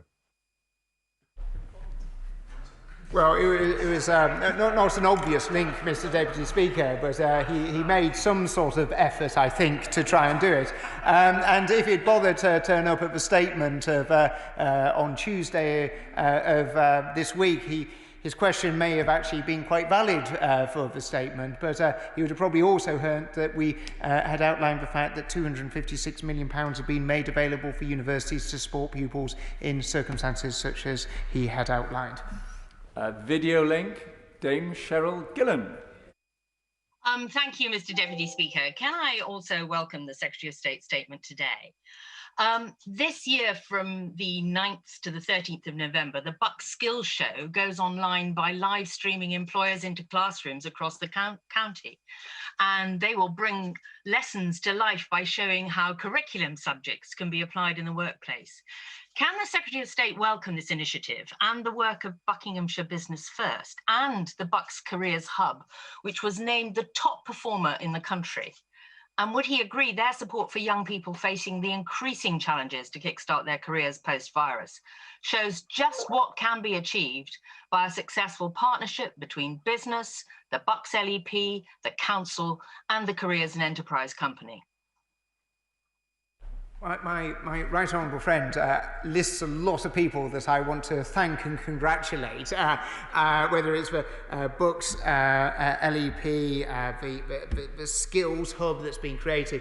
But what it does show is that we should not see education as something that is in isolation to the rest of the economy or the rest of the community, because all of these elements, by working together, we're providing just so much more opportunity. And it's a brilliant example of how you can be inspiring children to make them understand that what they're learning in the classroom has a real relevance to the world of work, giving them the enthusiasm to look at different careers and different opportunities that they may not have otherwise considered before. Amajit Singh, thank you very much. Colleges such as Langley College in my constituency play a vital role in helping young people to realise their full potential, but they have been underfunded for too long. Mr Deputy Speaker, the Labour Party has repeatedly called for the government to integrate training into the job support scheme to help those on reduced hours use the rest of the week to improve their skills. So if the Secretary of State feels so passionately about this, about retraining, why did the government fail to do this? Well, we always look at every idea, but just because the Labour Party comes up with an idea, it's rarely meant that it's a good one.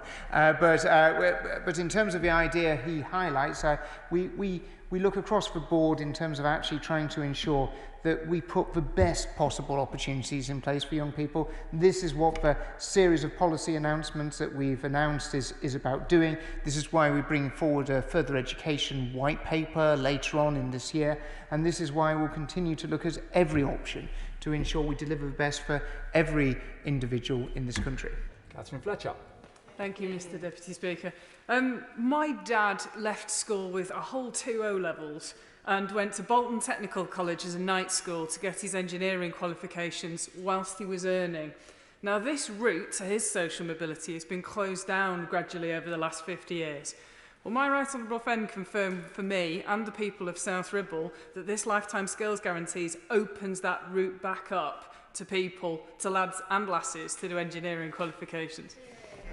My honourable friend, the member of South Ribble, is absolutely right. It's about opening up opportunities, opening up different routes. We've got too stuck in this ethos that to go to university is the only real proper feasible route for young people. What we're doing as part of this is opening up so many more opportunities for so many young people, and we'll be absolutely doing what my honourable friend wants. Video link, Ian Mans. Thank you, Mr Deputy Speaker. The Secretary of State says he's very keen to help employers by providing a workforce with what they need in terms of quality. And I'm quite happy to celebrate what is good. But all too many employers are not engaged in the process of training their existing or future workforce in any way. How is he going to get more employers to engage in this process? And how will adults who are looking for an avenue to pursue training, retraining, further or higher education, access good quality, independent, impartial career information, advice and guidance over their options and potential choices? Mr Deputy Speaker, there's a lot of advice available out there, but much of it is made in vested interest, promoting courses and providers of questionable quality. Well, the honourable gentleman raises an important point about the quality of advice that goes out to young people, making sure that they have a real sense and a good understanding of a range of choices that they can choose from. That's why we're investing an extra £32 million in terms of careers advice, making sure that we get the very best. And I'm sure this is something that he very much welcomes and has been singing the praises of the government in his constituency for doing that, as I'm sure the honourable member does on a regular basis.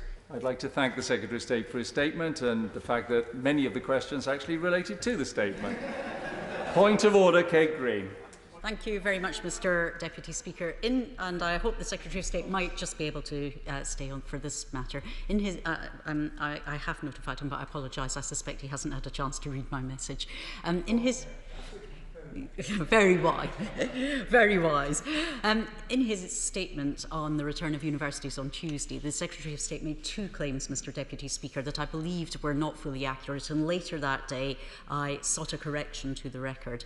The Secretary of State said on Tuesday that there was £100 million in funding for universities to provide digital access for learners. There is no such fund. That funding is for schools and some FE providers. And he said that the Students' Loan Company can provide additional support to students who need it. Again, that doesn't appear to be accurate. I was grateful that the Secretary of State's office indicated that there would be a correction to the record, but today when I looked in Hansard, all that was changed was the date in which he said guidance was published. It seems that the Secretary of State has corrected one mistake that I must admit I didn't know about, but failed to correct two more that he was asked to correct. Can I ask your guidance, Mr Deputy Speaker, in how we can have all the Secretary of State's mistakes corrected on the record?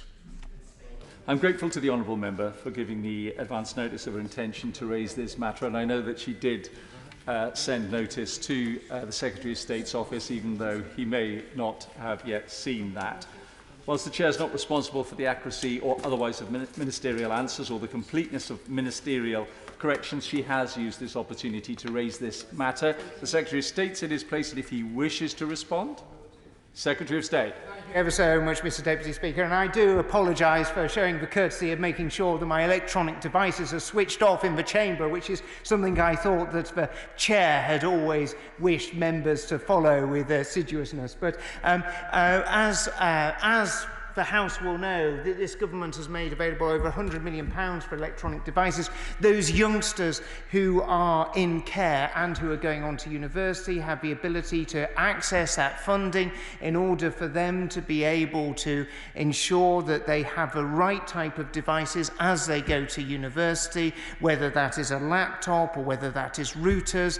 And what the Students' Loan Company also makes available, if a student's circumstances, their family circumstances changes while they're at university, they have the ability to go to the Students' Loan Company in order for their maintenance grant to be reassessed. Grateful to the Secretary of State for staying for that point of order.